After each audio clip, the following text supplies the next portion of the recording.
चलो let's start. A very good morning to all of you. चलो, the first chapter we take up for today is carry forward from yesterday, that is chapter number 4. Markets discuss करते हैं. ठीक है, सबसे पहले let me directly take up the important concepts, that is TR, AR and MR, total revenue, average revenue and marginal revenue. Now first understand the concept of total revenue. Total revenue is nothing but your sales. Sales are driven by two things.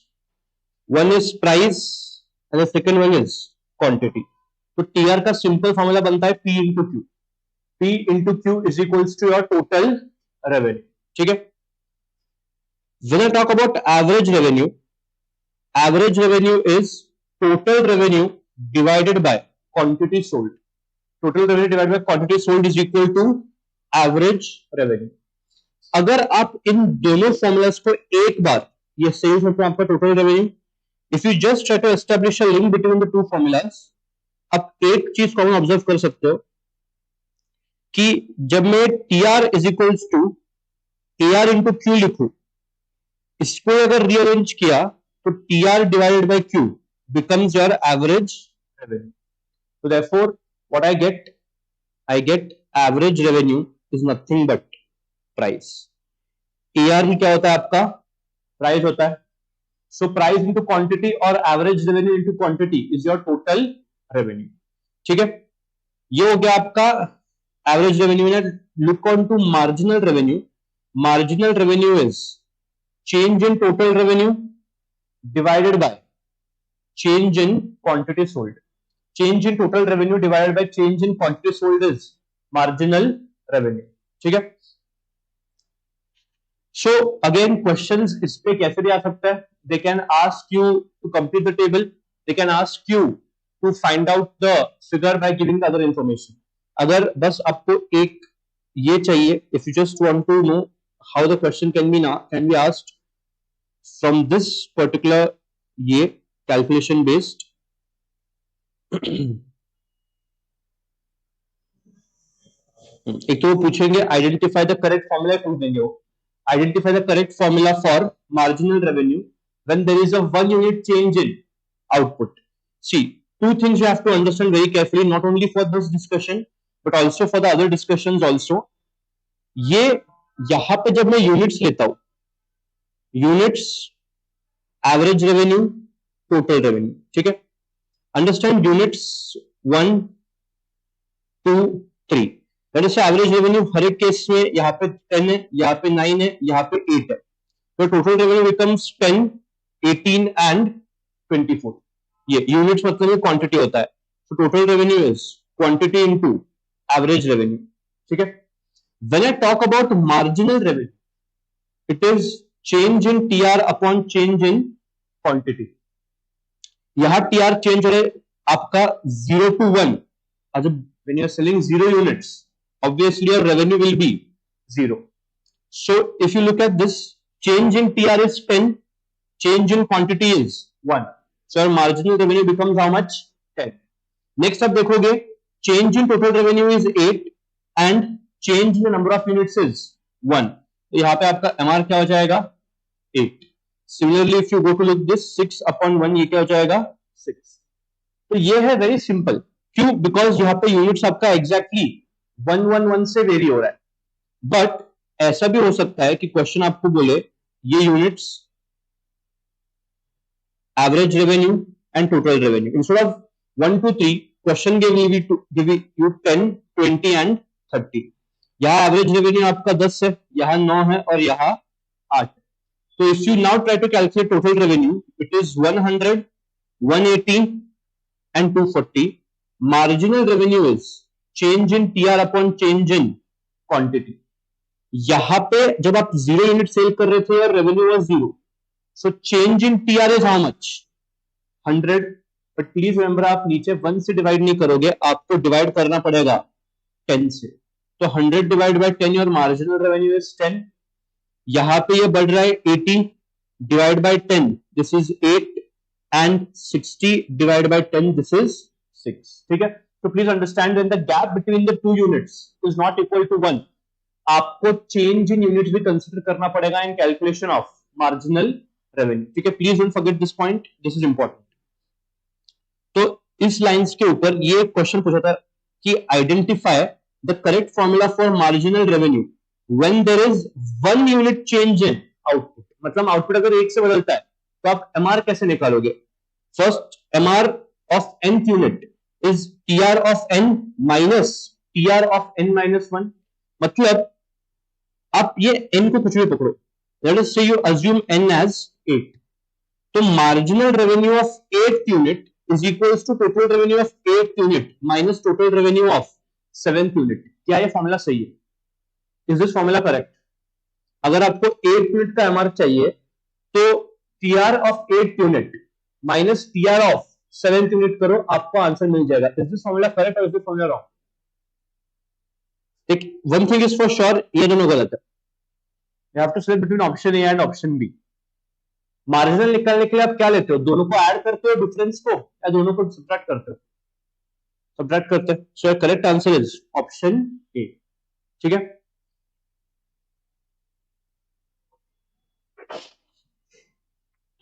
यहाँ पे numerical question नहीं आया था, it's okay. बाकी attempt में इसका numerical question just if I have to show you,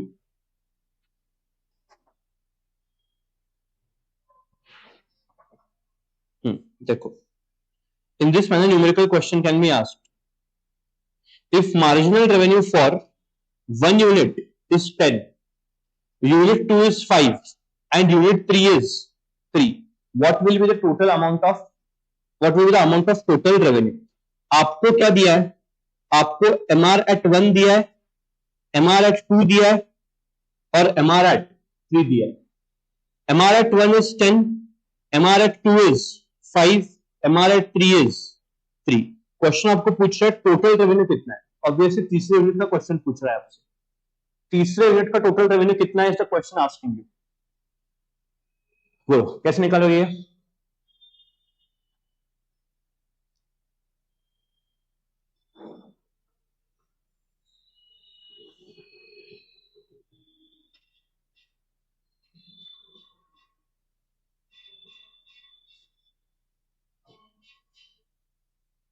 option D. ठीक है,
क्या है answer?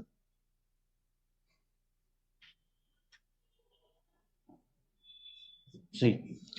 There are two ways in which you can solve this. One is long cut, second one is shortcut. Long cut पहले समझाता हूं, फिर जाके shortcut समझेगा.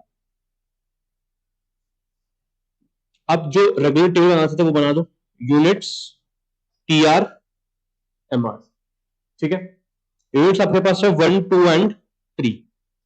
Marginal revenue is given to you for the first unit as 18 दिया है, 10 दिया है ना. 10 और आगे क्या है? 10, 5 and 3. See one thing is for sure, अगर पहले यूनिट का एमआर 10 है तो टीआर भी 10 होना चाहिए. ठीक है. सेकेंड यूनिट का एमआर अगर 5 है तो टीआर कितना होगा? बोलो, how much should be TR? Marginal revenue is change in total revenue upon change in output. तो एमआर एट 2 के लिए आप क्या लिखोगे? TR at 2 minus TR at 1 divided by 2 minus 1. तो 5 is equals to TR at 2 minus 10 divide by 1. Therefore TR at 2 is how much? 15. तो यहाँ पे आपका आंसर 15 हो जाएगा. इन द सेम मैनर अगर आप थर्ड का ट्राई करोगे तो आंसर बिकम्स 18. सिंपल शॉर्टकट क्या था आपको?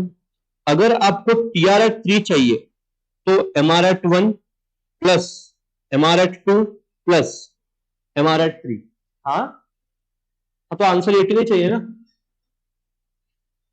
तो 10 plus 5 plus 3, the answer comes as to 18 which is the correct answer. ए 15 ना रे शिंदे, 15 क्या बोल रहे तुम लोग? टीआर एट 3 पूछा है, TR at 3 not TR at 2.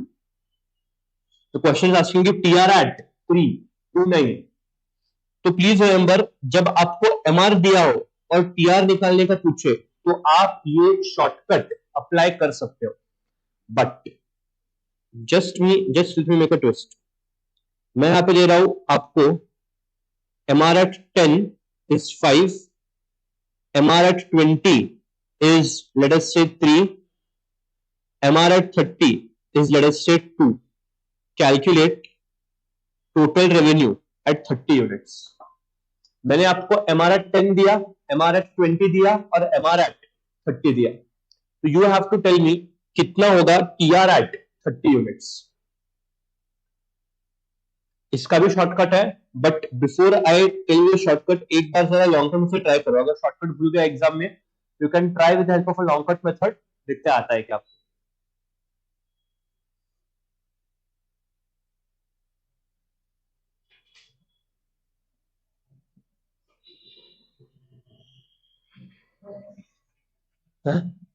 One shit, one कैसे होगा रे? प्लीज एक चीज ध्यान रखना, TR has to always be more than marginal revenue.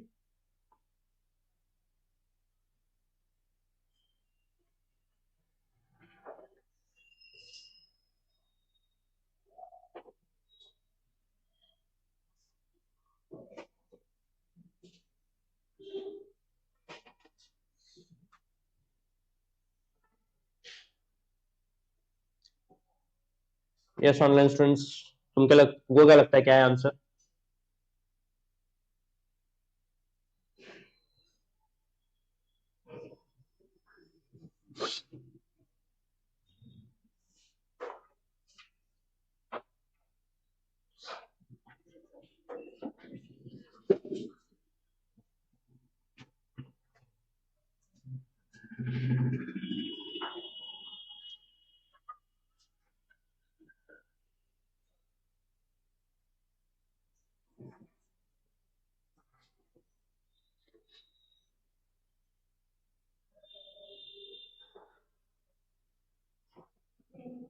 Ten. Listen very carefully, understand. Units, TR, MR, 10, 20 and 30. यहां एमआर है 5 का, यहां एमआर है 3 का, यहां पे एमआर इज 2. फर्स्ट जो पहली गलती आप करोगे, if you are following this long cut method, the first mistake which you will do is ये आप 5 लिखोगे. गलत. गैप 1 नहीं है, गैप इज ऑफ 10 यूनिट्स. तो प्लीज अंडरस्टैंड, जब आपको एमआर एट 10 दिया है, it is TR at 10 minus TR at 0 divided by 10 minus 0.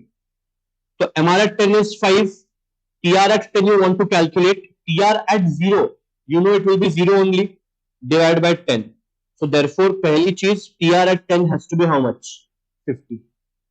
तो यहाँ पे आपका आंसर जो है वो रहेगा 50 का.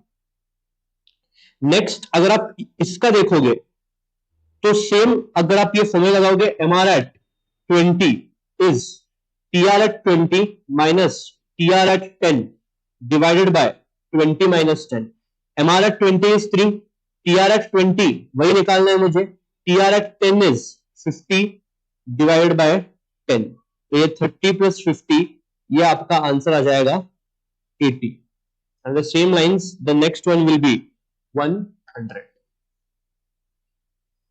ठीक है.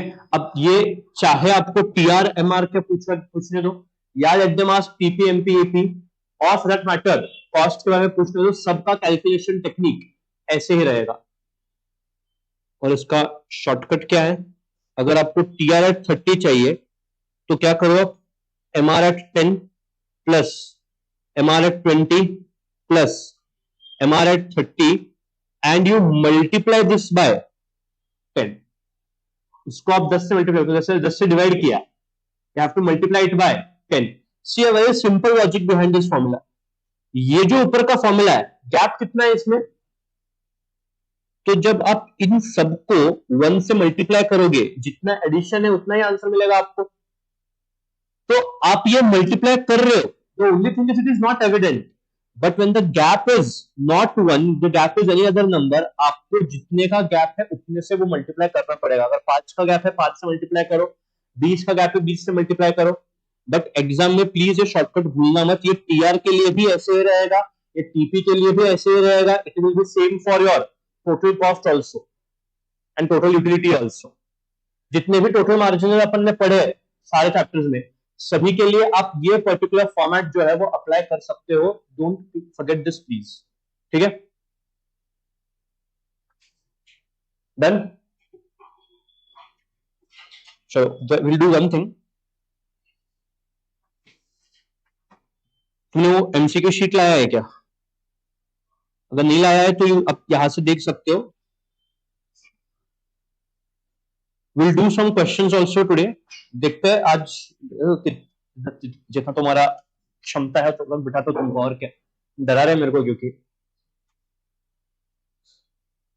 चलो everyone please try question number 1.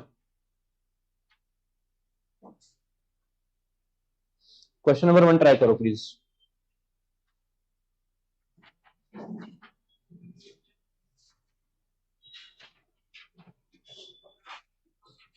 Question क्या बोल रहा है, assume that price is 20, quantity demanded is 15, and when price is 18 the quantity demanded is 16. Based on this information, what is marginal revenue resulting from an increase in the output from 15 to 16 units? There's a high probability you will go wrong in this. Please read the question carefully and then answer.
सी आ रहा है.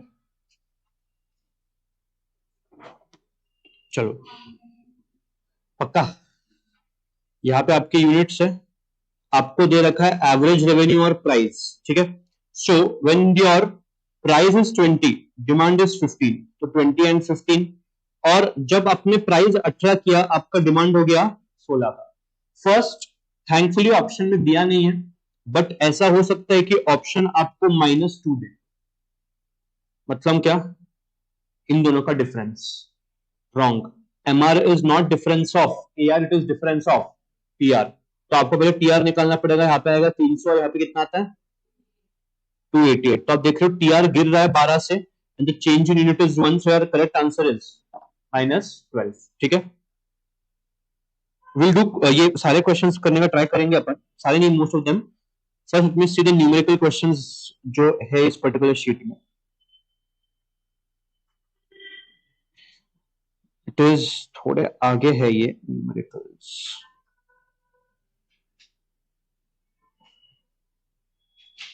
हम्म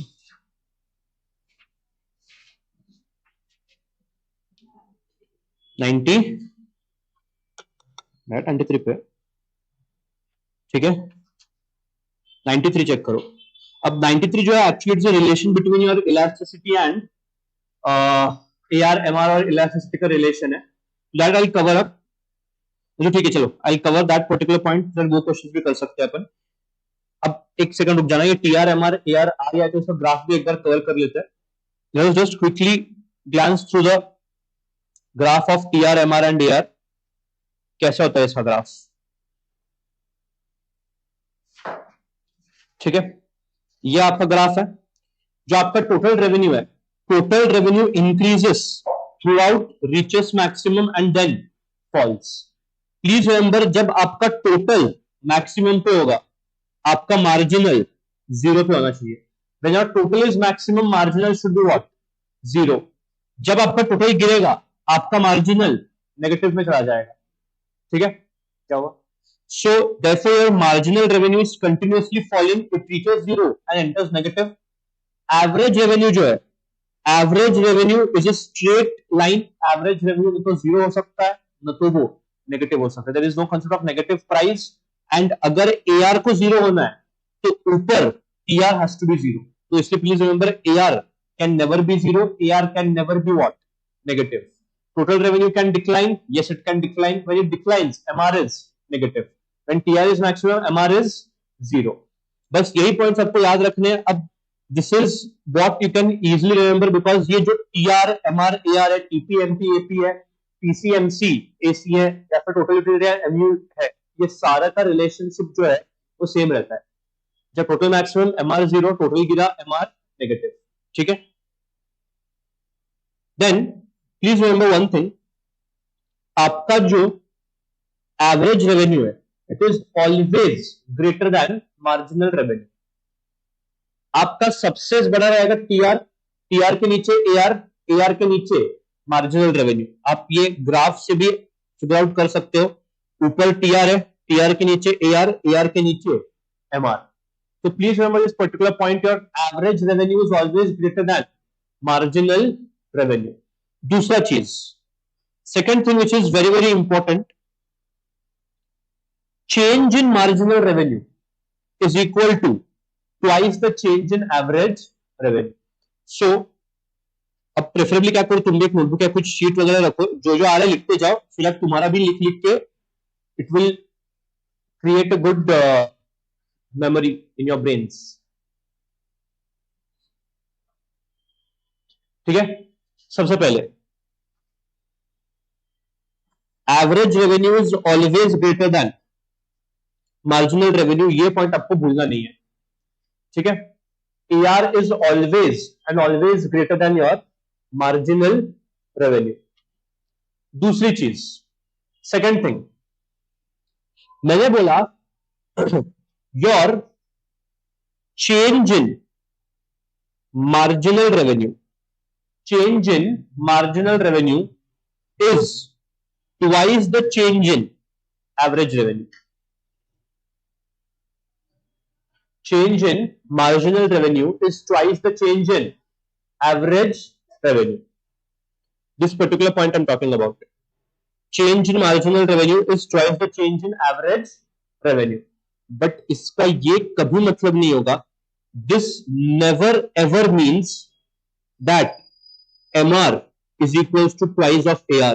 कृपया करके अगर ये option कहीं भी दिखे तो इसको प्लीज आप एलिमिनेट करोगे, ये गलत है। Why? The fact when I say MR is equal to twice of AR, मैं इनडायरेक्टली ये इंफरेंस ले रहा हूं कि मेरा MR AR से बड़ा रहेगा। When I say MR is equal to twice AR, in very simple words I'm saying that MR is greater than AR। कैसे सर? अरे आप AR को 10 पकड़ो, AR को 10 पकड़ो, तो ऊपर का फॉर्मूला के हिसाब से आपका MR क्या होगा? 2 into 10 that is 20। मतलब यही हो ना, MR greater than AR। ये कभी भी होगा नहीं, दिस कैन नेवर हैपन। तो please remember it is change in marginal revenue which is twice the change in average revenue and not vice versa. Take up a example to understand this. In fact यहाँ पे जो book में example है उससे भी समझ जाएगा आपको। अगर आप एक चीज ऑब्जर्व करोगे इस पूरे टेबल में, यहाँ पे आपका एवरेज रेवेन्यू है, यहाँ पे आपका मार्जिनल रेवेन्यू है। प्लीज टेल मी यहाँ पे चेंज कितना है और यहाँ पे चेंज कितना है, यहाँ पे चेंज कितना है, यहाँ पे चेंज कितना है? 1 2 1 2। क्या आप देख सकते हो अगर चेंज इन एवरेज रेवेन्यू 1 है, चेंज इन मार्जिनल रेवेन्यू कितना है? अब जो लाइन मैंने लिखाया था, change in MR is twice the change in average revenue, is it correct? सही बात है। अगर आप चेंज इन एआर को ट्वाइस से मल्टीप्लाई करोगे तो आपको क्या मिल जाएगा? Change in MR. ठीक है, बट कभी कभी क्वेश्चन आपको क्या करेगा, क्वेश्चन इसको ही रिफ्रेम करके देगा। क्या रिफ्रेम करेगा क्वेश्चन इसको? Change in MR divided by 2 is equal to change in average revenue. उसको 2 को क्या किया, उस साइड भेज दिया। ठीक है, स्टिल दिस होल्ड्स, ये प्रॉपर्टी होल्ड करता है as far as MR and AR is concern.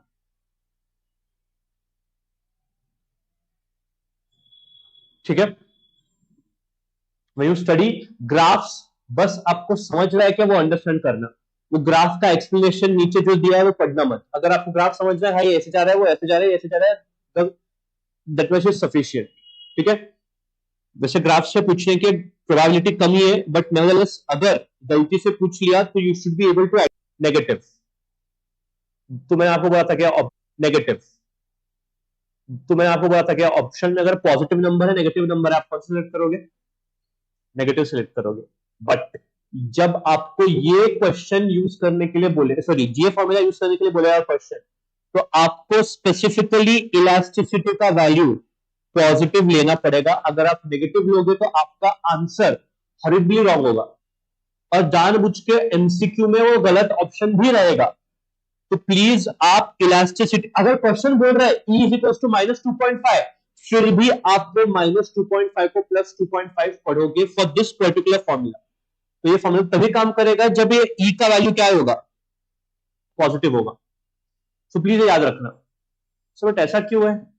E आप पॉजिटिव या नेगेटिव लो, ऊपर भी E है, नीचे भी E है, नेगेटिव नेगेटिव कट होगा, बराबर ना? मार्क खाओगे। क्यों मार्क खाओगे? Understand, average revenue is 10, elasticity is -2। मैं इसको दो तरीके से आंसर करता हूं। क्या? Considering elasticity to be a positive number, considering elasticity to be a negative number. MR is equals to 10 into -2 - 1 divide by -2। मतलब मैंने E का वैल्यू क्या लिया? माइनस लिया। तो यस, आप सही बोल रहे हो कि ये -3 हो जाएगा, ये -2 हो जाएगा, minus minus cut, answer is 15। अरे एक छोटा चीज मेरे को बताओ रे, आपका AR कितना है? 10 है, तो MR 15 कैसे हो सकता है? How can MR be greater than average revenue? How can MR be greater than average revenue? इसीलिए मैं बोल रहा हूं, अगर क्वेश्चन आपको दे रहा है -2, आप ये प्रेजेंटेशन नहीं करोगे, आप ये इलास्टिसिटी को पॉजिटिव नंबर पकड़ के करोगे। So MR is equal to 10 into 2 - 1 upon 2, so this is 5। The answer is what 5. ये सही है. ठीक है. सो प्लीज डोंट कंज्यूम माती when this type of question comes up in the examination. And option में जानबूझ के दोनों देगा, ये भी देगा ये भी देगा, बट एग्जाम में अपने को इतना टाइम नहीं रहता कि अरे वो एनालाइज कर रहे हो AR 10 तो MR 15 कैसे हो गया. तो इसलिए एक चीज सिंपल याद रखना, -2 का आप क्या करोगे +2. So look at the two questions followed by this. देख हरामी, if the price elasticity is -3, what should be the price of the product for its marginal revenue to be 20? आपको इलास्टिसिटी दे रखा है और आपको क्वेश्चन पूछ रहा है कि AR कितना होना चाहिए जब MR क्या है 20. वो -3 को आप क्या पकड़ोगे सर, हमें कैसे समझेगा? अरे जब AR MR पूछ रहा है तो आपको फॉर्मूला यूज करना है. कौन सा? और प्लीज फॉर्मूला में ऐसा मत लिखना AR is equals to MR into E minus 1/E. Please formula याद रखना, ये गलत फॉर्मूला लिखा है मैंने स्क्रीन पे. It is MR equal to AR into E minus 1/E. 30 आ रहा है. The correct answer is option C 30. I don't know, trust कर रहा है मैं. 3 minus 1/3, 23. No, thank you. The answer is what? 30. Please try question 93 on the same lines. Price is 10, elasticity is -2.5. MR क्या होगा? वो जब तक आपको माइनस को प्लस नहीं पकड़ोगे आपका आंसर गलती होगा.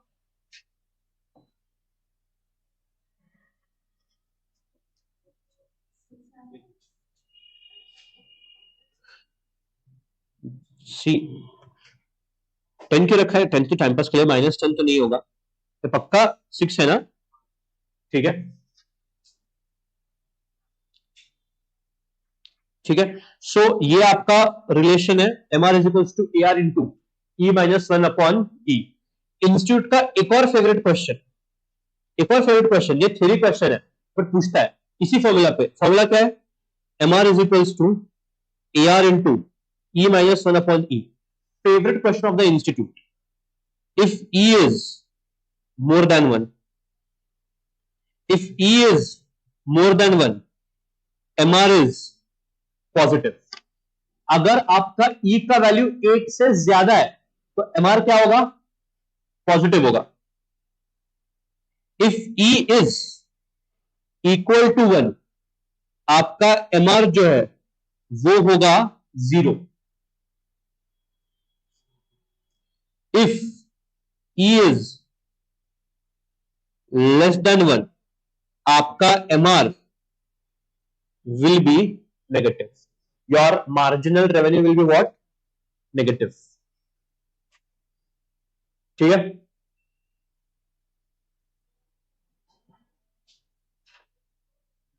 समझा?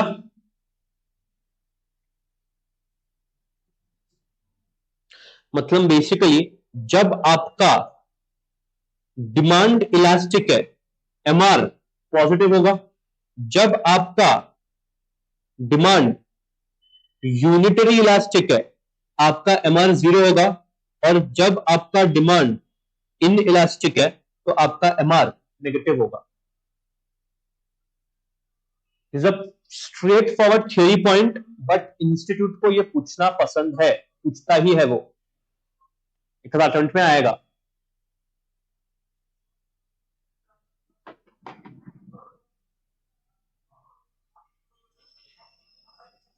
ठीक है.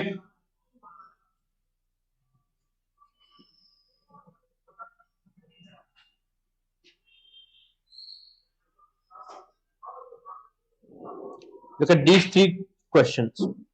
When E is more than 1, MR is positive. When E is equal to 1, MR is 0. When E is less than 1, MR is negative. जो पॉसिबली कवर हो सकते थे वो यहां पे मैंने कवर किया है. इंस्टीट्यूट ज्यादा से ज्यादा क्या करेगा? ये E ग्रेटर देन 1 के बदले बोलेगा when demand is elastic, MR is positive. When demand is unitary elastic, MR is 0. When demand is inelastic, MR is negative. ठीक है.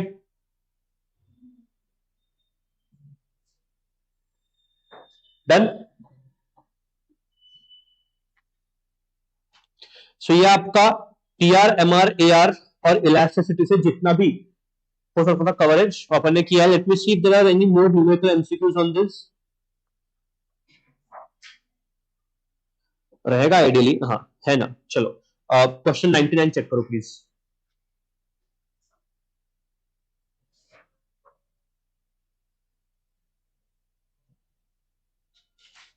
Question 99. If a seller realizes rupees 10,000 after selling 100 units and rupees 14,000 after selling 120 units, what is the marginal revenue here?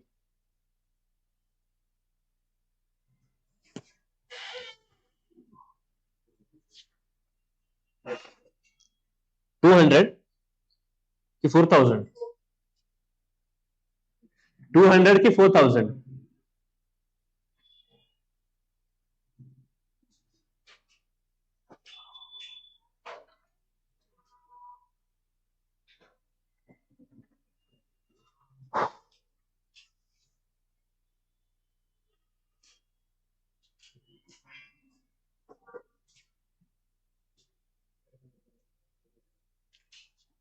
सुनो, realises मतलब cell, हाँ TR.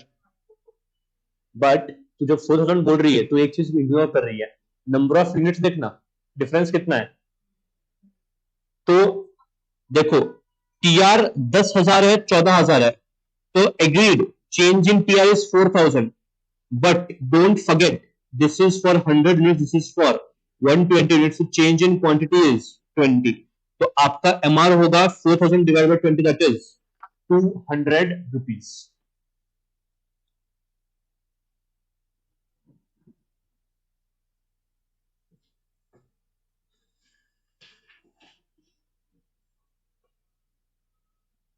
Question number 1 answer देखो please.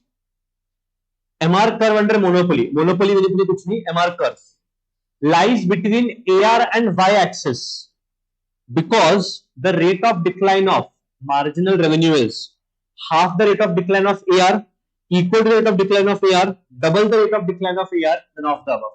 Question को पहले understand करना, पूछ क्या रहा है। एमआर और एआर के बीच में रिलेशन पूछ रहा है। एक अपने को एक रिलेशन मालूम है, ये ठीक है। एक और रिलेशन होता है मालूम है, change in MR is twice the change in AR. अब रेट ऑफ डिक्लाइन मतलब ही change rate, change can be more मतलब इंक्रीजिंग और चेंज कैन बी डिक्लाइनिंग। आपने को मालूम है फॉर श्योर कि एआर हमेशा डिक्लाइन होता है, एमआर भी हमेशा डिक्लाइन होता है।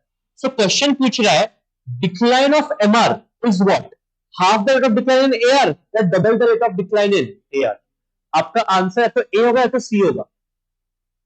क्वेश्चन पूछ रहा है what is the rate of decline in marginal revenue, मतलब what is change in MR. Is change in MR half the change of AR और twice the change of AR. तो आपका आंसर हो जाएगा option C, just double the rate of average revenue, decline in average revenue. ठीक है, this was also good question.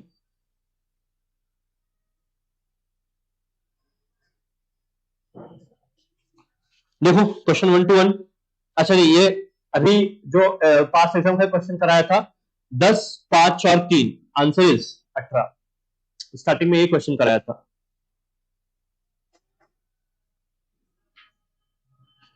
ठीक है, चलो let me go to the next concept, that is दो बिहेवियरल प्रिंसिपल्स डिस्कस करते हैं अपन। Two very important behavioural principles. पहला प्रिंसिपल, बिहेवियर प्रिंसिपल बंदे को क्या बोल रहा है, a firm should not produce at all if its total variable costs are not met। अगर एक फर्म का टोटल वेरिएबल कॉस्ट मीट नहीं हो रहा है तो उस फर्म ने प्रोडक्शन करना ही नहीं चाहिए। कौन से cost, total variable cost, total fixed cost फर्क पड़ता नहीं है। क्या हुआ, total fixed cost is irrelevant for decision making, relevant क्या है, टोटल वेरिएबल कॉस्ट। दो चीजें, अगर आप रेवेन्यू कमा नहीं पा रहे हो to meet total variable cost, या आपका जो प्राइस चार्ज कर रहे हो, जो आप एआर चार्ज कर रहे हो, it is not sufficient to meet AVC, तो आपको प्रोडक्शन करना नहीं चाहिए, you should stop the production. Total fixed cost are irrelevant for decision making, तो आप ऐसा हो सकता है कि आप टोटल फिक्स्ड कॉस्ट रिकवर नहीं कर रहे हो, चलेगा, but you should at least recover what, total variable cost. So to understand this with the help of illustration, एक सिंपल चीज है, यहां मैं ले रहा हूं अलग अलग केसेस ले रहा हूं मैं यहां पे, this is case, this is TVC, TFC and total cost. Case 1, case 2, ये बिहेवियरल प्रिंसिपल 1 है आपका, behavioural principle 1, case 1, case 2, case 3। आपका टोटल रेवेन्यू लेना पड़ेगा, सॉरी, टोटल रेवेन्यू जो है, यहां पे लेता हूं इस side, this is better, total revenue is 1000, 1000, 1000, fixed cost is 500, 500 and 500. In the first case, your variable cost is 800. Your variable cost is how much? 800. Total cost कितना जाएगा आपका? 800 प्लस 500, दैट इज, आपका रेवेन्यू कितना है? 1000, आपका total cost कितना है? 1300। क्या आपने प्रोडक्शन करना चाहिए? क्यों? बिकॉज ये रिकवर हो रहा है, आपको ये चेक नहीं करना है, आपको चेक क्या करना है, क्या आपका टोटल वेरिएबल कॉस्ट रिकवर हो रहा है क्या?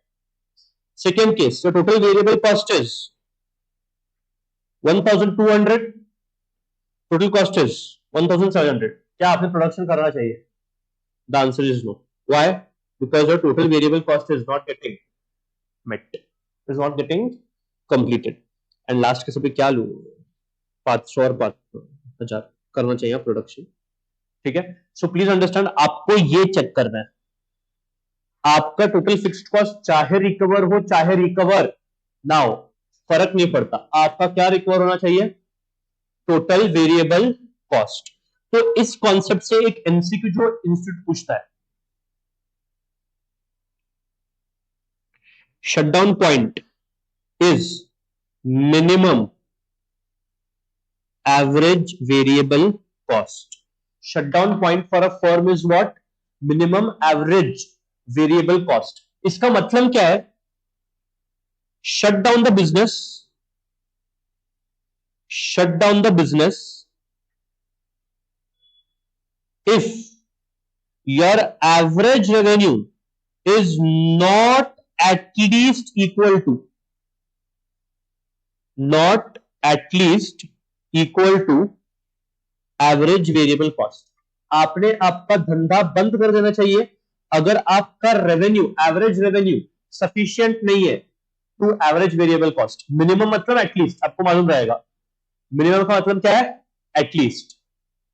सो इसलिए shutdown point is the minimum average variable cost, ठीक है। Institute loves to frame this particular question also, इससे भी सवाल आपके बन सकते हैं, ठीक है। ये हो गया बिहेवियरल प्रिंसिपल 1। अच्छा, ये एक्चुअली कल कॉस्ट पर डिस्कस करना चाहिए था, नहीं हुआ, अच्छा नहीं हुआ, आज हो जाएगा। अकाउंटिंग कॉस्ट का मतलब क्या? जो आप पे करते हो आपके बुक्स ऑफ अकाउंट्स में रिकॉर्ड होता है। अपॉर्चुनिटी और इम्प्लिसिट कॉस्ट, इसका मतलब क्या होता है? The cost of the next best alternative which is, which you are forgoing, जो आप सैक्रिफाइस कर रहे हो वो। अगर मैं ये दोनों को ऐड करूं, क्या मिलता है मुझे, बोलो? Good. Accounting plus opportunity gives me economic cost. तो मेरी डिसीजन मेकिंग के लिए ये इकोनॉमिक कॉस्ट जो है that is relevant. Accounting relevant नहीं है, अपॉर्चुनिटी रेलेवेंट नहीं है, what is relevant? Economic cost. So if my total revenue is more then economic cost, total revenue is more than what? Economic cost, I will be earning super normal profits, super normal profits और abnormal profits, ठीक है। But अगर मेरा TR is equal to economic cost, I will be earning what profits? Normal profits. God forbid, if my economic cost is more, I will be incurring losses. ये losses का एक और नाम याद है क्या? Subnormal profit. Losses और subnormal profit. ठीक है? Done? Then we go to the behavioral principle 2. याद है behavioral principle 2 क्या है?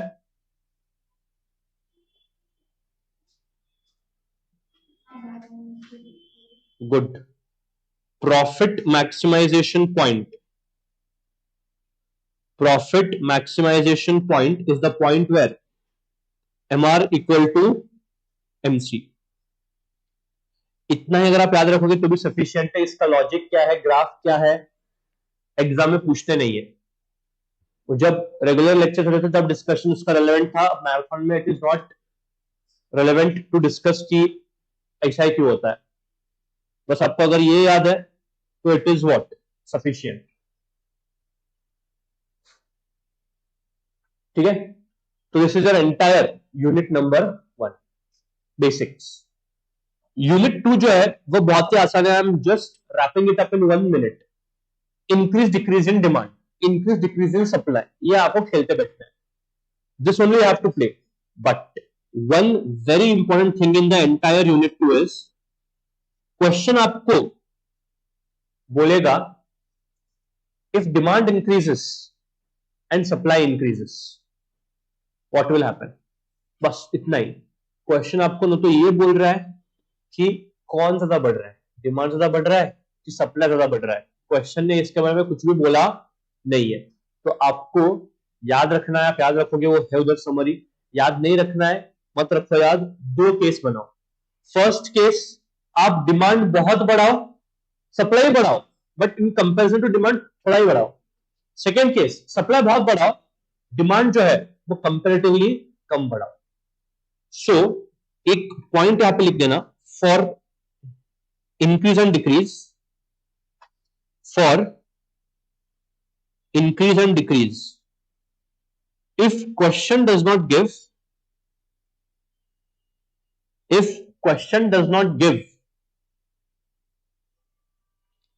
whether increase in demand is more, whether increase in demand is more or increase in supply is more, or decrease in demand is more or decrease in supply is more.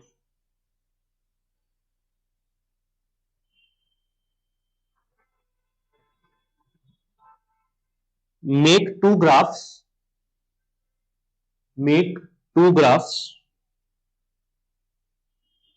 to analyze the result. आपको 2 graph करना पड़ेंगे जिसमें आप एक graph में demand को ज्यादा magnitude दो और दूसरे ग्राफ में सप्लाई को ज्यादा मैग्नीट्यूड देना। बिकॉज क्या होता है इन क्वेश्चंस में आप एक चीज सर्टेनिटी के साथ बोल सकते हो कि क्वांटिटी का क्या होगा और प्राइस का क्या होगा, but second thing is uncertain. So you have 2 choices. क्या आप लगा तो ये पढ़ सकते हो और ये याद रख के जा सकते हो। क्या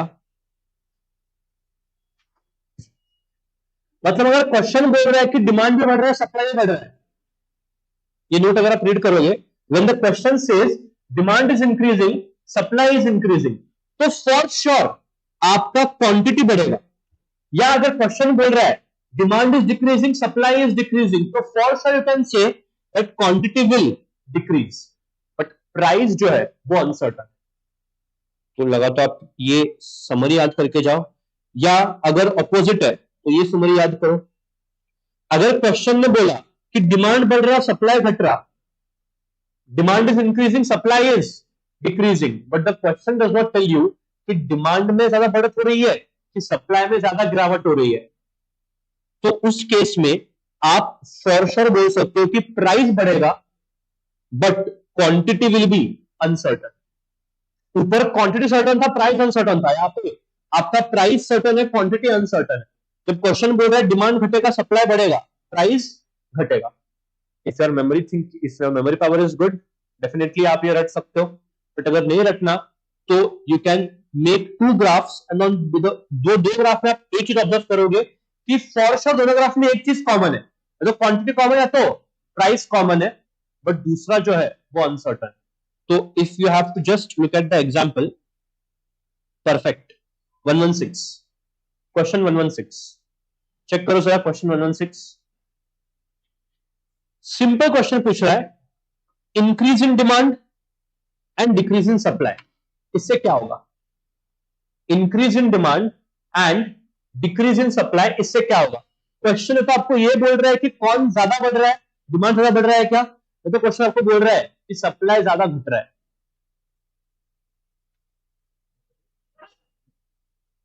तो आप दो ग्राफ बनाओ। फर्स्ट ग्राफ में डिमांड बहुत बढ़ाओ, सप्लाई थोड़ा ही कम करो। सेकेंड ग्राफ में सप्लाई मस्त कम करना, डिमांड थोड़ा ही बढ़ाना।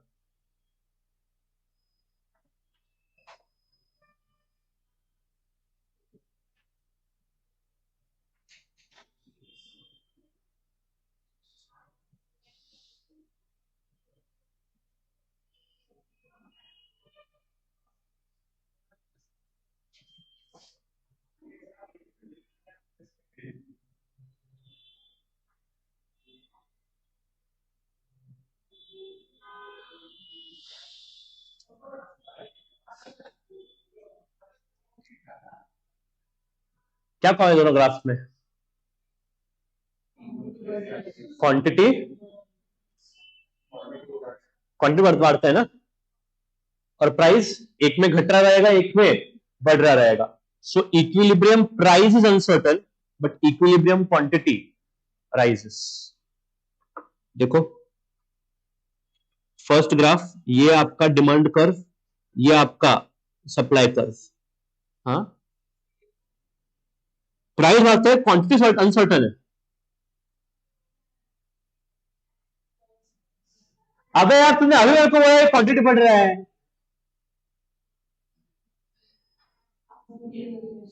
विल चेक शांति। देखो आप डिमांड बढ़ाओ, फर्स्ट केस में बहुत ज्यादा, तुमने इतना डिमांड बढ़ाया, सप्लाई कम करो तो supply will B leftward shift, supply बस इतने से कम किया मैंने।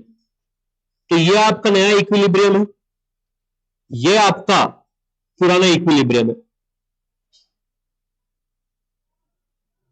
One thing is for sure, यहां पे आपका प्राइस बढ़ रहा है, यहां पे आपका क्वांटिटी भी क्या हो रहा है, बढ़ रहा है।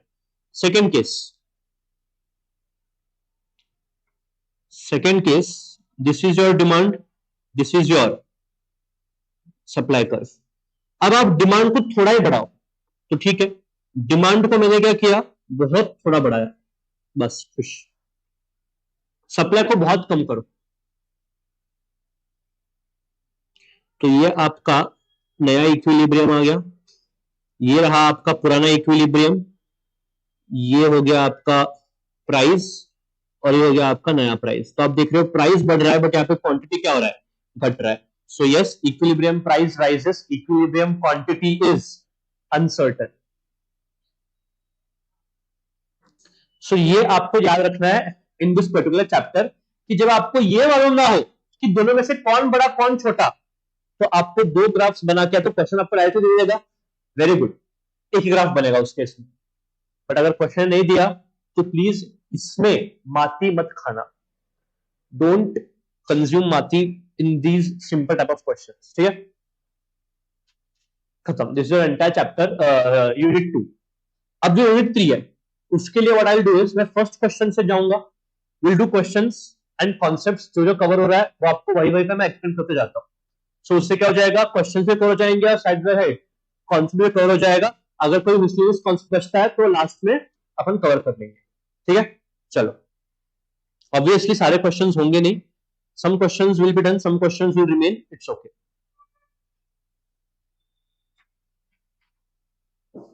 देखो क्वेश्चन नंबर 2 पे आ जाओ प्लीज. क्वेश्चन नंबर 2,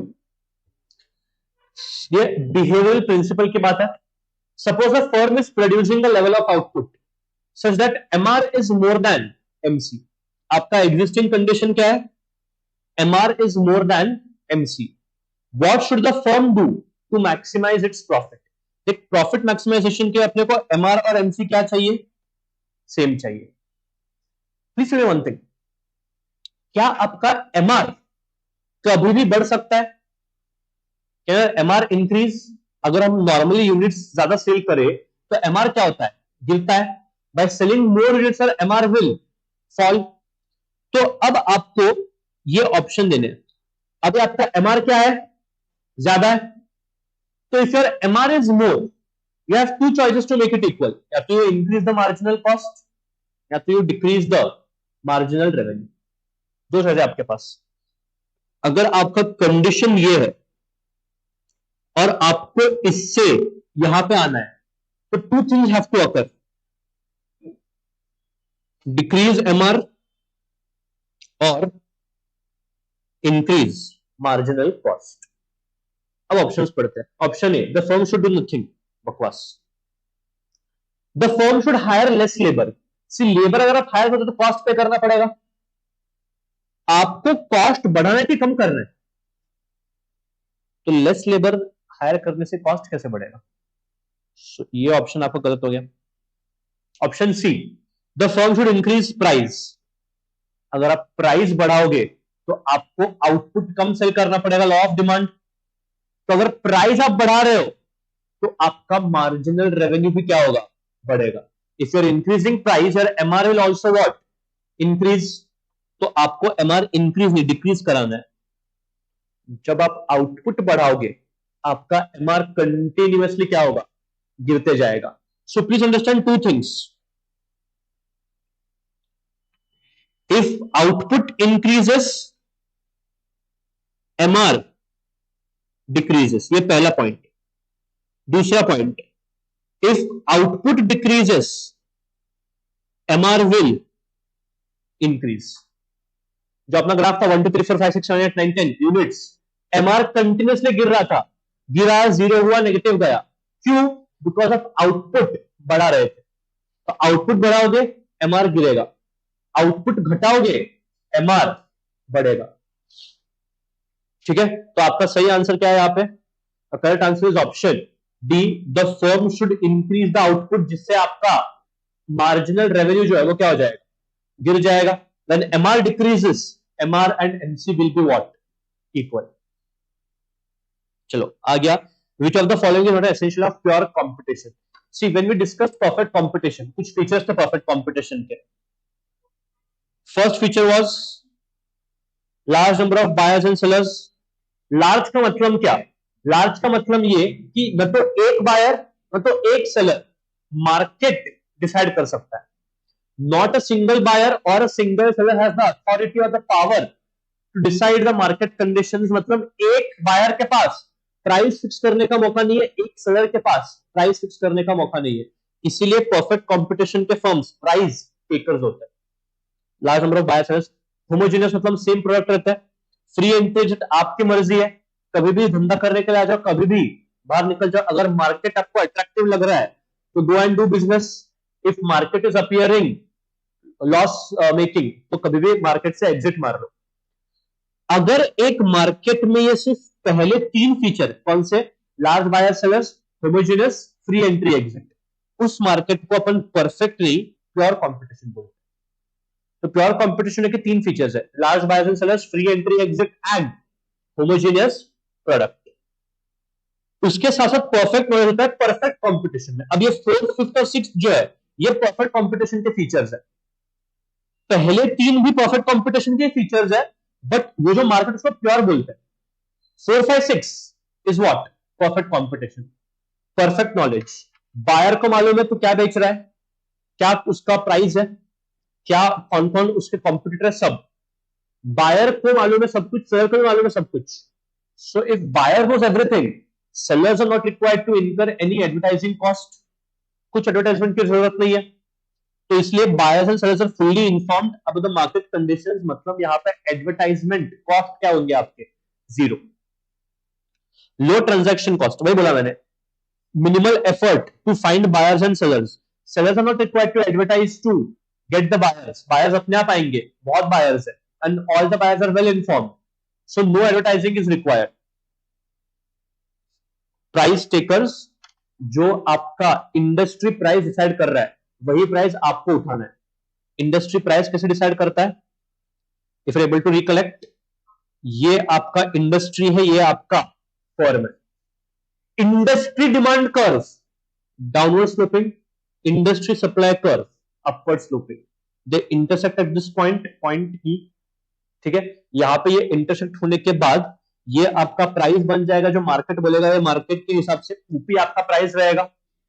अब firms have no choice but to take the exact same market price, इसलिए मैंने यहाँ पे डॉटेड लाइन लगा के क्या किया, बोला कि हर एक फर्म को भी इतना ही प्राइस चार्ज करना पड़ेगा जितना उसके इंडस्ट्री ने बोला है। फिर चाहे फर्म जितना भी आउटपुट बेचे, 10, 20, 50, 30, irrespective of the output sold, the price has to be what? OP. तो चाहे आप Q1 बेचो या Q2 बेचो, आपको प्राइस OP चार्ज करना पड़ेगा। तो इससे क्या मिला आपने को? The demand curve for perfect competitive firm is horizontal, मतलब perfectly elastic. It is a perfectly elastic demand curve, जहां पे आपका वैल्यू ऑफ इलास्टिसिटी क्या होगा? इन्फिनिटी होगा। अगर आपको याद आ रहा है परफेक्टली इलास्टिक डिमांड का मतलब, अगर प्राइस में इनफाइनेटसिमल चेंज आया, बहुत थोड़ा चेंज आया, क्वांटिटी बहुत ज्यादा इनफाइनेटली चेंज होगा। अगर आपके परफेक्ट कॉम्पिटिटिव फर्म ने प्राइस ₹1 से भी कम किया ना, बायर क्या करेगा? इमीडिएटली वो छोड़ेगा, दूसरा सेलर पकड़ेगा। क्यों? Buyer has large number of sellers available. तो सेलर को भी मालूम है कि अगर उसने प्राइस कम किया, उसका बायर छोड़ के इमीडिएट दूसरे के पास जाएगा, बिकॉज प्रोडक्ट भी होमोजेनियस है। There is no point of differentiating between your product and the seller's product and the other person's product. ठीक है। तो ये आपका मार्केट इक्विलिब्रियम और फर्म इक्विलिब्रियम करने के दो कंडीशंस थे। एक condition profit maximisation, MR equal to MC। दूसरा कंडीशन आ रहा है क्या? दूसरा कंडीशन हॉकी हॉकी, MC should cut MR from below के above, below. So two conditions, MR equal to MC and MC must cut MR from below. तो ये तो हो गया मार्केट इक्विलिब्रियम। फर्म इक्विलिब्रियम में क्या होगा आपका? फर्म इक्विलिब्रियम में ये आपका आउटपुट एस्टेब्लिश हुआ Q1 Q2, ये हो गया आपका marginal cost. Now MC is intersecting MR at 2 points. Point A पे भी MR MC इक्वल है, पॉइंट B पे भी MR MC इक्वल है, बट आप इक्विलिब्रियम पॉइंट बोलोगे ओनली पॉइंट बी। क्यों point B? Because point A पे आपका MC ऊपर से काट रहा है। चेक कर, क्या नहीं सुन, नेगेटिव, अरे नेगेटिव, अच्छा नेगेटिव स्लोप बोल रही है क्या तू? हाँ फिर ठीक है। यहाँ पे स्लोप नेगेटिव है, नेगेटिव स्लोप मतलब क्या? वो गिर रहा है।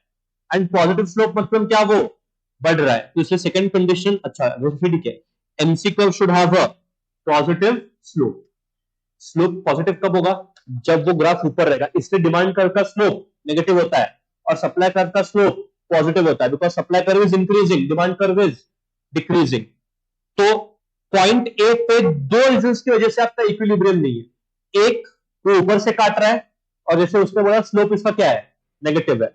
बी इक्विलिब्रियम क्यों है? बिकॉज नीचे से काट रहा है MC कर्व, और MC कब काट रहा है? जब MC इंक्रीज हो रहा है, मतलब MC का स्लोप क्या है यहाँ पे? पॉजिटिव। ठीक है। So two conditions you have to remember: MR equal to MC. MC should cut MR from below and have a positive slope at the point of intersection. ठीक है। और अब हो ही जाएगा ये अगर मैंने डिस्कस कर लिया तो। What is the supply curve of a perfectly competitive firm? See I know one thing, एक चीज जो सॉरी मैं बताना भूल गया, परफेक्ट कंपटीशन में प्लीज रिमेंबर हमेशा दो चीजें होंगी। क्या? In perfect competition remember your MR and AR will be equal. MR और एआर क्या होते हैं? इक्वल होते हैं। क्यों? Units, average revenue, total revenue, 1 2 3। आपको जितना सेल करना है करो, you can sell how much you want, but price has to remain constant. अगर मार्केट ने बोला 20 रुपए, तो आप जितना भी बेचो आपको हर केस में कितना लगाना पड़ेगा? 20 रुपए लगाना पड़ेगा। Total revenue 20, total revenue 40, total revenue 60। Marginal revenue is change in total revenue divide by change in quantity. अब 0 to 0 यहां पे चेंज कितना आया? 20। 20 to 40 चेंज कितना आया? 40 to 60 चेंज कितना आया? AR is equal to MR as far as your perfect competition is concerned. MR equal to AR in your perfect competitive market. तो ये पहला पॉइंट है आपका, this is the first point. Second point, equilibrium होने के लिए MR और MC का इक्वल होना पड़ेगा। To equilibrium happen MR and MC should be equal. अच्छा बताइए no, MR equal to what? AR. MR equal to AR, therefore your average revenue is equal to marginal cost. When AR equal to what? Marginal cost, आपका firm equilibrium पे रहेगा। अच्छा, AR का मतलब क्या होता है? तो basically when your price is equal to marginal cost, your firm will be in equilibrium. आपकी ना? अब मैं आपको बोल रहा हूं 5 केस या फिर इनफैक्ट 4 केस जिसमें आपका फर्म इक्विलिब्रियम में। Case 1, case 2, case 3 and case 4। चारों केसेस में आपका फर्म क्या है? इक्विलिब्रियम में। क्वांटिटी आप कुछ बेचोगे,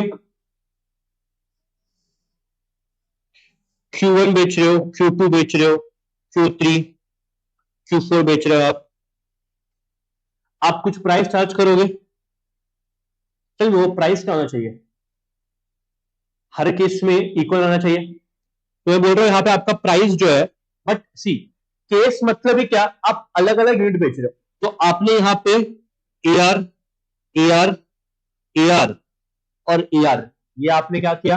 प्राइस चार्ज किया। टेल मी वन थिंग, जब अपन प्राइस और क्वांटिटी सप्लाइड दोनों कर्व बनाते हैं तो उस कर्व का नाम क्या होता है?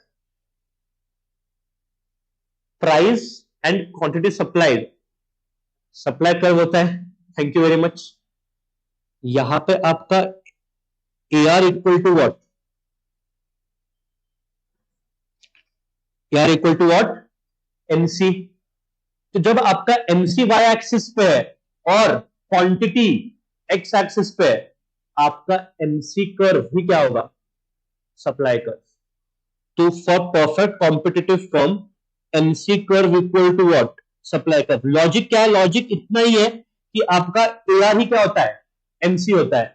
तो AR और क्वांटिटी सप्लाइड, तो वो सप्लाई कर्व है, तो MC और क्वांटिटी भी आपका सप्लाई कर्व ही होता है। This is also your supply curve itself. Obviously, this logic no one will ask you. You have to remember कि आपका MC कर्व क्या होता है? Supply curve. MC कर्व हो परफेक्टली कॉम्पिटिटिव सिर्फ किसमें होगा? PC। Only in perfect competition your MC curve is what? Supply curve. But यहां पे अपन जब डिस्कशन करते तो अपन एक और कर्व को लेके आते हैं which is average variable cost. क्यों? देखो, ये आपका MC कर्व हो गया हॉकी जैसा। अब आपका AVC जो है, आपका एवरेज वेरिएबल कॉस्ट यहां चल रहा है ऐसे, हाँ कि ना? टेल यू वन थिंग, जब आप 1 रुपए चार्ज कर रहे हो कस्टमर से, तो क्या आप आपका एवरेज वेरिएबल कॉस्ट रिकवर कर पा रहे हैं? When charging 1 rupee, are you able to recover ABC? So will you produce? See, will you produce? Not produce. Will you produce? No. तो अगर यहाँ पे प्रोडक्शन नहीं होगा तो सप्लाई किधर से होगा? अगर इधर प्रोडक्शन ही नहीं होगा तो सप्लाई किधर से होगा? How can there be a child without mother father?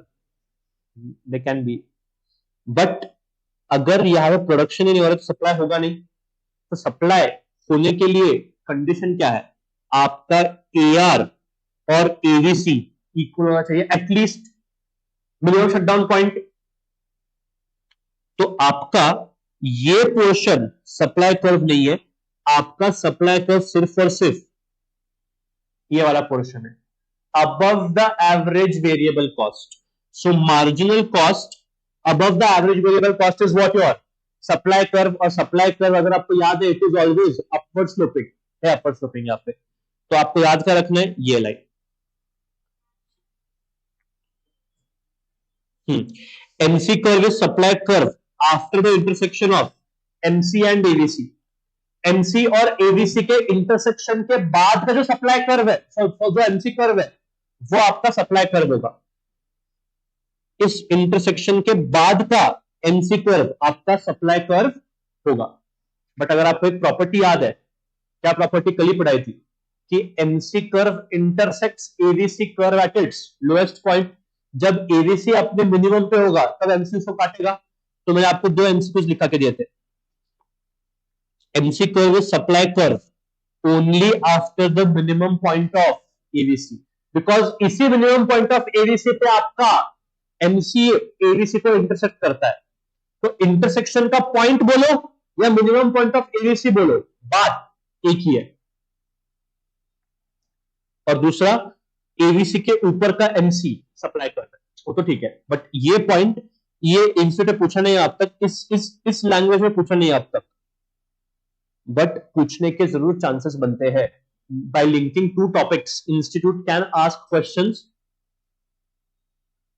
तो प्लीज इसको आप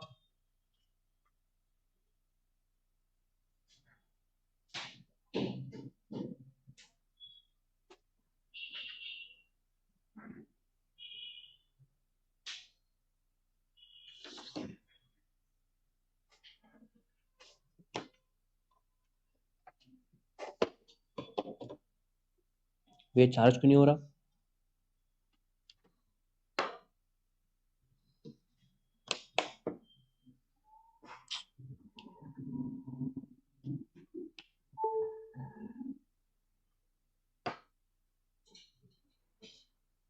अरे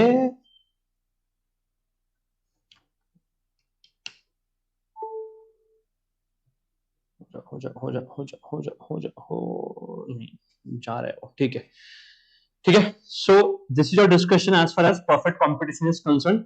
अब मैं ये डिस्कशन पे नहीं जा रहा हूं. कौन से ग्राफ्स? आई होप आप ग्राफ समझ सकते हो कि कहां पे प्रॉफिट है, कहां पे लॉस है. Can understand that. और ग्राफ के ऊपर के पूछने के चांसेस भी कम ही है. ठीक है, तो let me go back to the question. आ जाओ. तो परफेक्ट कंपटीशन के ऊपर के क्वेश्चंस अपन अभी देखते हैं. Which of the following is not an essential condition of pure competition? कौन सा प्योर कंपटीशन कंडीशन नहीं है? डी. प्योर कंपटीशन की 3 condition, large bye size, homogeneous and free entry exit. ये प्योर कंपटीशन का कंडीशन नहीं है. What is the shape of demand curve faced by a firm under perfect competition? Quickly बोलो. Horizontal. First condition for profit maximization. Good question. Which of the following is not a characteristic of price taker? Price taker मतलब कौन होता है? What is price taker? Perfect competition. Perfect competition में TR is equal to price into Q हो, तो हर case में same है. TR मतलब है प्राइस, हाँ. MR मतलब प्राइस, हाँ. नेगेटिव स्लोप डिमांड कर्व नहीं. नेगेटिव स्लोप डिमांड कर्व नहीं होता है इन परफेक्ट कंपटीशन. तो नॉट अ कैरेक्टरिस्टिक पूछा था. ठीक है. कौन सा स्टेटमेंट गलत है? Economic cost include the opportunity cost of resources. Accounting costs include explicit cost. Economic profit will always be less than accounting profit if the resources owned and used have opportunity cost. Accounting profit is equal to total revenue less implicit cost. कौन सा statement गलत है? Before आप मुझे इसका मतलब फिर से पूछो. एक्सप्लिसिट मतलब ही इम्प्लिसिट अकाउंट. एक्सप्लिसिट कॉस्ट मतलब ही क्या? Accounting cost. तो प्लीज टेल मी एबीसीडी कौन सा स्टेटमेंट गलत है?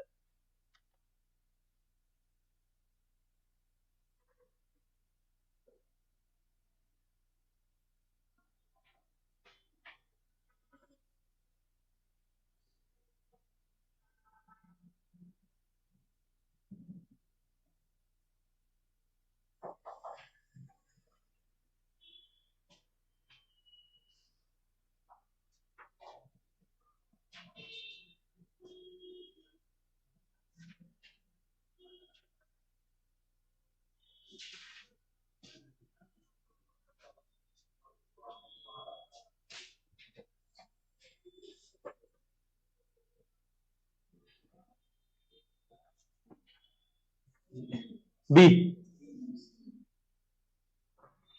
Accounting profit will be less than economic profit. हाँ सही तो है. इकोनॉमिक प्रॉफिट कैलकुलेशन आप इकोनॉमिक कॉस्ट लेते हो, अकाउंटिंग प्रॉफिट में आप अकाउंटिंग कॉस्ट लेते हो. अगर अपॉर्चुनिटी कॉस्ट है तो इकोनॉमिक कॉस्ट ज्यादा रहेगा, अगर इकोनॉमिक कॉस्ट ज्यादा है तो इकोनॉमिक प्रॉफिट कम रहेगा. तो सी सही है, डी गलत है. Accounting profit is revenue minus accounting और एक्सप्लिसिट कॉस्ट. अरे इम्प्लिसिट का मतलब अपॉर्चुनिटी कॉस्ट होता है. तो टोटल रेवेन्यू में से अगर आप अपॉर्चुनिटी कॉस्ट माइनस करोगे तो अकाउंटिंग प्रॉफिट नहीं आता है. क्या आता है? इकोनॉमिक प्रॉफिट भी नहीं आता है, इकोनॉमिक कॉस्ट भी नहीं आता है. इकोनॉमिक कॉस्ट कैसे आएगा? Accounting profit is total revenue minus accounting cost. Accounting cost का दूसरा नाम एक्सप्लिसिट कॉस्ट. करो तुम, मैं नहीं कर रहा एट वाला. करो, क्या आंसर है बोलो. With a given supply curve decrease in demand. सिर्फ डिमांड घट रहा है, सप्लाई के बारे में कुछ नहीं बोला है.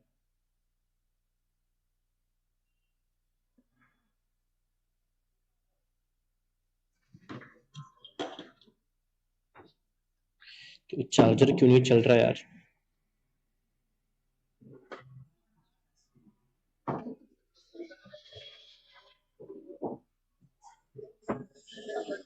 अनुष्का फक्त एक काम करना, हिमांशु सरांचे ते वरती लेक्चर होतं ना, ते कनेक्टर असेल ते घेऊन ये, बिकॉज ते माझं जे कनेक्टर आहे ते चार्जिंग होत नाही. नाही, मी आलो असेल बाहेर.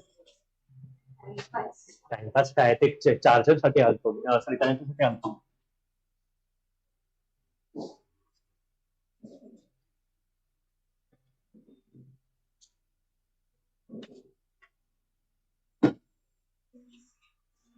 सी है सबका? किसी को चला उत्तर है?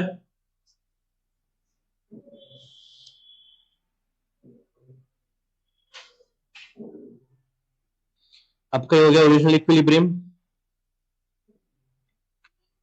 डिमांड डिक्रीज हो रहा है, सप्लाई उतने रखो, डिमांड डिक्रीज करो, मतलब डिमांड को करो shift to the right side.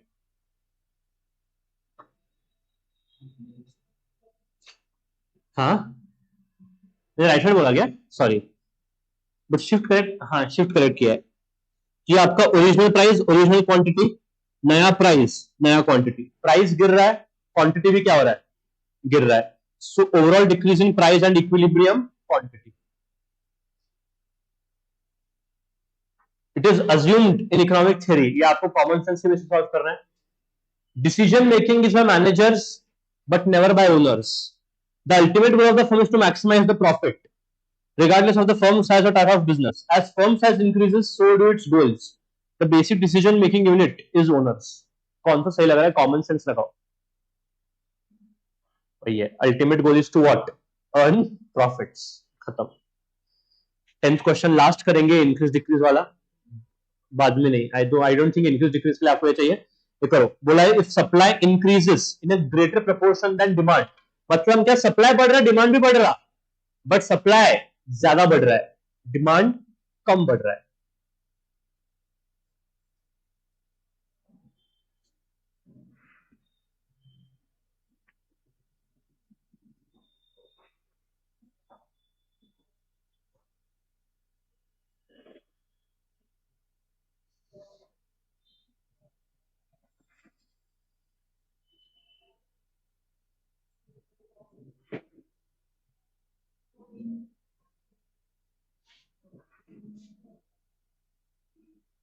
B के डी,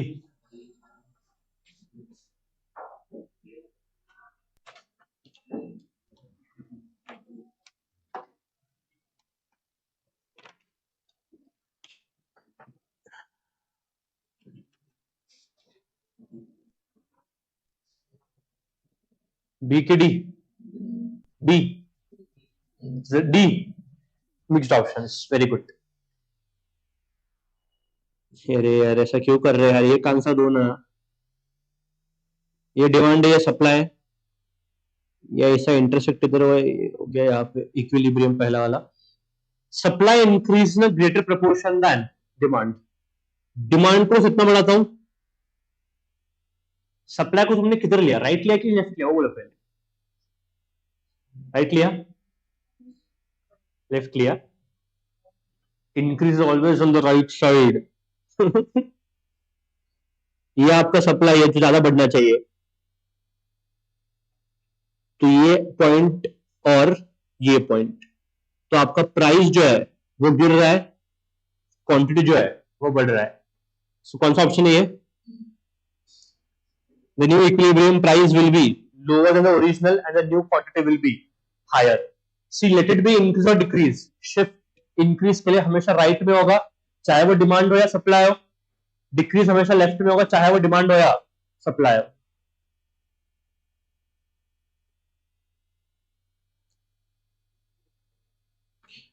11th क्वेश्चन, ठीक है, simultaneous increase in demand and quantity supplied, करो, तुम्हारा कॉन्फिडेंस नहीं आ रहा मेरे को अभी भी, ट्राई क्वेश्चन 11।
जैसे साइमल्टेनियस इंक्रीज इन डिमांड,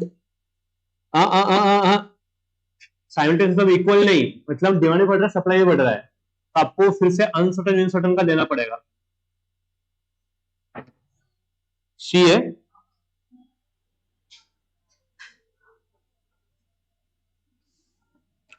चलो please last, try last one, 12th।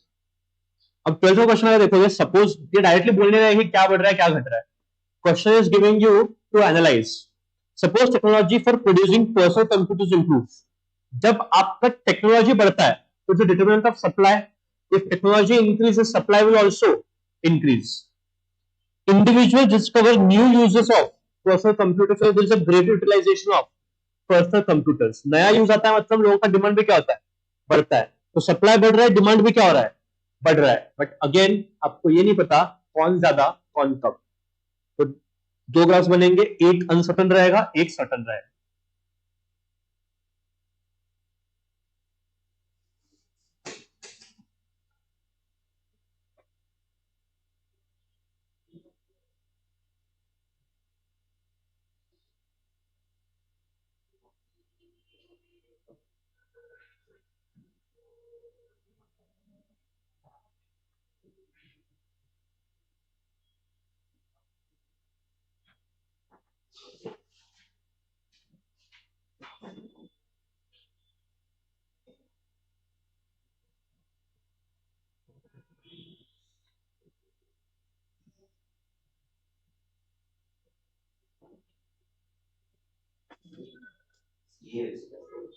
So is CA.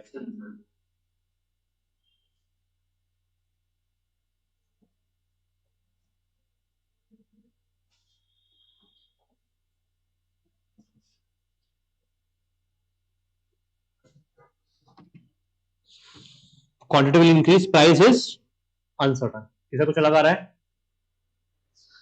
Okay. Photo, please. 13. Which of the following is not a condition of perfect competition? कौन सा perfect competition का condition नहीं है? Correct. Advertising नहीं होता है perfect competition में. अब monopolistic competition, monopoly. चलो, we'll discuss monopoly. Monopoly पहले discuss. उसके हिसाब से जाते हैं. It will be better.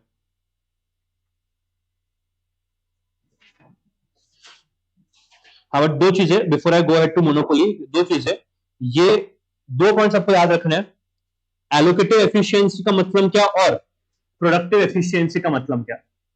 Allocative efficiency means your average revenue. Allocative efficiency मतलब क्या? Average revenue is equal to marginal cost, और प्रोडक्टिव एफिशिएंसी का मतलब MC is equal to AC. ठीक है, प्लीज अंडरस्टैंड. एलोकेटिव एफिशिएंसी मतलब AR equal to MC, productive efficiency मतलब MC equal to AC. ठीक है, you have to understand these two points. ये आप जरूर एमसीक्यू में मार्क करोगे. एलोकेटिव का मतलब क्या और प्रोडक्टिव का मतलब क्या?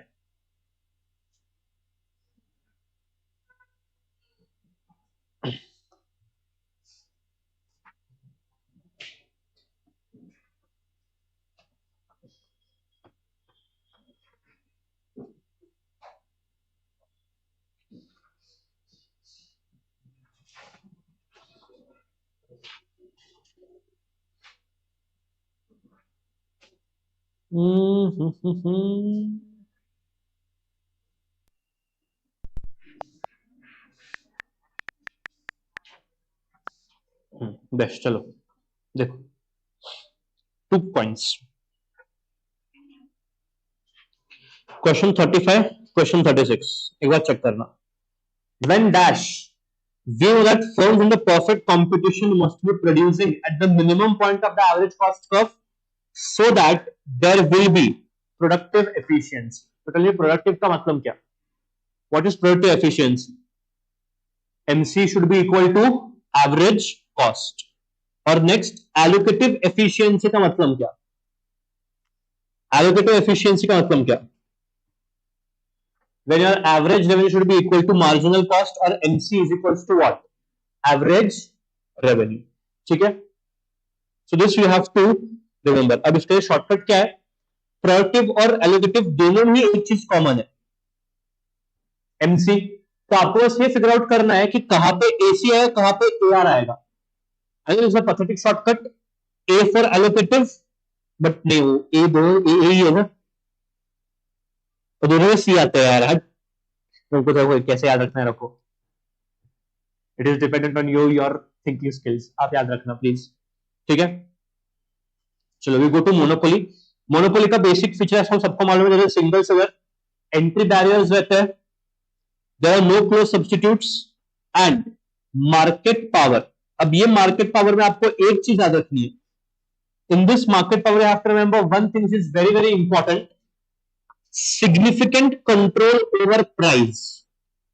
सिग्निफिकेंट कंट्रोल ओवर प्राइस, इसको जब अपन क्वांटिफाई करते हैं तो एग्जैक्टली इसका मतलब क्या होता है? इसका ये मतलब होता है कि average revenue is more than marginal cost. Monopoly के केस में याद रखना, आपका AR will always be more than what? MC.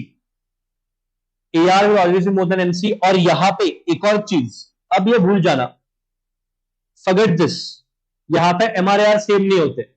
यहां पे आपका एआर हमेशा बड़ा रहेगा as compare to marginal revenue. ठीक है, डिमांड फॉर डाउनवर्ड स्लोपिंग, ये पॉइंट आपका सेम रहेगा. Change in MR is twice the change in average revenue. Equilibrium की कंडीशंस, अब यहाँ पे ऑब्वियसली क्या होगा? Price maker. Equilibrium condition same रह रहा है, MR equal to MC and MC should cut MR from below. फिर यहाँ पे प्रॉफिट लॉस जो भी है वो, अब ये प्रॉफिट लॉस में ना आपको एक चीज मैंने लिखा के दिया था शायद, होपफुली नहीं नहीं नहीं लिखा के दिया था, लास्ट पेज पे कुछ रहेगा ऐसे, नहीं नहीं नहीं नहीं नहीं, यहाँ पे नहीं था क्या कि एक सेकंड, दूसरा बैच रहेगा कि शॉर्ट रन लॉन्ग रन में कौन प्रॉफिट कमाता है, कौन लॉस, क्या लॉस। चलो for those have not written this, अरे कुठे,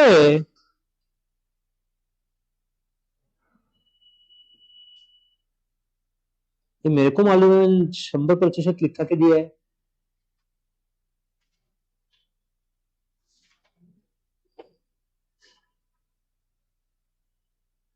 नहीं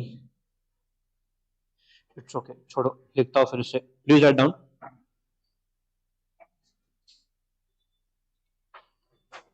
I one thing,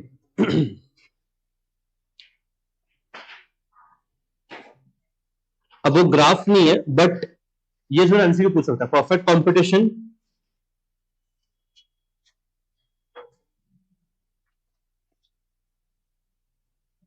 monopoly and monopolistic competition, ठीक है, मी कुठे लिहिते विरत नाही मला, ठीक है, जो मैंने नहीं लिखा है प्लीज लिख लेना। सबसे पहले long run,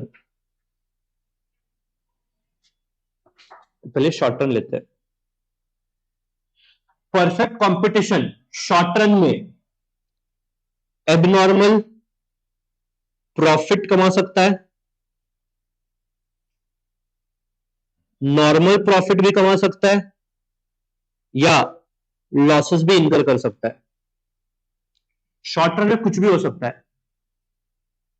same goes for monopolistic competition, same goes for monopolistic competition, ठीक है। मोनोपोली या तो वो एबनॉर्मल प्रॉफिट कमाएगा या तो वो लॉस इनकर करेगा। एबनॉर्मल प्रॉफिट और व्हाट, लॉस। एंड अगर लॉन्ग रन की बात करूं, आपका perfect competition only normal profit, monopolistic competition also only normal profit. Monopoly has to be abnormal profit, ठीक है। Monopoly has to be what, abnormal profit. One more thing, ये आपका very good, छोड़, this is your long run average cost curve, ये आपका LAC curve है। ये इसका कौन सा पॉइंट होता है, मिनिमम पॉइंट। अगर मिनिमम पॉइंट के पहले पहले आप प्रोडक्शन कर रहे हो, अगर मिनिमम पॉइंट के पहले आप प्रोडक्शन कर रहे हो, तो it means that particular type of market has access capacity. मतलब आप मिनिमम पॉइंट के पहले प्रोडक्शन कर रहे हो, मतलब आपके पास एक्सेस कैपेसिटी है। अब वो एक्सेस कैपेसिटी दो मार्केट फॉर्म में होती है, एक मोनोपोली में एक्सेस कैपेसिटी होती है और मोनोपोलिस्टिक कंपटीशन में भी एक्सेस कैपेसिटी होती है। तो प्लीज रिमेंबर वन थिंग, क्या यहां पे आप एक्सेस कैपेसिटी पे काम करके भी नॉर्मल प्रॉफिट कमा पा रहे हो, मतलब आपको मिनिमम पॉइंट पे प्रोडक्शन करने की कोई जरूरत नहीं है। For monopoly and monopolistic competition no need to produce at the minimum point of LAC curve. Minimum point पे प्रोडक्शन न करके ही आप क्या कर सकते हो, कर सकते हो।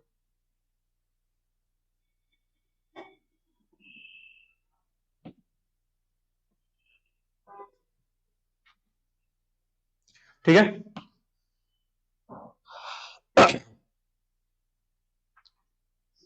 डन। लिखा आपने ये?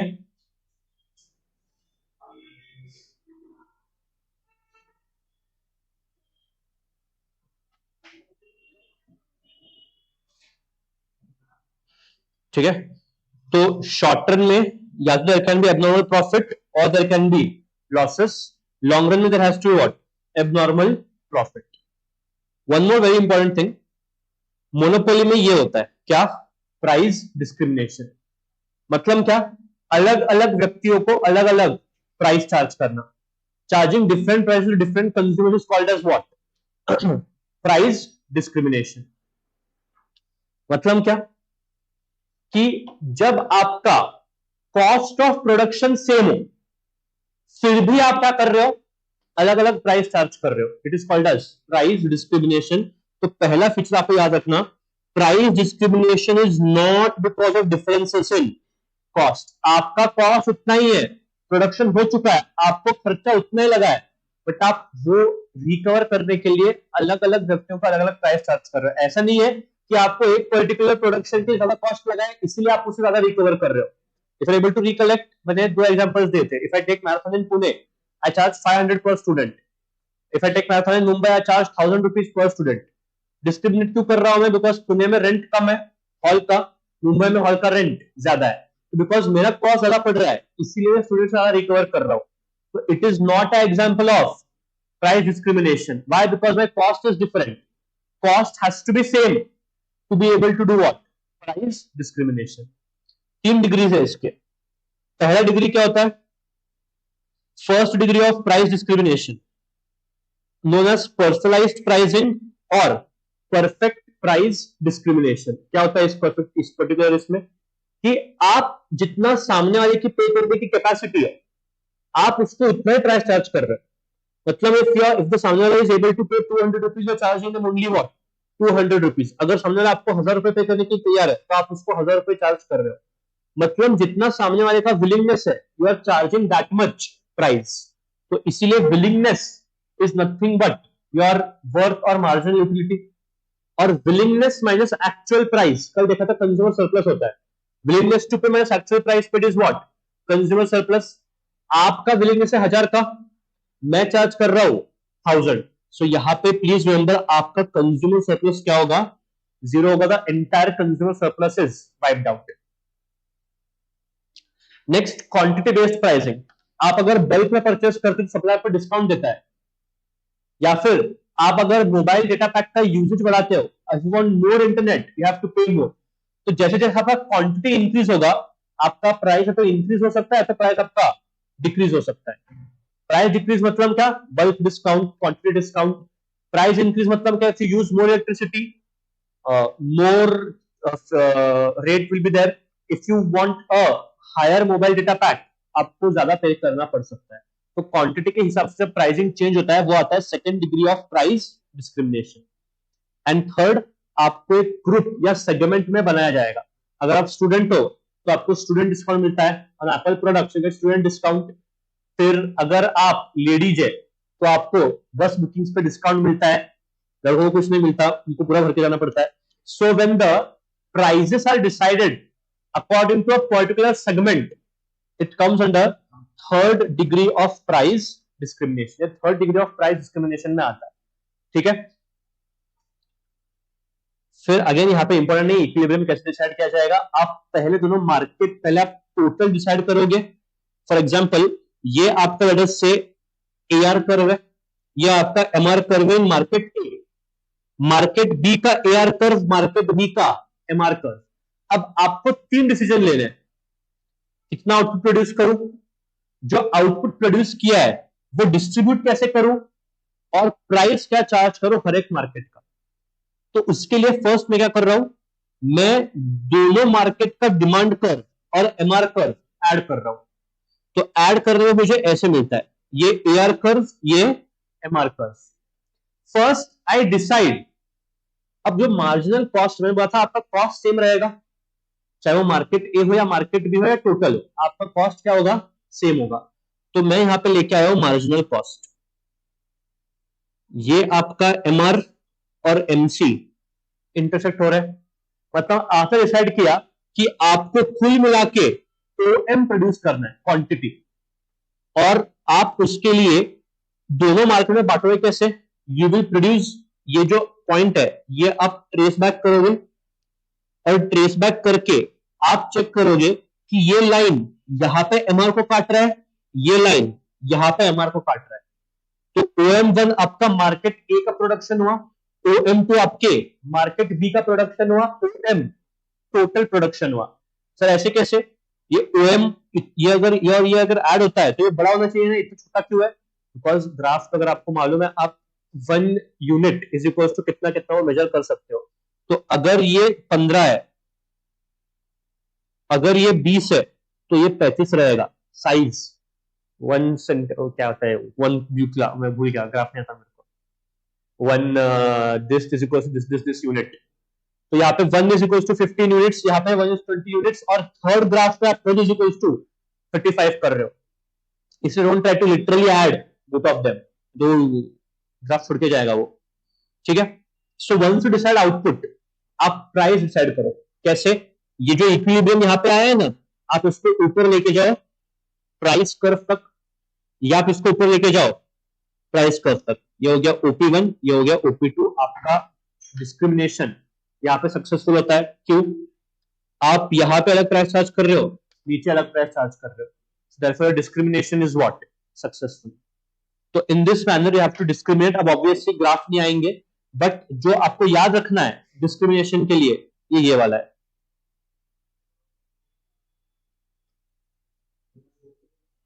अरे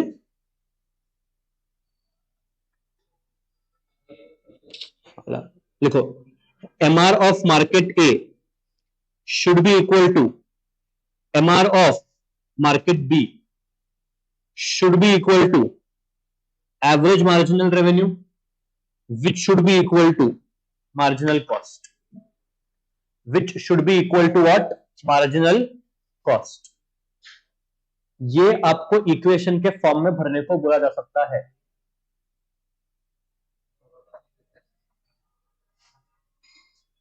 ठीक है,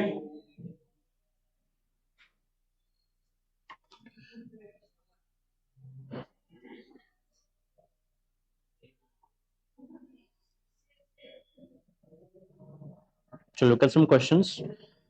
अभी मोनोपोलिस्टिक कंपटीशन है, आई होप थोड़े बहुत फीचर्स आपको याद है। Which of the following is not the characteristic of monopolistic competition? बोलो। Easy entry, product differentiation, large sellers, homogeneous product. बात चल रही है मोनोपोलिस्टिक कंपटीशन की, कौन सा कैरेक्टरिस्टिक नहीं है चारों में से?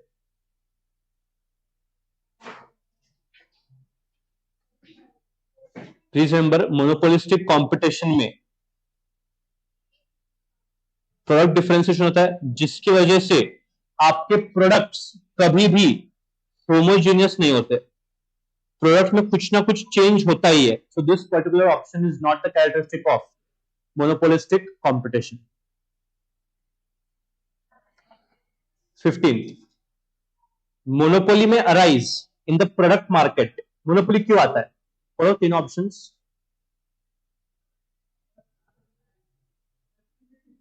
Why does monopoly arise?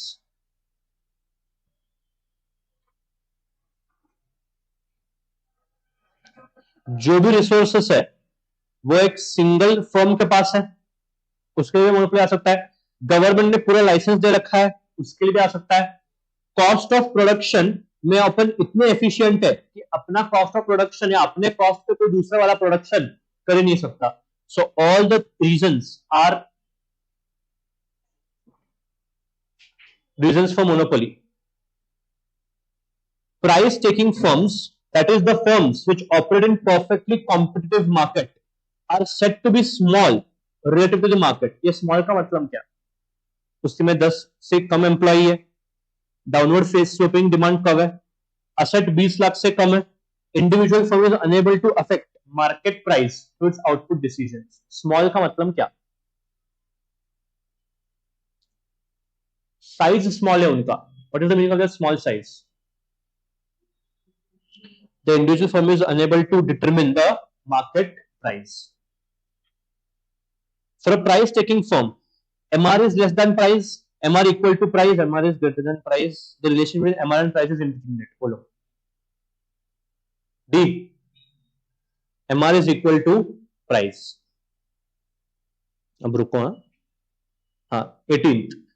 The long run equilibrium in monopolistic competition and profit competition are similar because in the both market structures, efficient output level will be produced in the long run.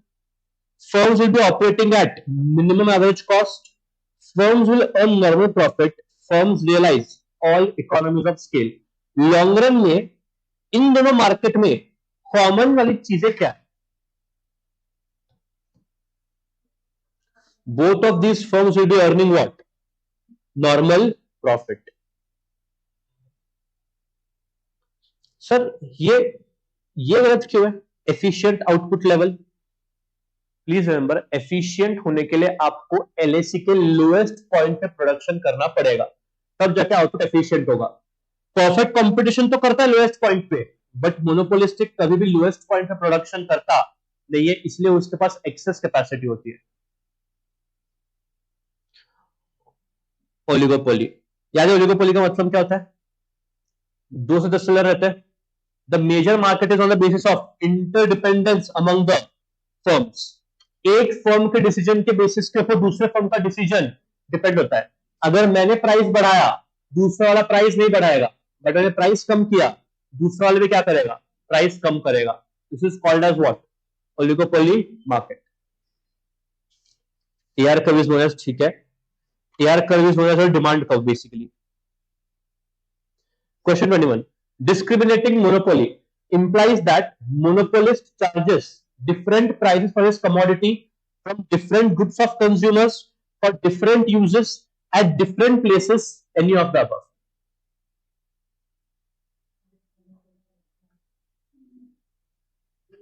A. B और C क्यों नहीं?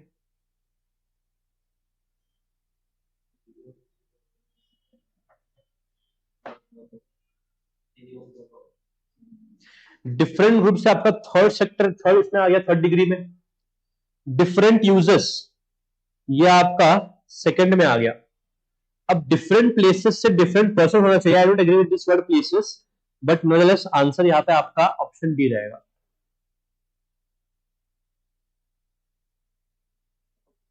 This is good. Price discrimination will be profitable only if elasticity in different markets is uniform, different, less or zero. जब आपका अलग अलग market में price elasticity अलग अलग होगा, तब जाके आप प्राइस डिस्क्रिमिनेशन कर पाओगे. ठीक है.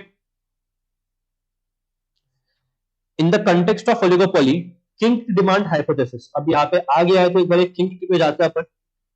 किंक्ड डिमांड हाइपोथेसिस, ये वाला जो किंक होता है, किंक के ऊपर वाला पोर्शन इलास्टिक होता है, किंक के नीचे वाला पोर्शन इनइलास्टिक होता है. व्हाई? अंडरस्टैंड.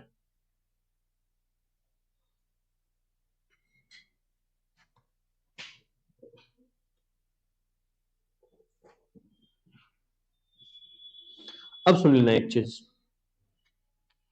यहां आपका प्राइस है, यहां पे आपका क्वांटिटी है. This is a base price and ये आपका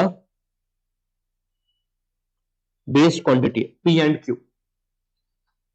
अब आप एक ओलिगोपोलिस्ट, आपने प्राइस जो है वो बढ़ाया, आपने प्राइस बढ़ा के P1 किया, तो इफ आई ट्रेस दिस, ये इधर डिमांड कब पे टच होगा और इधर से नीचे आपका क्वांटिटी होगा. आप चेक करोगे प्राइस आपने बहुत थोड़ा बढ़ाया, बट आपका क्वांटिटी कितना ज्यादा गिरा. क्यों? बिकॉज ये जो पॉइंट है ये आपके इलास्टिक कर्व पे आता है, और अगर इलास्टिक का डेफिनेशन याद है, change in quantity is more than change in price. Second reason, जब आप प्राइस बढ़ाते हो, ओलिगोपोलिस्ट में जो आपके कॉम्पिटिटर्स है वो प्राइस बढ़ाएंगे नहीं, वो प्राइस वही रखेंगे. आपका मार्केट बहुत ज्यादा लूज होगा, because if you increase the price, people will leave your market and go to what? Competitors, because competitors तो सेम प्राइस चार्ज कर रहे हैं. सेकेंड चीज, अगर आपने प्राइस गिराया, अब मैं देख रहा हूं भयंकर प्राइस गिरा रहा हूं मैं, बट क्वांटिटी देखो, क्वांटिटी प्राइस अपने इतना गिराया बट क्वांटिटी कितना बढ़ा, क्यों? बिकॉज ये इन इलास्टिक है, और इन इलास्टिक के केस में आपका change in price more than change in quantity. Second and very important reason, अगर आप प्राइस कम करोगे आपके कॉम्पिटिटर्स भी प्राइस कम करेंगे, मतलब जो कस्टमर जिसका है उसी के पास रहेगा, तो आपका सेल ज्यादा बढ़ेगा नहीं, आपका प्रोडक्ट का डिमांड जो है वो ज्यादा इंक्रीज होगा नहीं। This is called as what, kinked demand. तो इसीलिए हम लोग एस्टैब्लिश नहीं कर सकते कि कौन से टाइम पे कितना प्राइस होगा, इसीलिए बहुत सारी चीजें पढ़ते हैं हम इसमें। एक, प्राइस रिजिडिटी, प्राइजेस यहाँ पे फिक्स होता है, क्यों? क्योंकि प्राइस बढ़ाएगा तो कोई स्कोप नहीं है, प्राइस इंक्रीज का कोई स्कोप नहीं है। आप प्राइस कम करोगे बाकी वाले कम करेंगे, तो फिर से वो उतने पे आ जाएगा। तो व्हाई डू यू थिंक ये बाटली, सॉरी नीचे जो आपको थम्स अप, पेप्सी, कोक वगैरह मिलता है वो क्यों 20-20 रुपए का है, wild of 20 rupees? Very simple reason, क्या करूं क्या प्राइस चेंज करके? अगर मैंने चेंज किया, कम किया, तो बाकी वाले भी करेंगे। कल को अगर स्प्राइट ने 20 का 15 किया, सारे लोग 15 करेंगे, तो फायदा क्या हुआ? कुछ फायदा नहीं होता। इसलिए यहाँ पे आपके प्राइसेस क्या होते हैं? रिजिड होता है, मतलब क्या, वो चेंज आसानी से होते नहीं है। This is called as price rigidity and king demand curve hypothesis. तो अगर अब यहाँ पे ये आंसर करने का ट्राई करोगे, आप बोलो यहाँ पे क्या, in context of king demand hypothesis it is design to explain what, price output determination, price rigidity, leadership, collusion. Prices यहाँ पे आपके रिजिड होते हैं, चिकट होते हैं, फिक्स होते हैं, चेंज नहीं होते।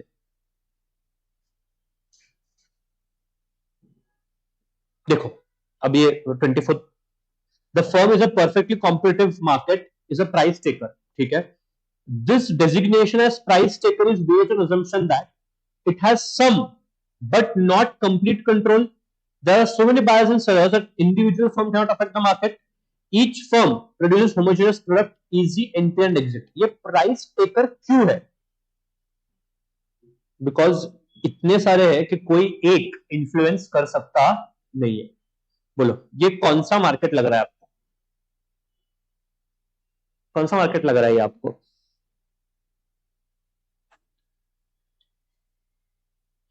Perfect competition, monopolistic competition, oligopoly, monopoly. Monopoly तो नहीं है for sure, monopolistic. Unfortunately answer is wrong. 1 2 3 4 5 6 7, 2 to 10 sellers, the answer is oligopoly. या आईसीआई के हिसाब से, इसलिए मैंने जानबूझ के ये टेबल मैंने भी नहीं बनाया, ये इंस्टीट्यूट का ही डिजाइन का टेबल है। This is of directly ICI, जहाँ पे उसने बोला ये ओलिगोपोली है। बट एक और क्वेश्चन आपको मिलेगा, अब मैं जन्म से वही क्वेश्चन ले रहा हूं, the structure of toothpaste industry in India is best described as. इसका आंसर इसने दिया है मोनोपोलिस्टिक कंपटीशन। क्यों इंडिया में it is monopolistic competition, but जो ऊपर का एग्जांपल है ये इंडिया का कहां पे था? ये तो आपको सिर्फ इतने सेंसस दे रखे थे, तो इसलिए आपका आंसर क्या होना चाहिए था? Do I agree with this? Answer is no. Why? अब ये अदर्स में कितने हो सकते हैं यार? Others is a category, others है ब्रांड नहीं है, अदर्स में बहुत सारे आएंगे, पेप्सोडेंट, कोलगेट वगैरह वगैरह करके।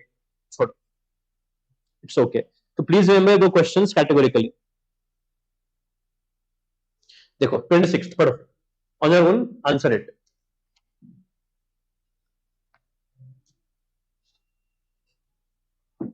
To minimize the losses, production करके फिक्स्ड कॉस्ट रिकवर करने का ट्राई करो। Supply curve of perfect competitive firm is determined by what? AR, MR, MU और MC। Supply curve of perfect competitive firm is determined by what? Marginal cost. Characteristics ठीक है, toothpaste ठीक है। Cold drink industry in India is best described as what? Cold drink industry of India is oligopolistic in nature. ठीक है ठीक है ठीक है। Under perfect competition in long run there will be no normal profit, super normal profit, production cost. Third class question है, जल्दी बोलो। Long run perfect competition में क्या नहीं होगा? सुपर नॉर्मल प्रॉफिट्स नहीं होंगे। 34 ठीक है, कर सकते हो तुम, 35 कर सकते हो। Agricultural goods depict the characteristics of what? Agri goods नहीं, ओलिगोपोली नहीं। बटाटे, आलू, परफेक्ट कंपटीशन स्टार्टिंग में ये एग्जांपल है बुक के अपने। The market for hand tools is dominated by Draper, Stanley, Craftsman. This market is described as what? तीन सेलर है, तो किसका एग्जांपल है? ओलिगोपोली। 2 से लेकर 10 सेलर का जब क्वेश्चन आएगा it will B of oligopoly.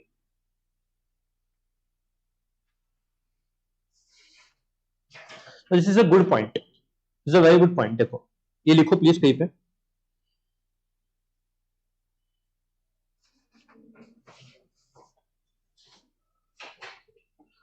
Monopoly, oligopoly,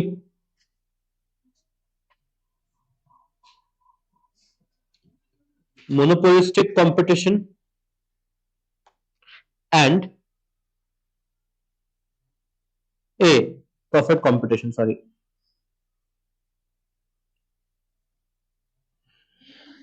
ये क्या लिखा मैंने ऑर्डर?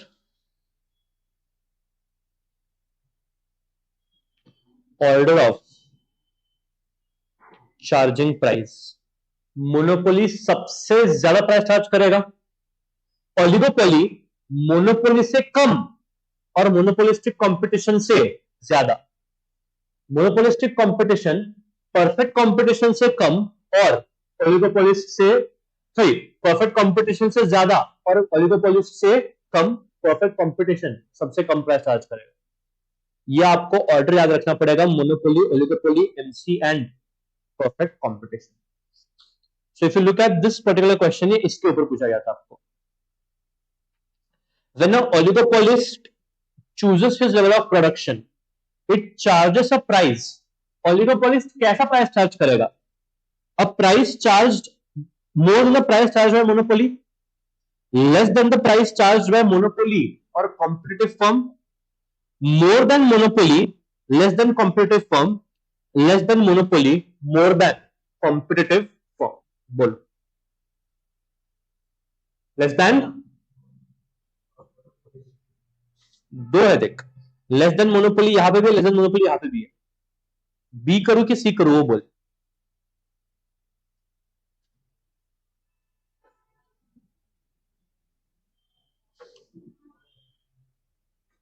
ऑर्डर देखो जरा।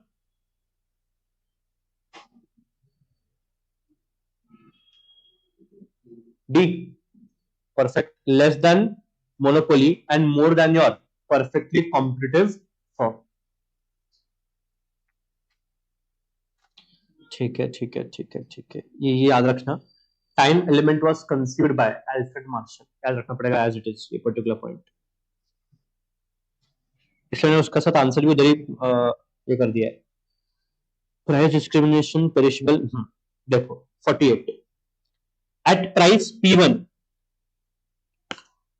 the firm will produce zero output Q3 Q5 Q6। P1 पे क्या प्रोडक्शन करो? ये P1 है। what should I produce at this particular output? at this particular price कितना प्रोडक्शन करो?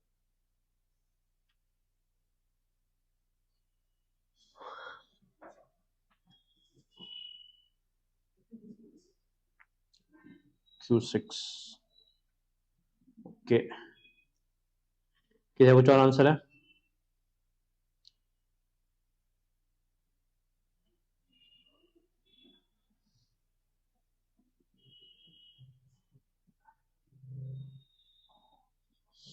कोई आंसर है किसी का Q6 के अलावा?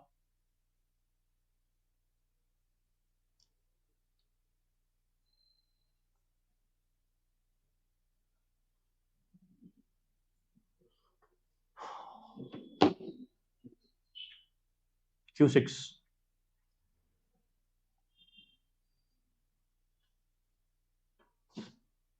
बताओ जरा आंसर क्या है,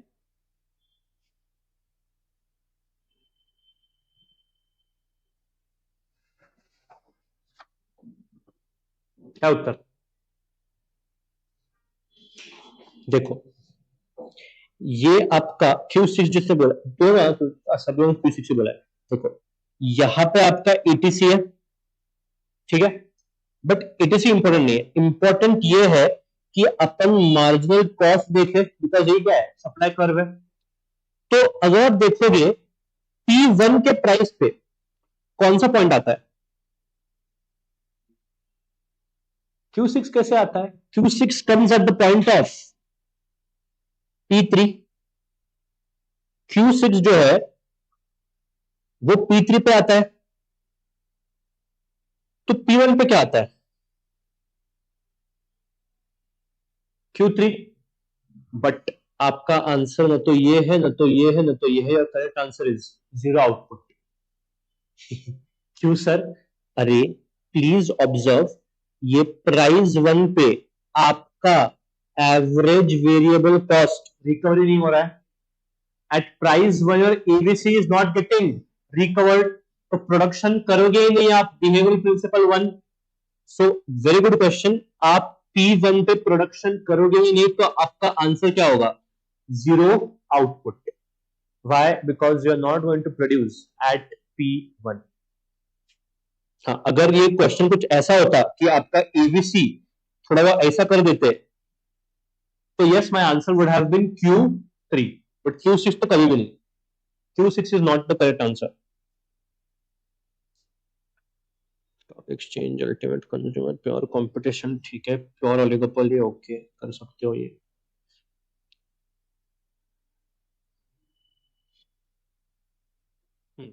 When the monopolist divides the consumers into separate sub-markets and charges different price in different sub-markets, it's called as which degree?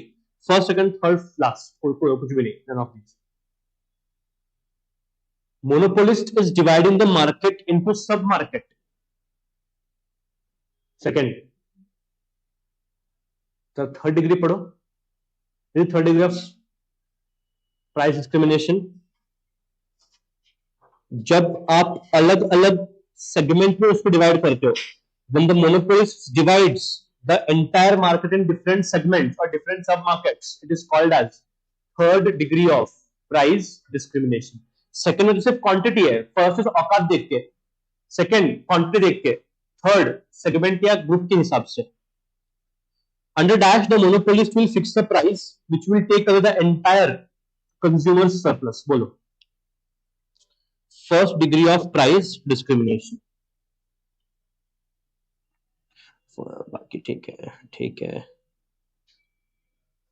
Okay okay okay okay okay, ठीक है।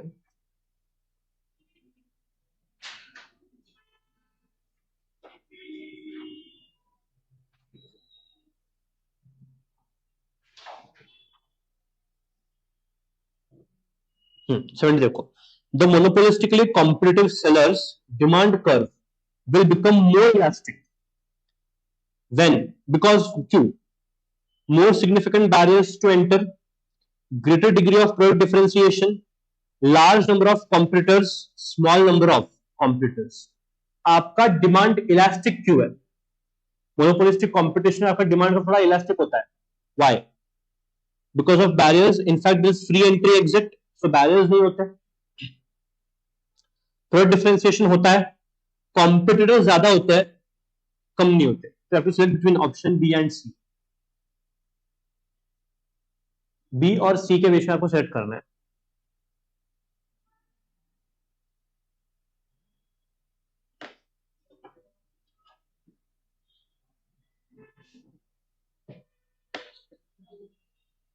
B, yes, because there is a greater degree of product differentiation, इसकी वजह से product अपने close substitutes बनते हैं।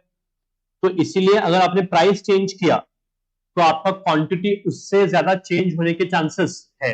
तो correct answer is option B. ठीक है, इसके सॉल्यूशंस दिए, आप प्लीज ट्राई करना।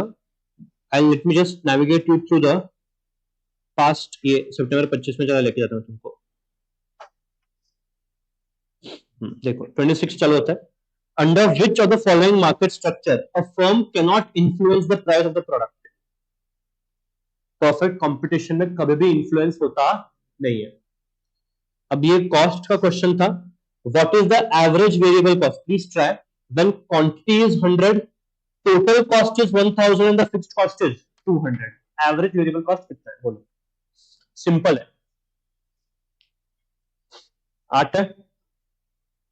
टोटल कॉस्ट मतलब TFC plus TVC. This is given to as 100, sorry 1000. Fixed cost is 200 plus TVC is equal to 1000. तो आपका टीवीसी जो है वो 800 का आता है, यूनिट 100 का है, तो 800 डिवाइड बाय 100 आपका पर यूनिट कॉस्ट कितना हो जाएगा? 8 रुपए. करो. Increase in supply with unchanged demand.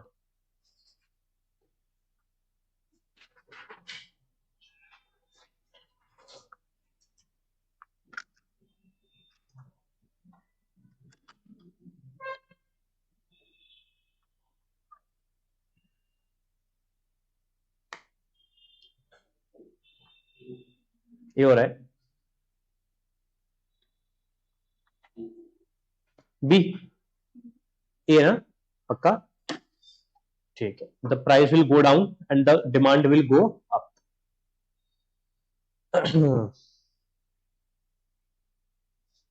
देखो next. Assume that supply of cars remain constant and the price of cars are expected to increase in the future. What will be the effect on demand curve? आपका supply change नहीं हो रहा है, but आपको ऐसा लग रहा है कि आगे जाके गाड़ियों के प्राइसेस इंक्रीज होने वाले हैं. You're expecting the prices to go up. If there's an expectation the price will go up, demand आपका इंक्रीज होगा कि डिक्रीज होगा? इंक्रीज होगा. तो सप्लाई उधर ही है, डिमांड इंक्रीज होगा. टेल मी क्या होता है चारों में से? Demand curve will shift to right, demand curve will shift to left, demand curve will remain unchanged. Insufficient information to predict demand curve. Demand curve will shift to right. A competitive firm, मतलब PC, should shut down if total revenue is less than cost, total revenue is less than marginal revenue, total revenue is less than average variable cost, total revenues are less than fixed cost. कब shut down करना चाहिए? चलो ना business बंद कब चारों में से?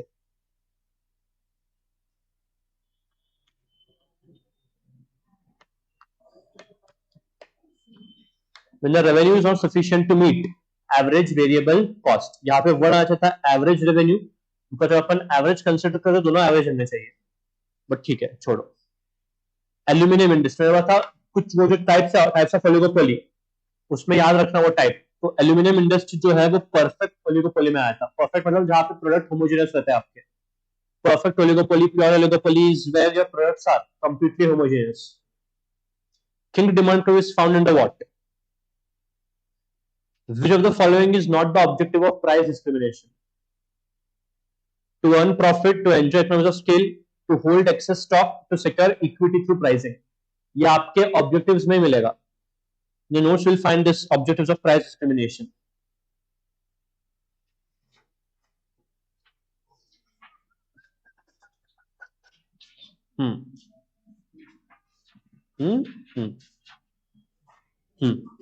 Objectives of price discrimination.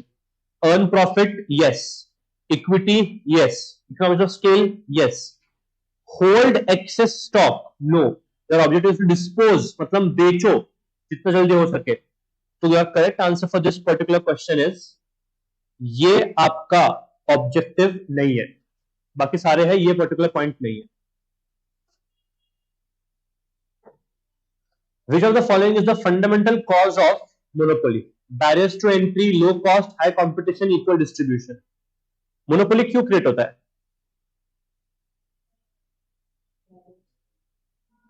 Simple. If there are barriers to entry, monopoly is created. पढ़ो. A fast food chain introduces a new burger. Wow. With a unique sauce to differentiate itself from the competitors. Although many similar burger options exist, customers perceive this product as a distinct product. कौन सा market form है ये? PC, monopoly, monopolistic competition, oligopoly. One word in the entire question is important. वो identify करो। वो एक word के ऊपर पूरा क्वेश्चन डिपेंडेंट है। तो ये कौन से मार्केट में होता है? Monopolistic competition. 36 कर लिया? ये करो यार, लास्ट लास्ट लास्ट हो गया। When both demand supply decrease, equilibrium quantity dash, but equilibrium price is dash dash dash.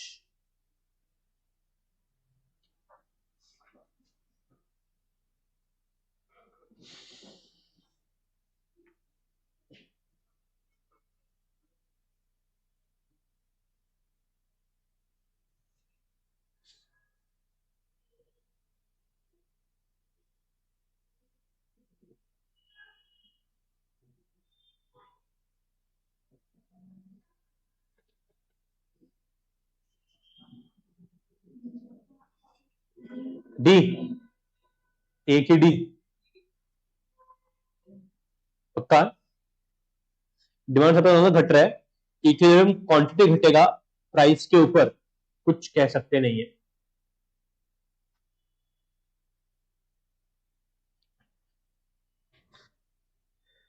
$38.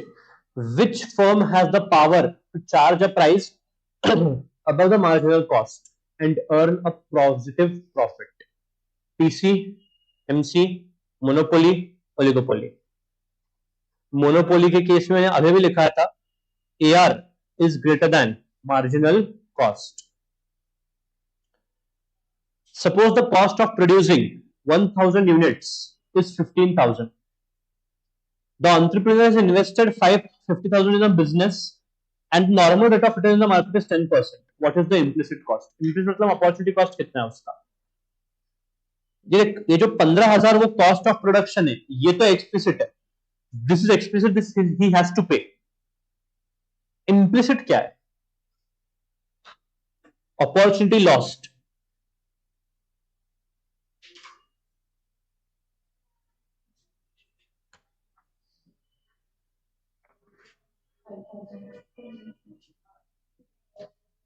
ये 50,000 जो उसने धंधे में लगाया है, चाहता तो 10% मार्केट की रिटर्न कमा सकता था, बट अब कमाएगा नहीं। तो दिस 5,000 रुपीज, 50,000 का 10% इज हिज अपॉर्चुनिटी कॉस्ट। अरे यार, लास्ट लास्ट पक्का, last promise, last. Hush.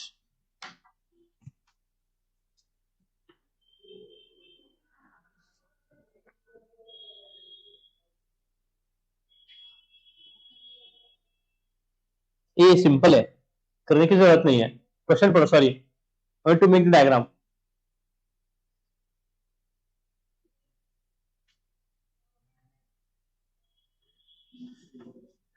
It will shift to left. ठीक है? So if you see the questions on market are not that complicated जो आपके क्वेश्चन बैंक में है, वो क्वेश्चन बैंक करके जाना। अगर गलती से कोई कॉम्प्लिकेटेड क्वेश्चन आएगा, you should be able to tackle. अभी पूरे इसमें कॉम्प्लिकेटेड जो था वो ये वाला क्वेश्चन था, 39th वाला, और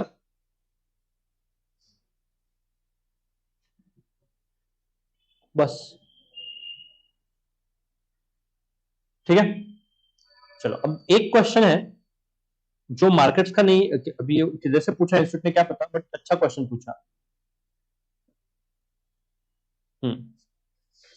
Under dash conditions, supply will be more than that under dash conditions. कौन से मार्केट फॉर्म में सप्लाई ज्यादा रहेगा as compare to the other market form? Under monopoly supply will be more than competitive, under competitive supply will be more than monopoly, under competitive supply will be more than oligopoly, और under oligopoly supply will be more than monopoly. ये आपको answer करना है। To think on this, एक बार please इसके बारे में सोचना। बी, जाहिर से होता है कॉम्पिटिटिव में लार्ज नंबर ऑफ सेलर्स रहते हैं, larger the number of sellers greater will be the supply. तो आपको लग रहा है कि ये मार्केट का क्वेश्चन है? नहीं, ये सप्लाई का क्वेश्चन था। Determinants of supply, larger the suppliers more will be the supply. तो under competitive form there are more suppliers and therefore more supply will be that under monopoly condition. ठीक है. सो approximately हाँ, oligopoly सी, अगर मैं ये compare किया था, हाँ ये एक्चुअली ये तो सही था, डी भी होना चाहिए था, but B is what institute believes. ये तो 100% नहीं है, ये तो 100% नहीं है. मेरे हिसाब से डी भी हो सकता था, बिकॉज ओलिगोपोली में भी सेलर ज्यादा रहता है as compare to monopoly. But because this option also present, ये ज्यादा सही लग रहा है, तो इसलिए correct answer is option B. ठीक है.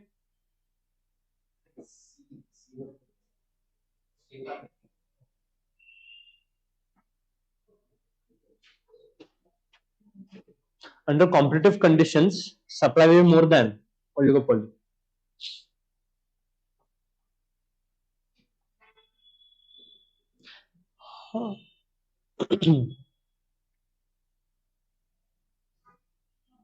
देख एक चीज सिंपल है, कॉम्पिटिटिव जब अपन कंपेयर करते हैं तो उसमें सेलर ज्यादा होते हैं, ओलिगोपोली में सेलर्स कम होते हैं ना.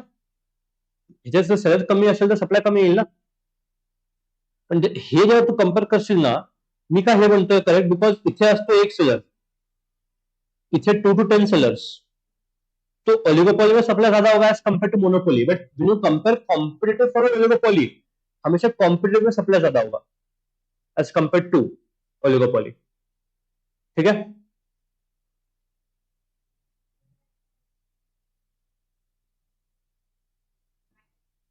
38 क्यों छोड़ा, नहीं छोड़ा, किया है. ठीक है. चलो, will take a break. It's 2 o'clock. Come back by 2:30. Will discuss public finance. लिखता है इधर, तो भाग जाएंगे.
Hello hello hello.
Okay, let's start with the next chapter, public finance. ठीक है,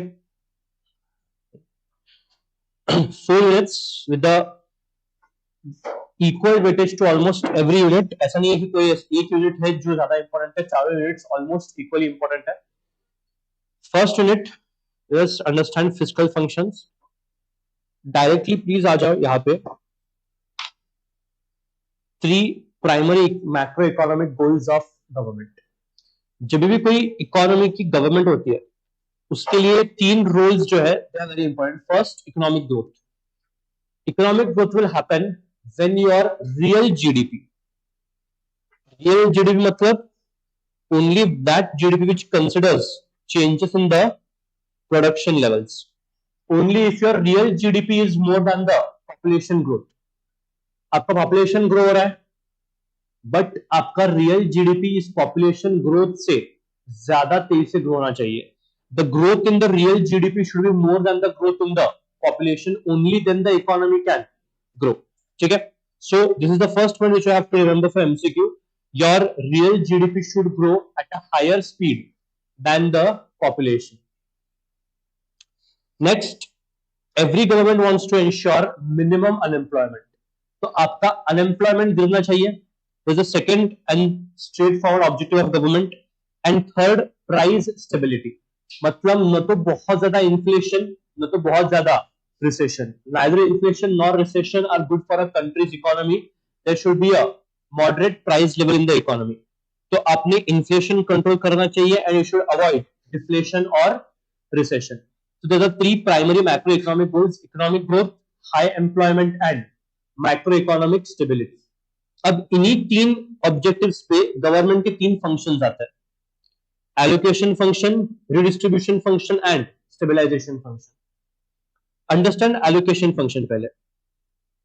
एलोकेशन फंक्शन में एक गवर्नमेंट डिसाइड क्या करती है, how to produce, what to produce and for whom to produce. जो आपके सेंट्रल प्रॉब्लम्स है इकोनॉमी के, what to produce, how to produce and for whom to produce, यही आपके एलोकेशन फंक्शन में आंसर किया जाता है।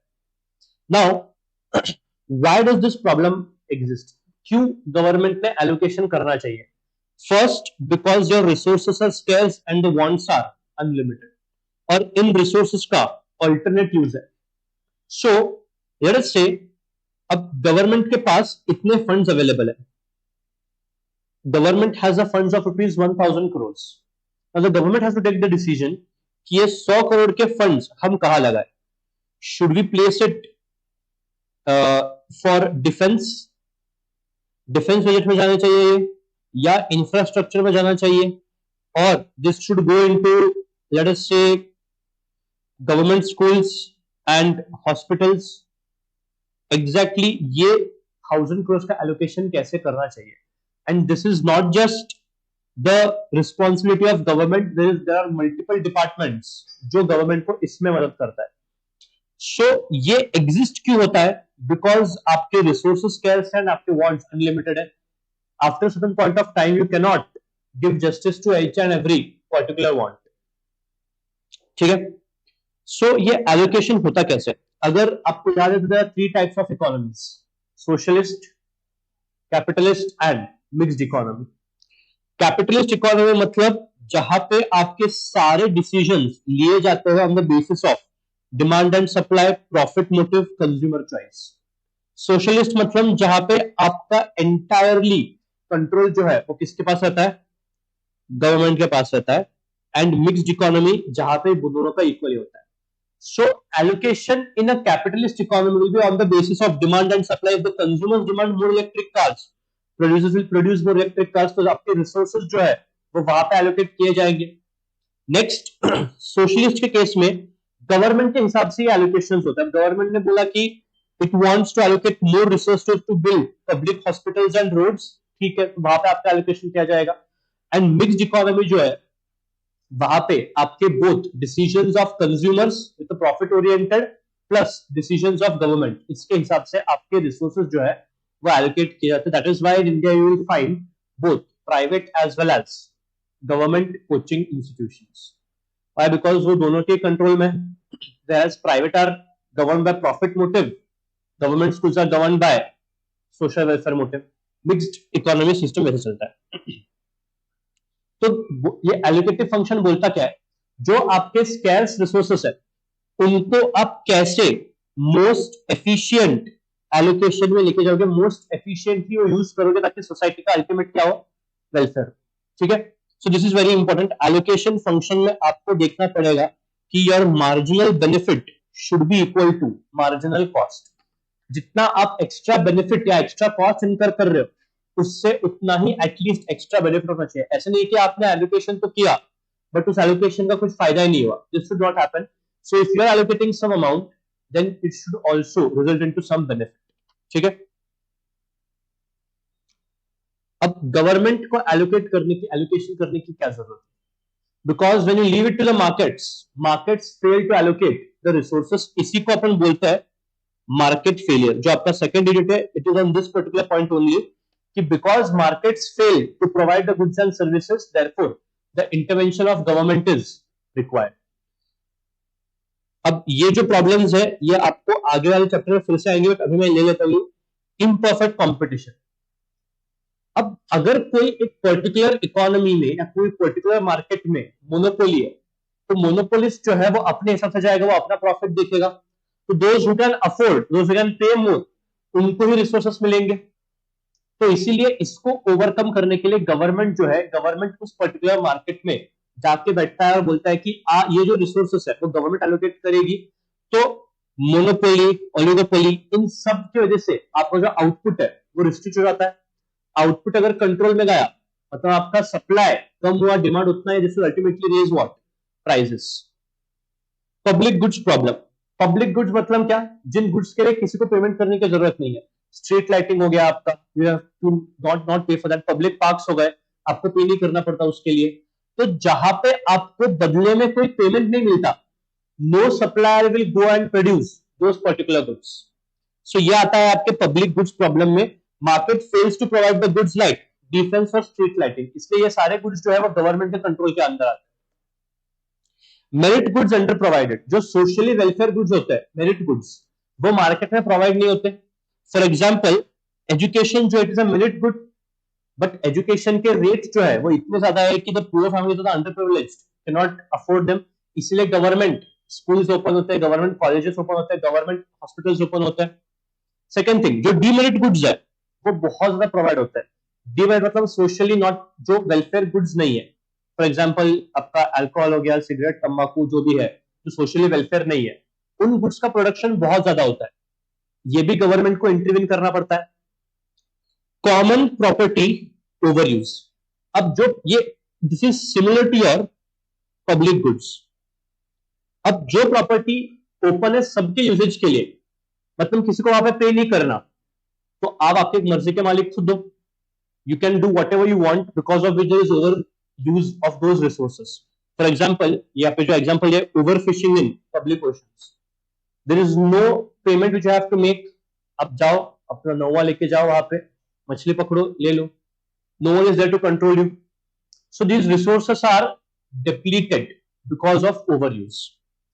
एक्सटर्नलिटीज। एक्सटर्नलिटी मतलब क्या, दो लोगों के बीच में ट्रांजैक्शन हो रहा है, इससे कोई थर्ड पार्टी अफेक्ट हो रही है। तो third parties are affected by the private action. This is called as what? Externalities. For example, एक फैक्ट्री है, उसको जो पोल्यूशन कर रही है उसकी वजह से जो रेसिडेंट्स है वो अफेक्ट हो रहा है. अब this residents are third party, न तो वो फैक्ट्री से किसी भी हालत में रिलेटेड है, but still they are suffering because of the pollution. तो इसको बोलते हैं एक्सटर्नलिटी. अब ये एक्सटर्नलिटी के ऊपर आगे जाके पूरा एक पेज है, वो चार्ट रहेगा, तो वो चार्ट पड़ेगा. ठीक है. फैक्टर इन मोबिलिटी, आपके रिसोर्सेज जो है वो आसानी से मूव नहीं हो सकते. लेबर, कैपिटल, लैंड, ये मूव नहीं होते because of the problem of scarcity arises, जिसकी वजह से आपको एलोकेशन करना पड़ता है. Imperfect information, buyers like the full data. तो इसलिए अगर if you are able to recollect, ये इस पर्टिकुलर प्रॉब्लम को अपन बोलते हैं इनकम्प्लीट इंफॉर्मेशन. यहाँ पे दो चीजें होती है, एडवर्स सिलेक्शन और moral hazard. Adverse selection and moral hazard. in the next unit you will find this. Inequality, uneven resource distribution affects the access. The rich afford the better, poor do not afford. इसके लिए government जो है वो redistribution function लगाती है ताकि अमीरों से ज्यादा टैक्स लेके वो गरीबों में as a form of subsidies बांट सकती है. ठीक है. दिस इज, ये जो स्टार्टिंग के जो भी पॉइंट्स है वो इंस्टीट्यूट टेस्ट नहीं करता है, so this can just go ahead, एक बार पढ़ लेना और भूल जाओ. ठीक है. इंस्टीट्यूट इसको टेस्ट नहीं करता है. What is important is this particular point कि redistribution function में होता क्या है. Redistribution function is what?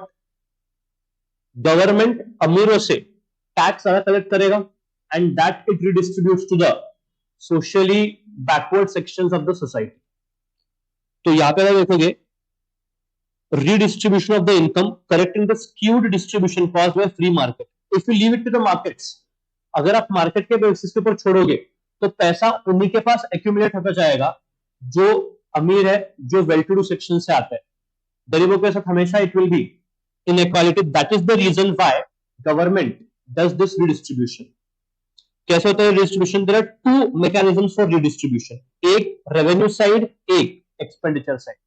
Revenue side मतलब बेसिकली टैक्सेशन.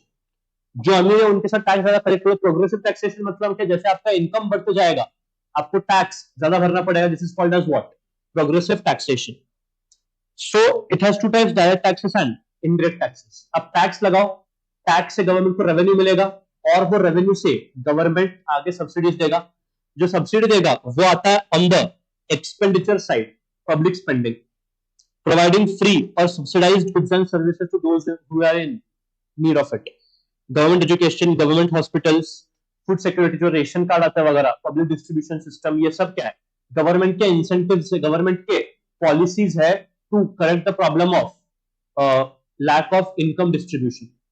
तो एलोकेशन फंक्शन क्या देखा था? Allocation function was to ensure the scarce resources are allocated to the best possible use.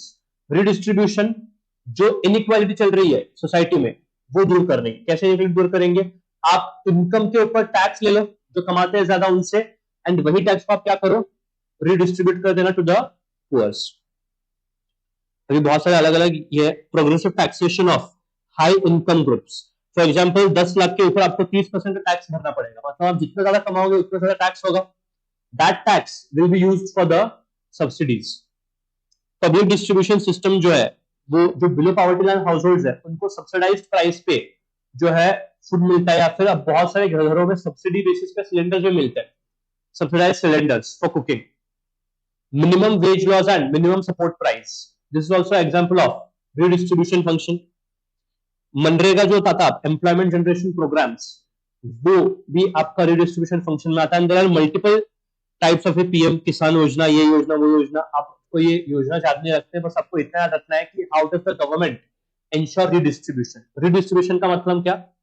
जो कमा रहे हैं उनसे टैक्स कलेक्ट करके जो वीकर सेक्शन है उनमें सब्सिडीज देना. That is the bottom line which you have to remember. बाकी आपको यहाँ पे एक एक एग्जांपल याद रखने की जरूरत नहीं है. अब when the government does this high taxes and subsidies, there is something called as efficiency versus equity trade off. मतलब क्या? आप टैक्स लगा रहे हो अमीरों पे, but this is disincentivising those people. अब अज्यूम करो यार, आप इतना इनकम कमा रहे हो मेहनत करके, उसके ऊपर गवर्नमेंट टैक्स ले रहा है. अगर वो टैक्स का अमाउंट ज्यादा ही बढ़ते जा रहा है तो you as a income earner आपके पॉकेट में धक्का पड़ता है. कमाना कदर ले और टैक्स नहीं भरने का। सो इससे what happens is this does not incentivize the people to earn more. वो बोलेंगे कि नहीं अपने को काम ही नहीं करना है, उनका एफिशिएंसी जो है वो कम हो जाएगा। सो कहीं ना कहीं ये जो इक्विटी है, इक्वालिटी इन इनकम और फेयरनेस इन डिस्ट्रीब्यूशन, ये इंश्योर करने के लिए आप कहीं ना कहीं लोगों का एफिशिएंसी जो है वो कम कर रहे हो। वाई? बिकॉज पीपल के पास इंसेंटिव नहीं है प्रोडक्शन करने का, ग्रोथ करने का। वो बोलेंगे जितना भी अपन इनकम कमा रहे उतना ही कमाते हैं, क्योंकि अगर इनकम ज्यादा कमाया तो टैक्स ज्यादा भरना पड़ेगा। So this will disincentivise the people to do what, more production to grow. So इसीलिए कहीं ना कहीं government has to balance between the two things. ऐसा नहीं है कि सिर्फ ज्यादा टैक्स कलेक्ट करो और देखो क्या होता है। You can not do only this, you have to manage between the both. ठीक है, अगर 50% का टैक्स लगाया आपके ऊपर, this will reduce the motivation to innovate और एक्सपैंड द बिजनेसेस। बिजनेसेस कर ही नहीं पाएंगे कुछ, तो फायदा ही क्या फिर कमा के। Stabilization, where you have to control the price levels, inflation और रिसेशन। अब ये कैसे कंट्रोल किया जाता है उसके ऊपर चैप्टर 4 करके है, फिस्कल पॉलिसीज। ठीक है, तो वो उसमें आएगा। अल्टीमेटली आपको स्टेबिलिटी में क्या इंश्योर करना है कि आपका जो इन्फ्लेशन है it is low and stable, labour is completely employed, there is no unemployment, the economy's total spending matches the total output. जितना एक इकोनॉमी में आउटपुट प्रोडक्शन हो रहा है उतना पूरा का पूरा जो है वो खर्च होना चाहिए। ठीक है, and next, economies output matches its production capacity. जो जितने रिसोर्सेस है इकोनॉमी में वो कंप्लीटली यूज होने चाहिए। इसका पहले का मतलब क्या है, resources in the economy are required to be completely used, resources to be completely utilized, because वही एक इकोनॉमी का प्रोडक्शन कैपेसिटी रहता है। Resources are itself what, production capacity. So जब ये कंप्लीटली यूटिलाइज होंगे तब जाके आपका आउटपुट जो है वो ज्यादा होगा। तो ऐसा है कि आपका कैपेसिटी है प्रोड्यूस करने का, आप प्रोडक्शन कर ही नहीं रहे, you are wasting the resources. पहले जो स्केयर से वही रिसोर्स आप वेस्ट कर रहे हो, ऐसा होना नहीं चाहिए। अब ये जो पर्टिकुलर पॉइंट है इसको आप प्लीज मार्क करना, बिकॉज ये थोड़ा डिबेटफुल लगता है। The stabilization function is one of the key functions of fiscal policy which aims at eliminating macroeconomic fluctuations arising from suboptimal allocation of resources। अभी एक क्वेश्चन डायरेक्टली पूछा गया था इन May 25, जहां पे इधर जो था ये ब्लैंक था। तो क्वेश्चन ने पूछा था आपको, the dash is the key functions of fiscal policy aims at eliminating fluctuations arising from suboptimal allocation of resources। Option में था allocation function, ऑप्शन में था ये स्टेबलाइजेशन फंक्शन। जस्ट बिकॉज यहां पे वर्ड है सब ऑप्टिमल एलोकेशन ऑफ रिसोर्सेस, बहुत लोगों ने इसका आंसर एलोकेशन फंक्शन दिया था, विच इज रॉन्ग। यहां पे आपको इंपॉर्टेंट वर्ड है ये macroeconomic fluctuation, so you have to answer this according to this particular line. तो इसका आंसर जो है इट इज स्टेबलाइजेशन फंक्शन। तो जहां पे भी आप ये वर्ड देखोगे मैक्रो इकोनॉमिक फ्लक्चुएशन, आपको इमीडिएटली कहां पे जाना है, स्टेबलाइजेशन फंक्शन में जाना है। ठीक है, there are two ways to achieve this. Monetary policies जो आरबीआई इंप्लीमेंट करता है, फिस्कल पॉलिसीज जो गवर्नमेंट ऑफ इंडिया इंप्लीमेंट करती है। Fiscal policy of two types, taxation and government spending. ठीक है, let me directly take you to that particular point only. Fiscal policy में आ जाओ, the fourth unit, fiscal policy. सबसे पहले पॉइंट जो इंपॉर्टेंट एमसीक्यू पॉइंटर्स है यहां पे, पहला, fiscal policy is a demand side policy. मतलब ये फिस्कल पॉलिसीज क्या करेंगे, ये आपका एग्रीगेट डिमांड कंट्रोल करेंगे। If aggregate demand is controlled, economy में इन्फ्लेशन और रिसेशन क्या हो जाएगा, अपने आप कंट्रोल में आ जाएगा। How to ensure that the aggregate demand is controlled? Take a very simple example. Currently economy में इन्फ्लेशन है। इन्फ्लेशन कब होता है, please tell me? When demand is more और supply is more. When does inflation happen? आई शपथ, आई शपथ, वे टू गो। एग्जाम के 15 दिन पहले आप ऐसे बोल रहे हो। इन्फ्लेशन में प्राइस आपके हाई रहते हैं, और when the prices are high, please remember demand is always more than supply. तो जब आपका इकोनॉमी इन्फ्लेशन से गुजर रहा है, गवर्नमेंट का प्राइमरी टारगेट है ये एग्रीगेट डिमांड को कंट्रोल करना। ये जो एग्रीगेट डिमांड है आपका, एग्रीगेट डिमांड कंट्रोल करना मतलब एग्रीगेट डिमांड कम करना। When your economy is going through inflation, the target of the government is to lower or reduce the aggregate demand. कैसे करेगा वो? दो चॉइस है उसके पास, एक टैक्स है, एक गवर्नमेंट एक्सपेंडिचर है।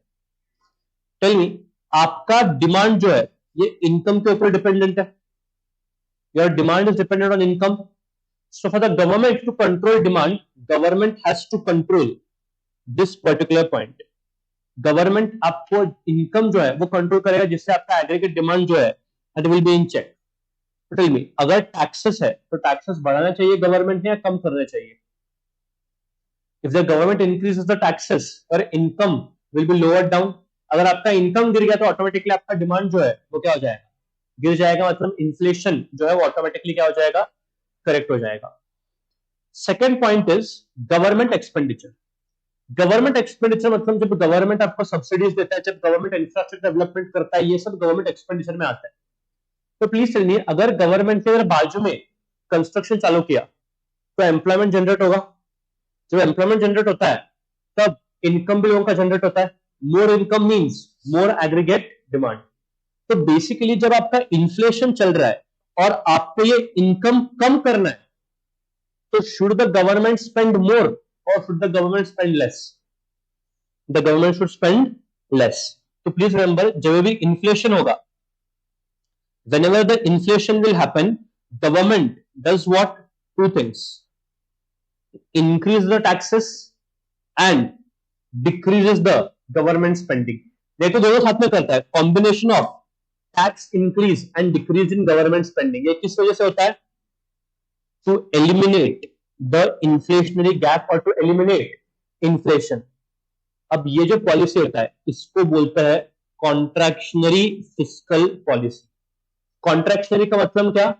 आपको ऐसे पॉलिसी इंप्लीमेंट करने हैं जिससे इकोनॉमी का एग्रीगेट डिमांड कॉन्ट्रैक्ट हो। पॉलिसीज टू कॉन्ट्रैक्ट और रिड्यूस, टू कॉन्ट्रैक्ट और reduce aggregate demand. Policies to contract और reduce aggregate demand is called as contractionary fiscal policy. तो कॉन्ट्रैक्शनरी फिस्कल पॉलिसी तब इंप्लीमेंट किया जाएगा व्हेन इकोनॉमी इज इन, बोलो, inflation की recession. Good, when the economy is in inflation, तब जाके ये कॉन्ट्रैक्शनरी फिस्कल पॉलिसी इंप्लीमेंट किया जाएगा। ठीक है? To control inflation during the period of high economic growth. कैसे कंट्रोल करोगे? गवर्नमेंट स्पेंडिंग कम करो, इससे ऑटोमेटिकली इनकम कम हो जाएगा। टैक्सेस बढ़ाओ, इससे भी आपका इनकम कम हो जाएगा। ऐसा दोनों का कॉम्बिनेशन कर लेना। ठीक है? अब वो बजट क्या है समझाता हूं। अब इसका उल्टा, एक्सपेंशनरी फिस्कल पॉलिसी। इसका मतलब क्या? फिस्कल पॉलिसी टू एक्सपैंड और इंक्रीज एग्रीगेट डिमांड। आपका डिमांड कम है, गवर्नमेंट को एग्रीगेट डिमांड बढ़ाना है। मतलब your economy is currently facing what? Inflation की recession. Economy is in recession. Recession में आपका डिमांड सबसे कम होता है। तो यहाँ पे इकोनॉमी पॉलिसी जो है या फिर गवर्नमेंट का जो पॉलिसी है, इट इज टू एंश्योर कि एग्रीगेट डिमांड बढ़े। एग्रीगेट डिमांड तब बढ़ेगा आपका इनकम बढ़ेगा। इनकम बढ़ाने के लिए टैक्सेस क्या करने पड़ेंगे? डिक्रीज करने पड़ेंगे। Lower taxes means more income and government spending जो है वो आपको यहाँ पे क्या करना पड़ेगा? बढ़ाना पड़ेगा। Increase government spending means what? More income, more employment basically, जिसकी वजह से more income and therefore more aggregate demand. और तीसरा चॉइस क्या है? दोनों का combination of tax cuts and what? Increased government spending. आपके पास दो ऑप्शंस है, या दोनों का कॉम्बिनेशन का भी ऑप्शन है। नाउ अंडरस्टैंड ये क्या है यहाँ पे? Budget deficit and budget surplus. Deficit का मतलब क्या होता है? Expenses are more than income. अब टैक्स गवर्नमेंट का एक्सपेंस है कि इनकम है? इनकम है। टैक्स आप बढ़ा कम कर रहे हो, यहाँ पे टैक्स आप बढ़ा रहे हो कम कर रहे हो, मतलब यहाँ पे आपका इनकम जो है वो डिक्रीज हो गया। Government spending, what is this, expense आपके बढ़ गया, मतलब कहना है expense is more then income and therefore this results to what, budget deficit. So please understand, during expansionary fiscal policy the government will face budget deficit. Why? Because tax reductions reduce the revenue and increased spending exceeds the tax income. मतलब आपका spending बहुत ज्यादा है as compared to your tax income. जब आपका government spending कम होता है तो ये एक्सपेंडिचर कम हो गया, टैक्स बढ़ते हैं तो गवर्नमेंट का इनकम बढ़ा, मतलब in case of contractionary fiscal policy your income will be more than expense and therefore there is a budget surplus. ठीक है, तो ये एमसीक्यू पूछता है इंस्टीट्यूट की बजट डेफिसिट कौन से केस में आता है, या फिर contractually fiscal policy leads to what, budget deficit, budget surplus, balanced budget, none of these, कुछ भी ऐसे। ठीक है, तो please understand expansionary fiscal policy हमेशा बजट डेफिसिट देता है, कॉन्ट्रैक्चुअली फिस्कल पॉलिसी हमेशा बजट सरप्लस देता है। ठीक है, so these are the two ways जो आपके एक्सपेंशन कॉन्ट्रैक्शनरी मेजर्स में आते हैं। ठीक है, अब होता क्या है, ये नाम सुन के एक्सपेंशनरी या कॉन्ट्रैक्शनरी नाम सुन के ऑपोजिट सोचने लगते हैं। एक्सपेंशनरी मतलब इन्फ्लेशन को कंट्रोल कर रहे हैं, नहीं, एक्सपेंशनरी मतलब रिसेशन को कंट्रोल करना है, कॉन्ट्रैक्शनरी मतलब इन्फ्लेशन को कंट्रोल करना है। ठीक है, contractionary fiscal policy means you have to control inflation, contractionary इसमें यहाँ पे लिख के दिया policies to reduce aggregate demand. Aggregate demand जब कम होगा तो आपका इन्फ्लेशन ऑटोमेटिकली क्या हो जाएगा, गिर जाएगा। ठीक है, वही आता है फिर से government expenditure, taxes, public debt जो है वो समझना, ये पब्लिक डेट, पब्लिक डेट मतलब when government borrows from citizens of a country, जब गवर्नमेंट सिटीजन से बोरो करता है या फिर जब गवर्नमेंट बाहर से कुछ बोरो करता है उसको क्या बोलते हैं, public debt. Tell me, government loan क्यों लेता है, क्यों लेता है गवर्नमेंट लोन, स्पेंडिंग के लिए लेता है, स्पेंडिंग का इंपैक्ट क्या क्या होगा, दीज ऑल थिंग्स। ठीक है,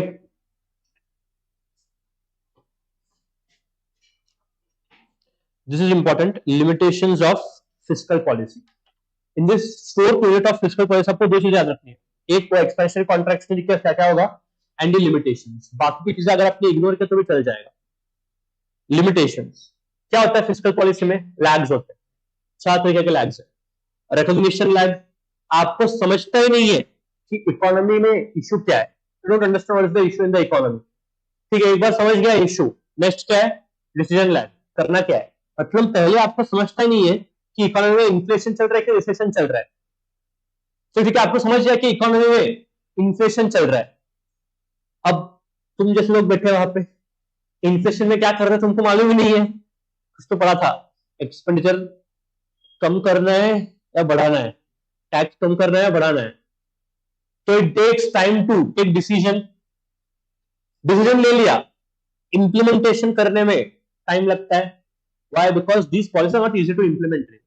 आपको अगर टैक्स बढ़ाना है तो कल को फिर गवर्नमेंट बोल नहीं सकती hello I am increasing tax, नहीं, बजट के रूप में उसको प्रेजेंट करना पड़ता है, एक्सपेंडिचर भी आपको बजट के रूप में प्रेजेंट करना पड़ता है कि we are proposing this much government expenditure, तो इम्प्लीमेंटेशन लैग आता है, और इम्प्लीमेंटेशन के बाद इम्पैक्ट लैग। ऐसा नहीं है कि आपने आज टैक्स का ये किया तो कल को आपका इन्फ्लेशन पूरा चलाया गया, तो 4 लैग्स, इम्प्लीमेंटेशन, सॉरी, हाँ, first recognition, decision, implementation, impact, order याद रखना, recognition, decision, implementation and impact lag. Next limitation is difficulty to adjust the spending.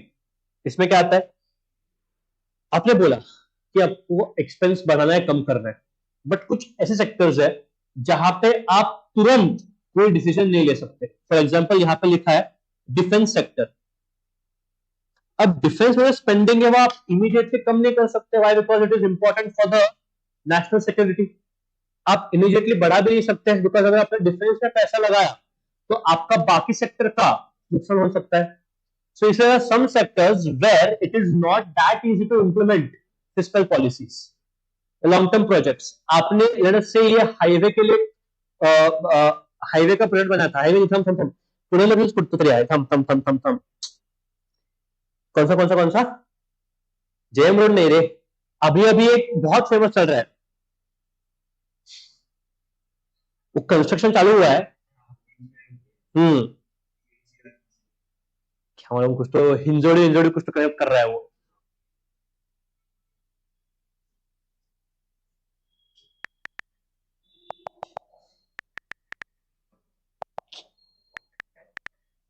हिनावड़ी नहीं रे,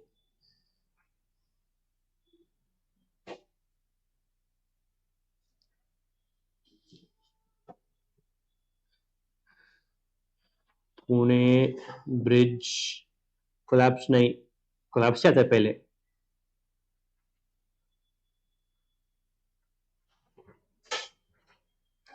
हाँ Balewadi Wakad bridge, yes correct, there is a bridge Balewadi Wakad bridge करके है। अब हुआ क्या है ये bridge, this is a long term project of the government of India. अब प्रॉब्लम यह हुआ कि incomplete approach roads caused by land acquisition issues Bombay high court में ये पेंडिंग है। तो बहुत सारे ऐसे ऐसे इश्यू आता है जिसकी वजह से आपके प्रोजेक्ट्स जो है वो रुक जाते हैं। अब आपने प्रोजेक्ट में पैसा लगाया है, रिकवर किधर से करोगे, पैसा गया ना। तो in these long term projects आप इमीडिएट ऐसा बोलेंगे चल बनाना है, रोड बनाना है, लगाओ पैसा नहीं, you have to make informed decisions. नहीं तो आपने एक बार पैसा लगाया, अब काम रुक गया गया, या फिर कुछ कुछ ऐसी चीजें। डू नो वन थिंग, अब ये पब्लिक छोड़, आपको जेड ब्रिज वाला है पुणे का, जेड छोड़ो छोड़ो छोड़ो छोड़ो अंदर, ऐसे बहुत सारे ब्रिजेस है जो गवर्नमेंट बनाती है। टेंडर बनाना है आपको, टेंडर, टेंडर क्या होता है, गवर्नमेंट इनवाइट्स कि कितना आपको, आपका बजट कितने बना के दे रहे हो। ये कॉर्पोरेटर्स वगैरह जो लोग होते हैं ना, टेंडर पास करा के देते हैं 100 करोड़ का। जो कितने का टेंडर पास हुआ, ब्रिज का काम 20-25 करोड़ से ज्यादा नहीं होता।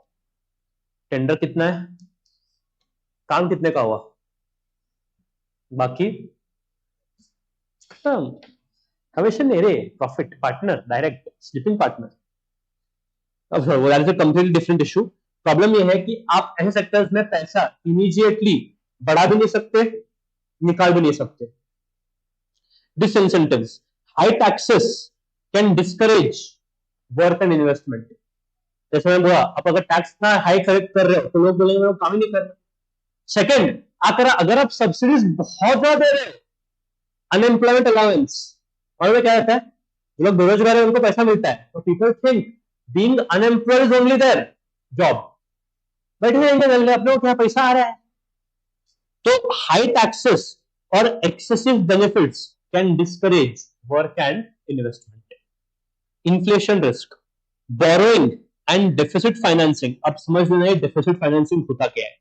डेफिसिट फाइनेंसिंग मतलब जहां पे आपका एक्सपेंस ज्यादा है, इनकम कम है, बट एक्सपेंस तो करना है अपन को, तो एक्सपेंस करोगे किधर से, आपको एक्सपेंस करना है बट उसके लिए आपका इनकम नहीं है, तो from where will you do the expense. आपको घर खरीदना है, आपके पास पूरा पैसा नहीं है, आप क्या करोगे, उसको बोलते हैं deficit financing. Deficit financing means taking of loan by the government of India. तो जब गवर्नमेंट लोन या बोरोइंग लेता है, it can lead to what, inflation. क्यों इन्फ्लेशन, बिकॉज वो पैसों से गवर्नमेंट करना क्या चाहता है, एक्सपेंडिचर करना चाहता है। Excessive government expenditure leads to inflation.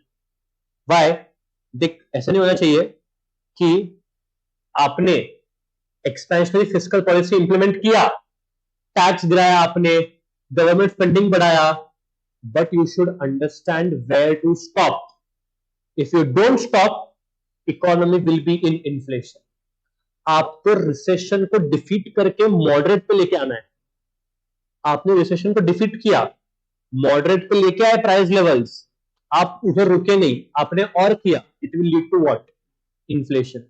तो एक्सेसिव बोरोइंग और excessive deficit financing can lead to what, inflation. Inflation burden, debt burden, excessive borrowing increase the national charge करेगा बैंक। ऑब्वियस सी बात है यार, मुझे ज्यादा पैसा उठाना है बैंक से, बट मैं गवर्नमेंट है, तो bank can not charge me exorbitant interest rate, वो मेरे को अफोर्डेबल इंटरेस्ट रेट चार्ज करेगा, बट उसका उधर धंधा गया ना, तो धंधे का रिकवरी क्या करेगा, वो आपसे करेगा recovery. So in a recession when government increases spending and cuts the taxes to stimulate the economy, it needs to borrow money। उसने पैसा बोरो किया, मैंने पैसा बोरो किया, इसकी वजह से जब बैंक आपको लोन देगा, you have to pay more interest, which can push up the interest rates। Higher interest rates means more expensive for business and consumers, जिससे आपका प्राइवेट इन्वेस्टमेंट स्पेंडिंग कम हो जाएगा, बोले मेरे को लेना ही नहीं लोन, नेचुरली है। इसको बोलते हैं क्राउडिंग आउट। मतलब क्या, जब पब्लिक स्पेंडिंग, जब गवर्नमेंट स्पेंडिंग प्राइवेट स्पेंडिंग को डिस्प्लेस कर देता है, उसको बोलते हैं क्राउडिंग आउट। मतलब मैंने government spending has taken the place of private sector, मतलब आपका जगह। क्यों होता है crowding out? Because when the government takes loans, first it is in huge numbers, second interest rates is very affordable, तो bank का नुकसान है यहाँ पे, और बैंक के नुकसान रिप्लेनिश करने के लिए आपको जो इंटरेस्ट रेट चार्ज करेगा, इट विल बी मोर। इसीलिए if you have observed, inflation के टाइम में इंटरेस्ट रेट्स आर मोर। आपका रिसेशन चल रहा है, ये दूर करने के लिए बैंक, गवर्नमेंट ने लोन लिया इनसे, वो लोन से गवर्नमेंट एक्सपेंस करेगा, मतलब recession is moving towards inflation. Because of that particular point, वो इन्फ्लेशन होने के पीछे एक और कारण क्या है, जब बैंक आपको लोन देगा, it will be at a higher rate. तो इसीलिए एवरीथिंग इज कनेक्टेड, हर एक पॉइंट कनेक्टेड है जो होता है इस इकोनॉमी में। टू अंडरस्टैंड दिस, ये लास्ट कंसेप्ट था क्राउडिंग आउट। ठीक है, तो फर्स्ट यूनिट में 3 फंक्शंस आपको याद करने, और लास्ट इसमें आपको ये फिस्कल पॉलिसीज 2 तरीके के, लिमिटेशंस, क्राउडिंग आउट। ठीक है, I'll first go to budget and then I'll go to last year. Budget. Budget is, I hope everyone knows the meaning of budget. Thank you very much. So I'll just discuss the important things. Budget is prepared by Ministry of Finance in consultation with Niti Aayog, National Institution for Transforming India, Niti Aayog। कहीं पे भी constitution में budget का शब्द है ही नहीं। There is no word budget in the entire Indian Constitution, but Article 112 of the Constitution में ये वर्ड है, एनुअल फाइनेंशियल स्टेटमेंट। जो बजट है वो यही है। तो ऐसा जो आप पढ़ते हो, बजट प्रेजेंट होता है, बजट प्रेजेंट होता है, it is not actual budget, it is annual financial budget, sorry. Article 112 mandates that the annual financial statements to be presented before Parliament every year। तो बजट वर्ड जो है वो अपन ने बनाया है, कॉन्स्टिट्यूशन में वर्ड क्या है, एनुअल फाइनेंशियल स्टेटमेंट। आर्टिकल याद रखना पड़ेगा 112, कुछ आर्टिकल्स है मैं बोल रहा हूं, याद रखो। ये वाला पहला, बजट का प्रिपरेशन स्टार्ट होता है, very good. Budget is presented on 1st Feb usually by FM। I hope आपको बेसिक्स मालूम है बजट के। हाँ, this is important. 2 parts। Part A, economic overview, macroeconomic situation, priorities for the government, sector wise fund allocations, major schemes। कचरा चीजें सब यहाँ पे। अपन एज अ चार्टर्ड अकाउंटेंट अपने को रिलेवेंट क्या है, ए। पार्ट बी, ये बोलिए क्या है, टैक्स लॉज, टैक्स पॉलिसीज वगैरह वगैरह। हाँ, बट इकोनॉमिक ओवरव्यू मतलब क्या, इंडिया का इकोनॉमिक सिनेरियो क्या है, इन्फ्लेशन क्या चल रहा है इंडिया में, या फिर क्या क्या इंडियन गवर्नमेंट ने मेजर स्कीम्स सोच के रखी है, क्या क्या उसको आगे स्कीम्स लेके आनी है, what are the priorities for the government, कितना कितना कौन से सेक्टर को कितना कितना पैसे एलोकेट करने का प्लान चल रहा है, ये सब। अगर मैं आपको एक दिखाऊं, if I just try to take you through a budget, CSWT इधर बजट एट अ ग्लांस, 25-26 का बजट है।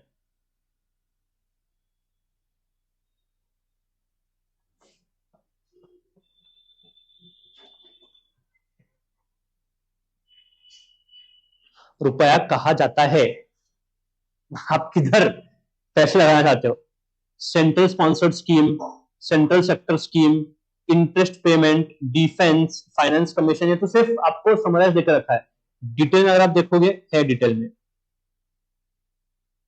चलना है हटना, ये है रुको, शिट, हाँ है ना, सेंट्रल एक्सपेंडिचर, ट्रांसफर नहीं, है किधर तो है,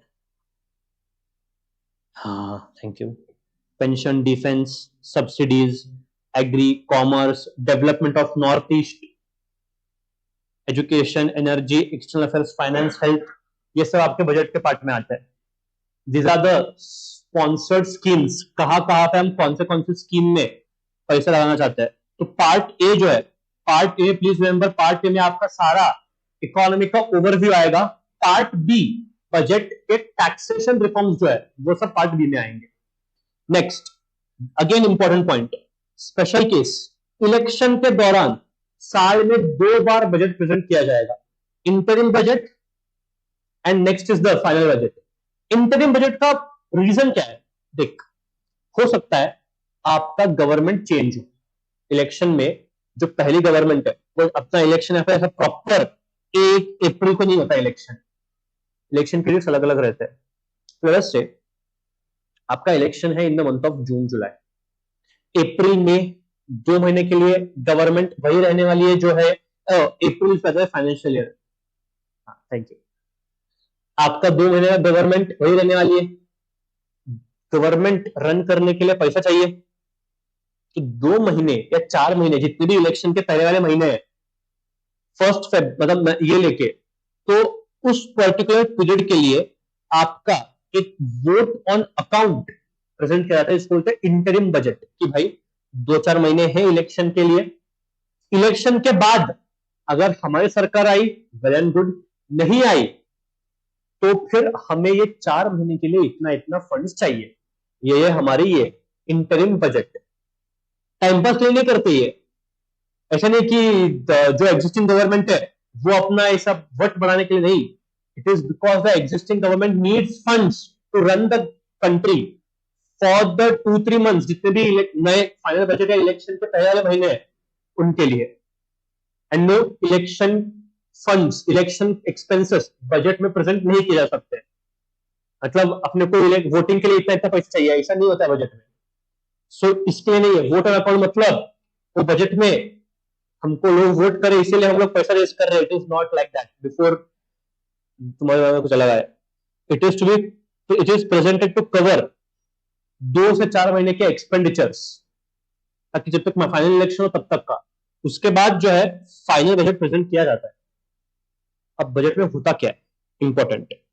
इनफैक्ट एक काम करो, ये पूरा पॉइंट इग्नोर मत करना, पढ़ लेना। बजट में क्या क्या होता है? एक, budget estimates, estimates for the current and upcoming financial year. Next, revised estimate, updated estimates for the current year. Third, actual figures of the previous year. 2 second में समझेगा, सुनो। ये बजट किसका है? साल कौन सा है इसका? 25-26, फाइनेंशियल 25-26।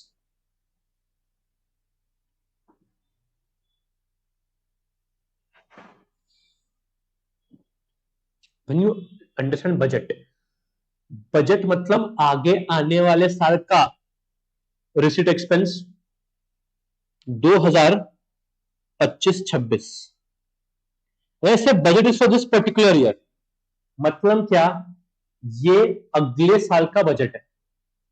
तो आपने वो जो बजट एस्टिमेट वर्ड है उसमें देखो क्या है, बजट एस्टिमेट्स पढ़ो ना।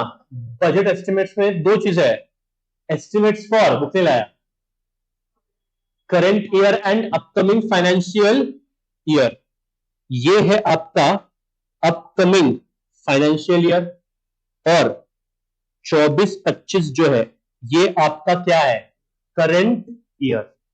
Current year budget estimates, upcoming year budget estimates. Then next क्या है, revised estimates, revised estimates for which year? Revise estimate में एस्टिमेट्स रिवाइज फॉर कौन सा ईयर? करंट ईयर की अपकमिंग ईयर? 2024-25 करंट ईयर है क्या नीचे? Revised estimate. And third actuals for previous year 23-24. So three things please remember: budget estimates for current and upcoming, revised estimates for current, actuals for previous year. ठीक है? Next, parliamentary approval. हाँ, जो ये budget का decision है, voting जो है वो सिर्फ और सिर्फ लोकसभा में होता है। राज्यसभा के पास वोटिंग राइट्स नहीं है ऑन दीज मनी बिल्स, मतलब इनकम टैक्स डिसीजंस के बेसिस के ऊपर राज्यसभा में वोटिंग नहीं होता है। किधर होता है? सिर्फ और सिर्फ लोकसभा। तो राज्यसभा क्या करता है? जनरल डिस्कशन, गाली गलौज देना है गवर्नमेंट को दे सकते हो तुम लोग, वोटिंग नहीं कर सकते, सॉरी। देन फाइनेंस बिल, ये अपने लिए इंपॉर्टेंट है। आर्टिकल एक और याद रखना पड़ेगा, 110, जो आपका टैक्स लॉज है वो इस बिल से आता है, finance bill. Gives legal effect to taxation proposals, important, must be passed within 75 days of introduction. Rajya Sabha में वोटिंग नहीं होता, Rajya Sabha can recommend changes within how many days? 14 days. तो एक बार आपका फाइनेंस बिल लोकसभा में पास हुआ, 14 दिन के अंदर अंदर राज्यसभा में अगर किसी को रेकमेंड करना है चेंज, रेकमेंड करो। लोकसभा में पास होने के 75 डेज के बाद इसका एक्ट बनता है। एक्ट मतलब फाइनेंस एक्ट। फाइनेंस पहले बिल होता है, फिर एक्ट बनता है। मालूम है ना? Thank you. प्रेसिडेंट का वो ग्लूटिन, अगर आपको याद है तो लेक्चर में सुनाया था ये। ग्लूटिन का मतलब क्या? जैसे आज जो अंडू पांडू चीजें बची रहती है, उसके लिए the government the speaker holds a general discussion. Those who are in favour please say yes, those who are against please say no. खत्म।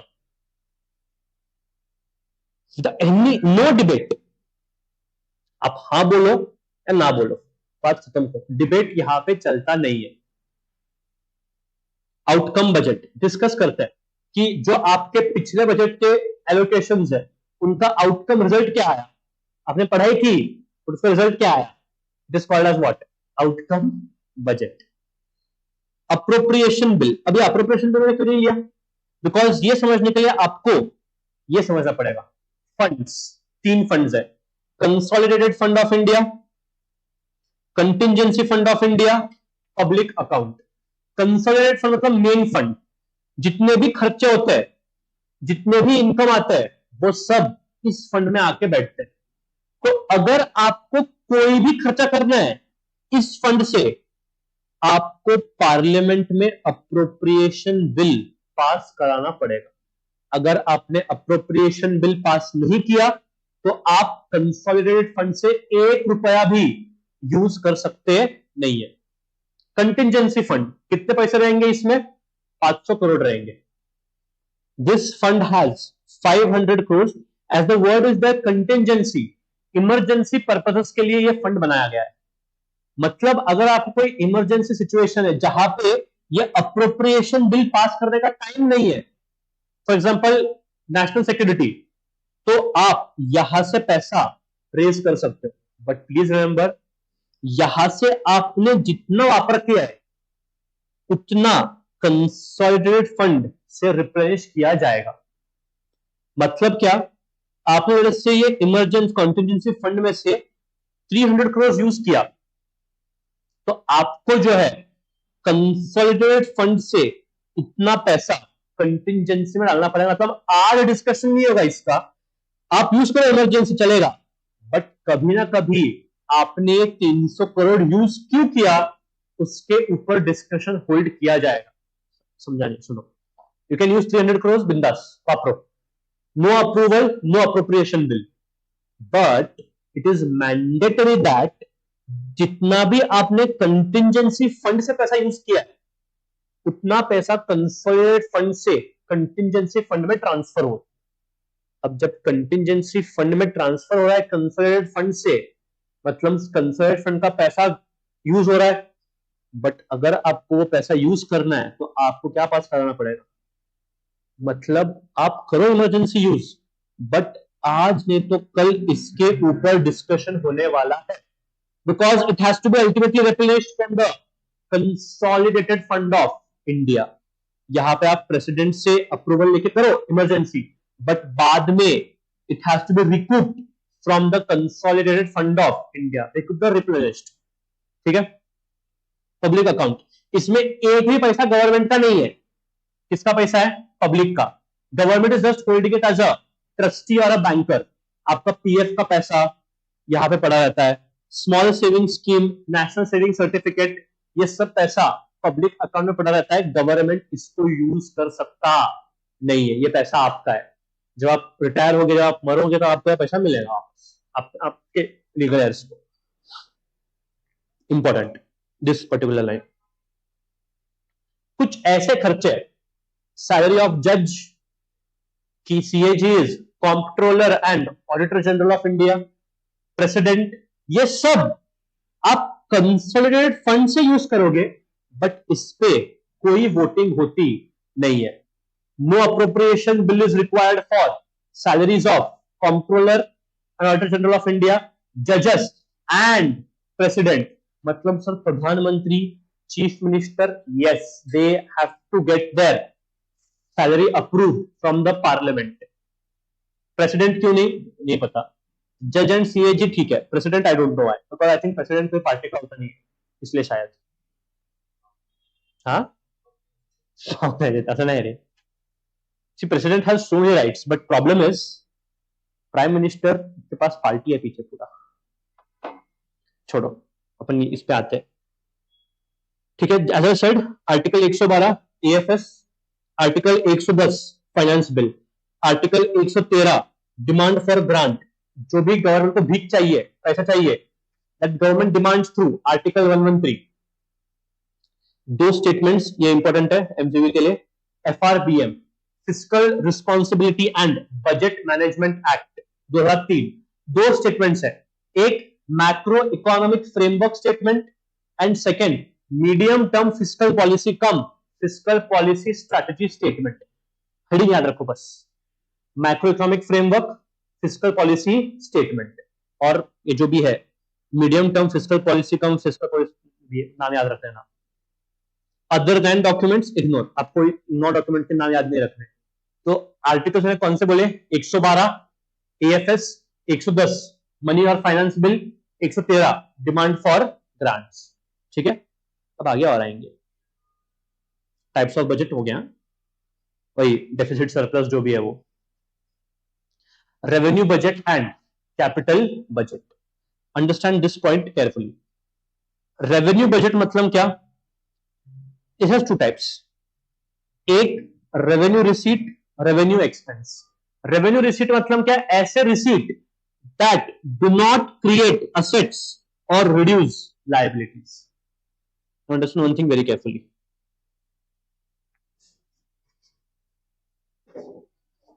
ये समझ लेना प्लीज।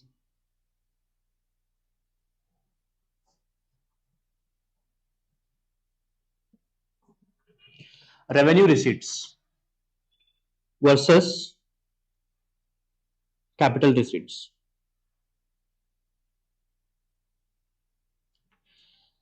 कैपिटल रिसीट्स जो है, दे क्रिएट लायबिलिटी और reduce assets. Sir, how can receipts create liability?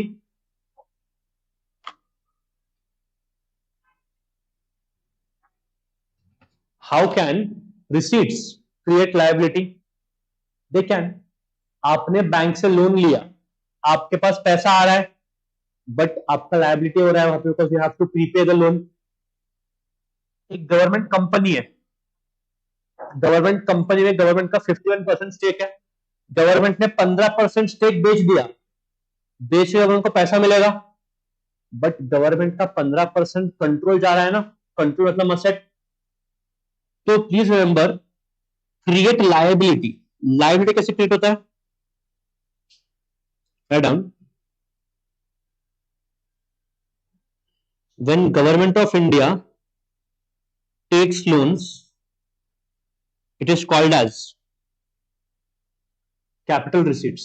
But इनको एक fancy name है, डेट कैपिटल रिसीट्स. डेट मतलब क्या? आपके पास पैसा आ रहा है बट वो पैसा in the form of debt है, तो इसलिए उसको क्या बोलते हैं अपन? Debt capital receipts. Reduce assets. What is the meaning of this? Sale of stake in government company. जब गवर्नमेंट अपना स्टेक कंट्रोल बेचती है, पैसा आता है. इसमें कोई डेट है क्या? पैसा ले रहा है कि गवर्नमेंट किसी से? लोन ले रहा है गवर्नमेंट किसी से? तो this is non debt capital receipt. This is non debt capital receipts. ठीक है, डन. एक और है इसका, रिड्यूस एसेट का एक और एग्जांपल है. क्या? when some other entity repays loan advanced by government of India. ऐसा हो सकता है कि अपन ने जापान को लोन दिया है. Government of India has given loan to Japan. When Japan repays it, अपने पास पैसा आ रहा है, it is a capital receipt but it is reducing the asset. क्यों? जब आप किसी को लोन देते हो आपके लिए एसेट बनता है. लोन लेते तो लायबिलिटी है बट लोन देते हो तो असेट है. जब वो लोन रीपे हो जाता है, असेट कम हो जाता है. प्लीज टेल मी, ये जो गवर्नमेंट के पास पैसा आ रहा है, is it a date capital receipt और नॉन डेट कैपिटल रिसीट? सोच के बोलना. डेट का मतलब है जब गवर्नमेंट लोन लेती है तब. यहां जो गवर्नमेंट के पास पैसा आ रहा है, क्यों आ रहा है? बिकॉज किसी और ने वो पैसा रीपे किया है. अपन के गवर्नमेंट ने लोन लिया नहीं है, तो ये भी आपका नॉन डेट कैपिटल रिसीट होता है. इसमें कंफ्यूजन बहुत होता है. सर लोन तो वर्ड है ना वहां पे. अरे बट वो लोन अपन नहीं ले रहे, अपन जिसको दिया था वो रीपे कर रहा है, तो it is a non debt capital receipt for us. There are confusion points in this particular last line. होता है.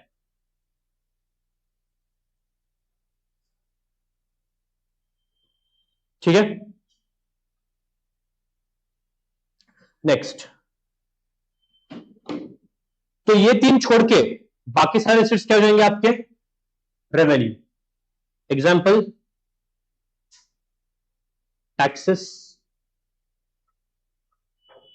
फाइन्स, पेनल्टीज,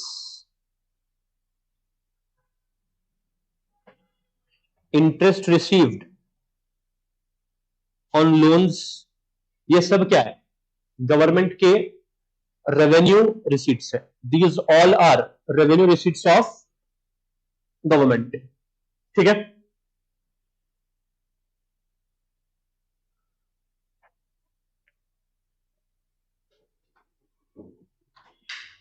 कर पाऊंगा सेग्रीगेट रेवेन्यू और कैपिटल में.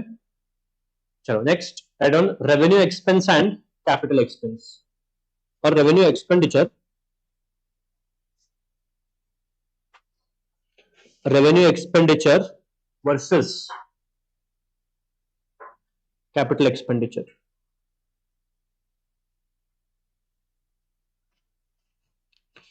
Revenue expenditure versus what?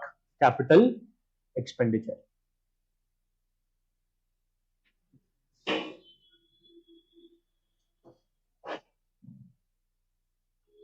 सोचना इसका क्या है. First understand capital expenditure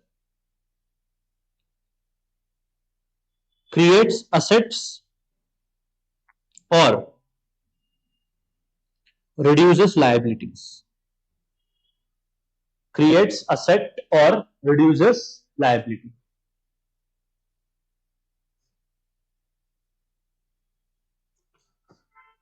understand create assets कैसे? ये गवर्नमेंट ने के बाजू में एक लैंड है, उसको अक्वायर किया, क्या गवर्नमेंट को पैसे देना पड़ेगा उसके लिए? It is a money for government, it is a expense for government, sorry, but वो एक्सपेंस से आपका असेट क्रिएट हो रहा है ना, लैंड, तो क्रिएट्स असेट्स में write down, very good, acquisition of land, building etcetera, जो भी है वो, रिड्यूसेस लायबिलिटी। बोलो एग्जांपल से क्या हो सकता है? Reduces liability, best repayment of loan, repayment of loan is capital expenditure as well. It is a capital expenditure as well. ये छोड़ के बाकी सारे खर्चे, डे टू डे कामगारों का पैसा, जो लोन लिया है गवर्नमेंट ने उसके ऊपर का इंटरेस्ट, वो सब किसमें आएगा? Revenue expenditure. Write down, salary and wages of government employees, salaries and wages of government employees, interest on loans taken, ये सब जो है, these all are under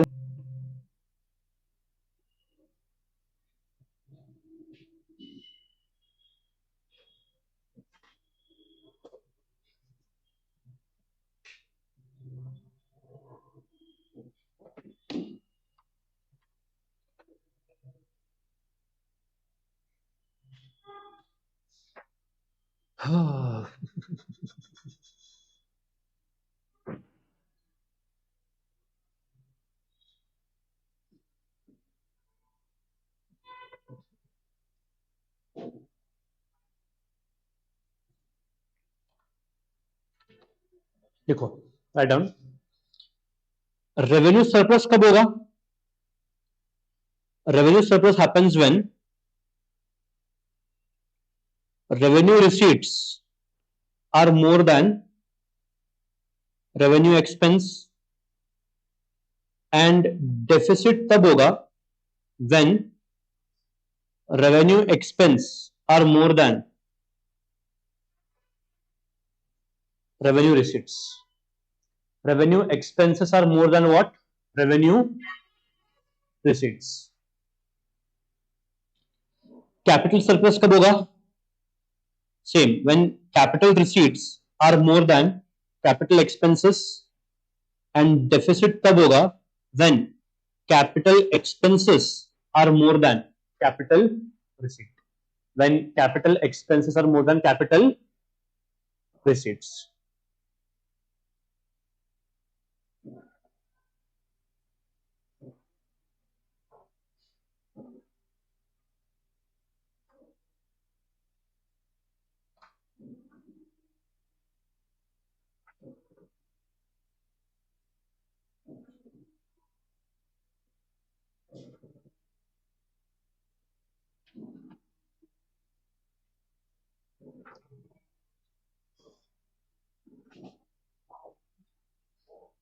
ठीक है, नेक्स्ट, फिस्कल डेफिसिट।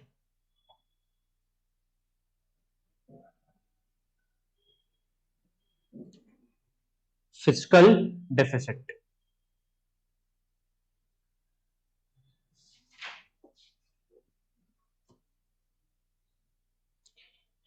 इसका मतलब एक चीज तो फॉर श्योर है कि expenses are more than what?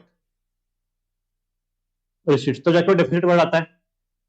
कौन से एक्सपेंसेस? देखो, capex plus revenue expenses,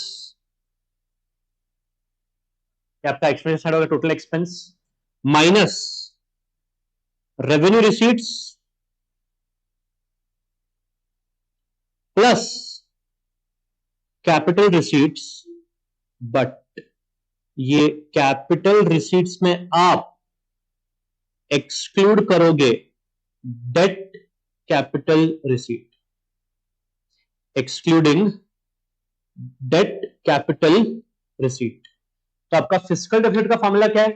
capex plus revenue expenditure minus revenue receipts plus capital receipts, but in capital receipts you will not include borrowings or debt capital receipt. ठीक है, आपके book में इसका विकसित करके एक और फॉर्मूला दिया है, इग्नोर, आप ये फॉर्मूला लगाओ। एक और फॉर्मूला क्या दिया है? ये कैपेक्स और कैपिटल रिसीट को एक साइड लेके बोला कैपिटल डेफिसिट, इसको एक साइड लेके बोला रेवेन्यू डेफिसिट। ये इफ यू आर वंडरिंग, ये वाला ये छोड़ दो, you please stick to this particular point. आप ये एक पॉइंट ये याद रख लेना, your work will be done. Questions आपके सही आएंगे, डोंट वरी। ठीक है, चलो will do a question on this so that you will get fiscal deficit. अच्छा, एक प्राइमरी डेफिसिट कर लेते हैं, लिख लो प्राइमरी डेफिसिट। अच्छा, फिस्कल डेफिसिट क्या इंडिकेट करता है? This indicates borrowing needs. देख, अपने को पैसा चाहिए खर्च करने के लिए, but expense are more than income, मतलब है उनका पैसा नहीं है, तो हमको कितना बोरो करना चाहिए? अरे इसे तो अपन बोरोइंग एक्सक्लूड कर रहे हैं, बिकॉज हमको यही चाहिए कि कितना अपन बोरो करने वाले। So that reason only we are excluding borrowings in this particular formula. अब फिस्कल डेफिसिट का एक और पॉइंट आप याद क्या रखोगे? Measured as percentage of GDP.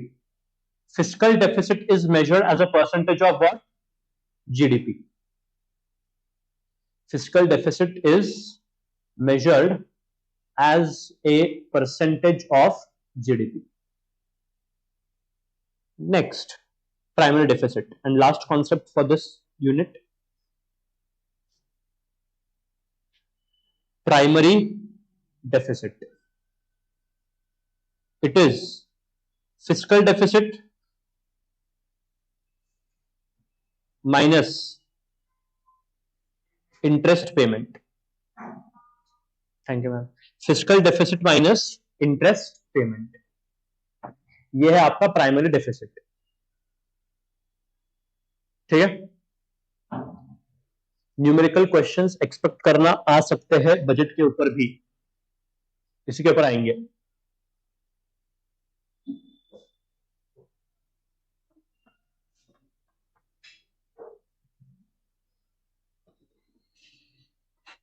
चलो एक क्वेश्चन देख लेते हैं। इनफैक्ट एक सेकंड रुको, पेपर में आया है,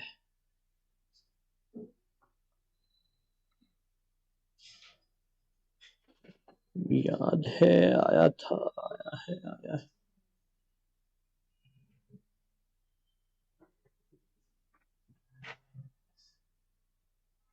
बेस्ट, चलो क्वेश्चन 63। इफ द एक काम करते हैं ना, जितने में पर 275 याद रखना पड़ेगा। If a government's revenue receipts are 10,000 crores, capital receipts excluding, घटिया क्वेश्चन है, क्यों? थोड़ा तो डिफिकल्ट करना, डायरेक्टली कहते हैं उनको कैपिटल रिसीट एक्सक्लूडिंग बोरोइंग दे दिया है, तो आपको कुछ और करने की जरूरत ही नहीं है। Revenue expense 12,000 crores, capex is 5,000 crores, put in the formula of fiscal deficit. Tell me क्या है?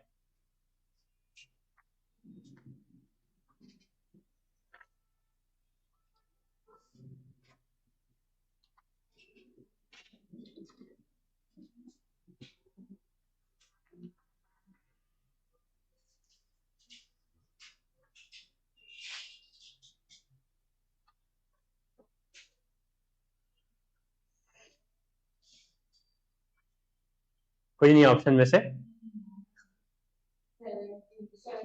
7,000 crores आ रहा है। देखो, आपके revenue expenditure 12,000 crores, capex is 5,000,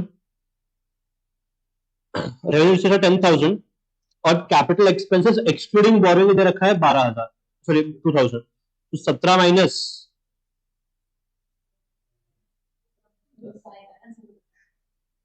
10 कैसे? हाँ, तो ये आपके रेवेन्यू रिसिट है, ये आपके कैपिटल से एक्सक्लूडिंग बोरोइंग है, तो it is 17,000 minus 12,000. The answer has to be 5,000 and not 7,000. 7,000 कैसे आया? 7,000 का रेवेन्यू एक्सपेंडिचर क्यों खालिस? कितना आया था आंसर? It's okay. सुनो, क्वेश्चन में एक्स्ट्रा क्या हो सकता है? क्वेश्चन बोलेगा कैपिटल रिसीट्स आर 2,000 करोड़ और एक लाइन डालेगा बोरोइंग्स आर 500 करोड़. तो आपको क्या करना है, जो यहाँ पे 2,000 ले रहे हो ना, आप यहां 1,500 लोगे. ठीक है, will take 1,500 in this case, because यहाँ पे आपको डायरेक्टली एक्सक्लूडिंग बोरोइंग दिया है, बट अगर नहीं दिया रहता तो ऐसा आपको करना है. ठीक है. Contractionary fiscal policy involves what? Increasing the spending, reducing taxes, reducing spending, increasing taxes. बोलो. Increasing spending, increasing taxes, reducing both spending and taxes. Contractionary का मतलब क्या? आपका इकोनॉमी इन्फ्लेशन में कि रिसेशन में? इन्फ्लेशन. इन्फ्लेशन कम करना है तो टैक्सेस क्या करने पड़ेंगे? Increase. And government spending option perfect. The government's use of proceeds from progressive taxes to supply essential food grains at highly subsidized price to BPL households is an example of what? Nah, it is redistribution function. कहां पे है macro economic fluctuation? सबसे पहले tax लेने का देने का, लेने का देने का. यही क्या? ओके, दिस इज अ, ये एक्चुअली सेकंड यूनिट से आएगा, but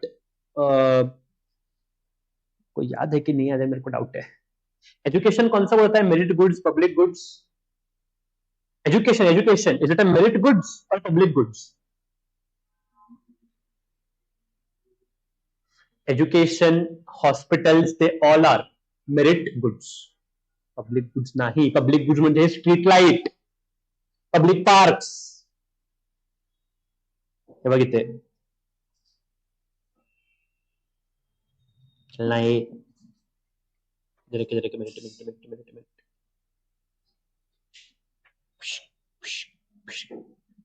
education, health care and merit, public libraries are what? Merit goods. तो अब ये केस पढ़ो, आप पढ़ो. The right to children to free and compulsory education, ये एक्ट है by the way. Compulsory education, but still some people don't educate themselves. It's okay.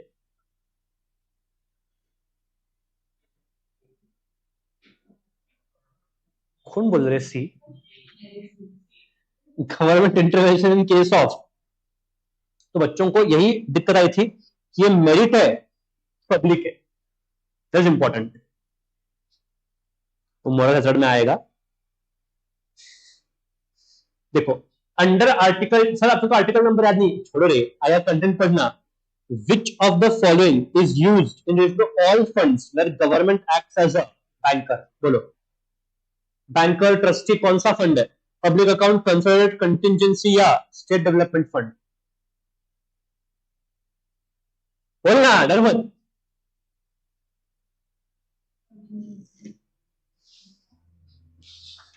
जो लिखा है government act as a banker, तो थोड़ी दिखे पड़ा. तो अभी अभी बोला है 3 फंड्स है. Contingency for emergency, consolidated fund, main fund, public account मतलब गवर्नमेंट एक्ट एज ट्रस्टी और बैंकर. It's okay.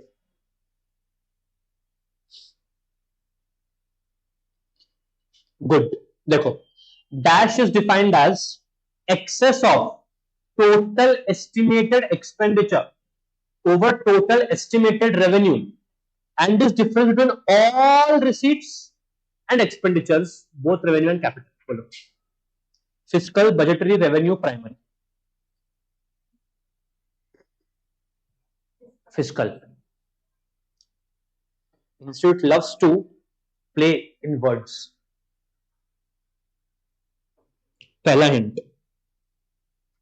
डेफिसिट इतना तो मालूम है, because expenditure is in excess of revenue. दूसरा हिंट, तीसरा हिंट,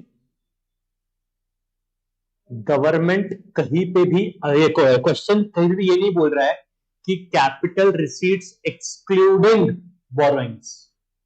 अगर कैपिटल इज एक्सक्लूडिंग बोरोइंग है तो फिस्कल डेफिसिट, नहीं तो इसका answer is budgetary deficit, total deficit, budget deficit.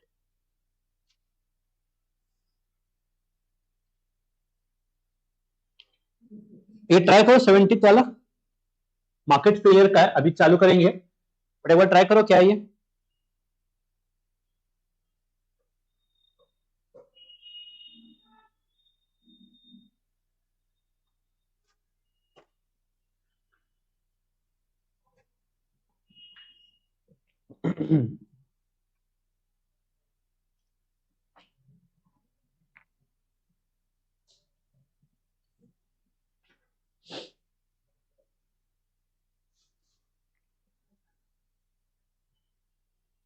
Temporary, complete, partial, relative.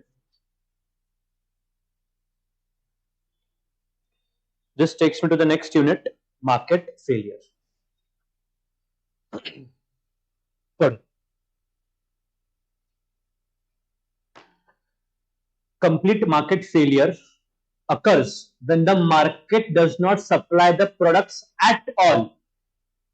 लोगों को चाहिए वो प्रोडक्ट बट मार्केट वो सप्लाई कर ही नहीं रहा है। It is called as what? Complete market failure. तो ये जो आपका क्वेश्चन था, ये इस लाइन पे था, answer was complete market failure. तो अगर आप देखोगे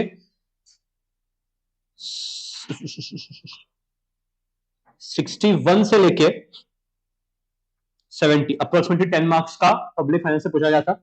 ये आर्टिकल यार, ये आर्टिकल 275 ऑफ द कॉन्स्टिट्यूशन, मेरे को भी नहीं पता क्या है ये। इधर एक इधर तो 275 statutory grants in aid from the union to certain states.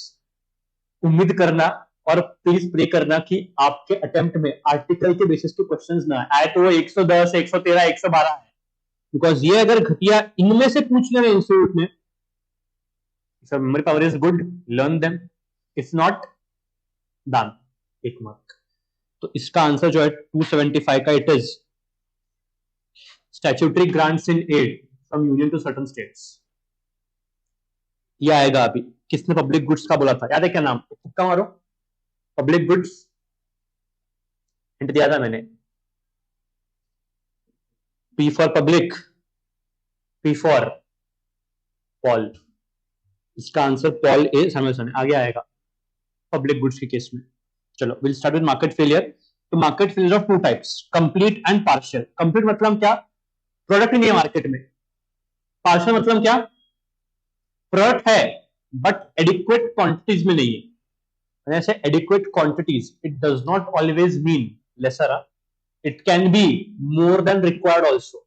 Example, simple, नहीं रहना चाहिए इतना बट है मार्केट में। Market failure, why? Demerit goods.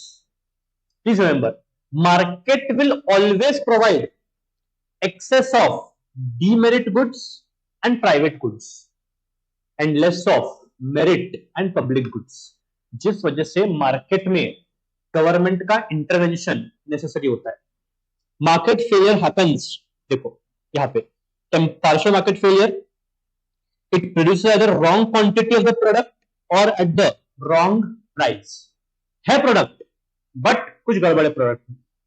Causes 4 है, market power, externality, public goods and incomplete information. Now when you will study these causes, तो क्या करना, मार्केट पावर आपने पढ़ा ना, तो नीचे जाने का डायरेक्ट नीचे जाने का, और यहां पे जो गवर्नमेंट इंटरवेंशन है वो पढ़ लेने का।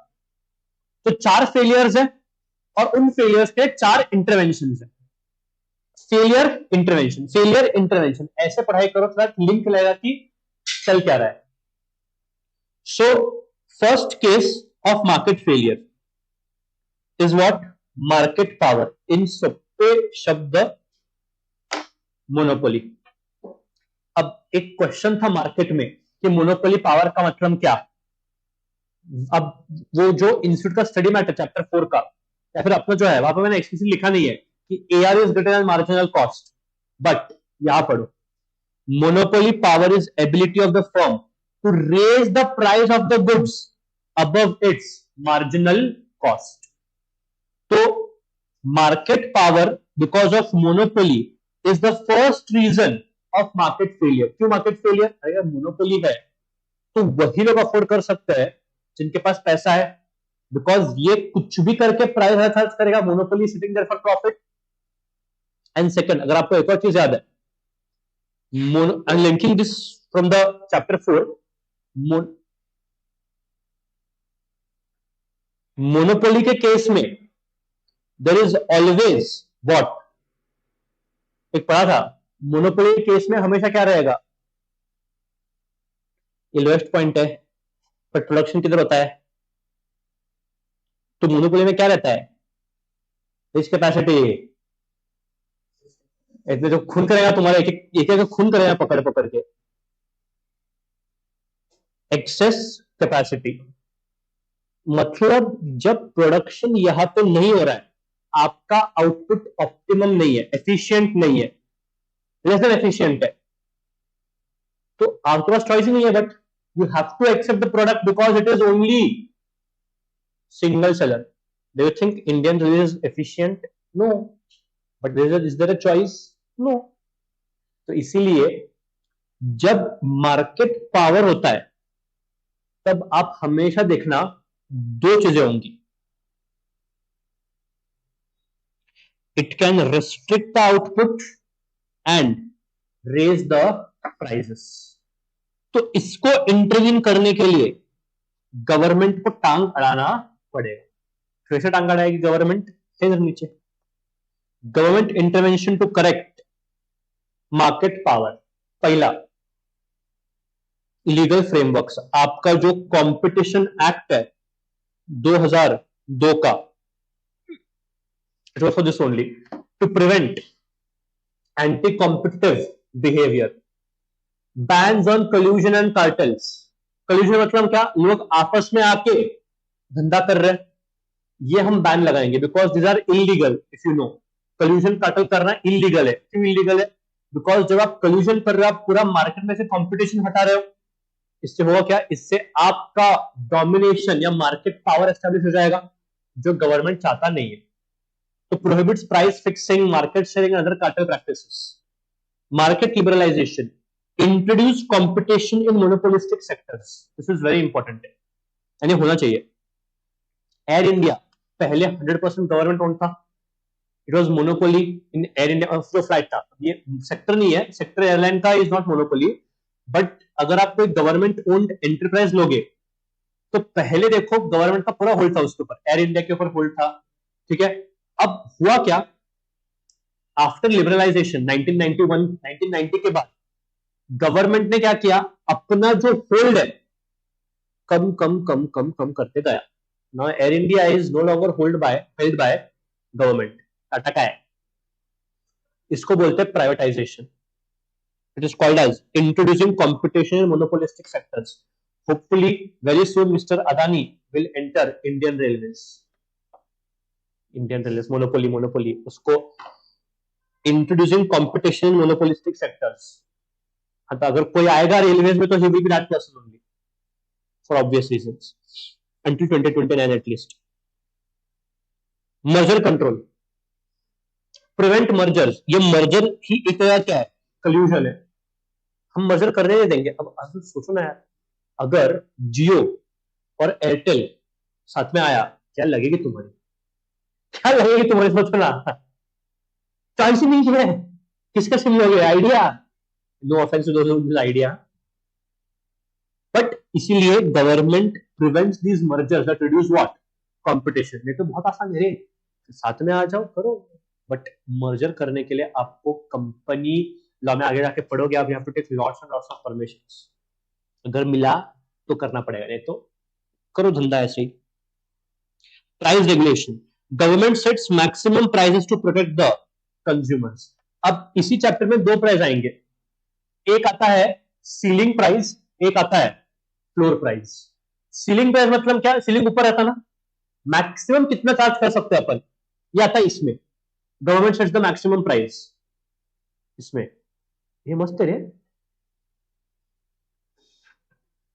Sorry, government sets the maximum price as second case, sorry, floor price is minimum price, जो आप मिनिमम सपोर्ट प्राइस होता है एमएसपी वीट का, तो वो जो है वो आता है प्राइस फ्लोर में आएगा आगे। प्रॉफिट और rate of return on capitalization, government limits the profit which a monopoly can earn.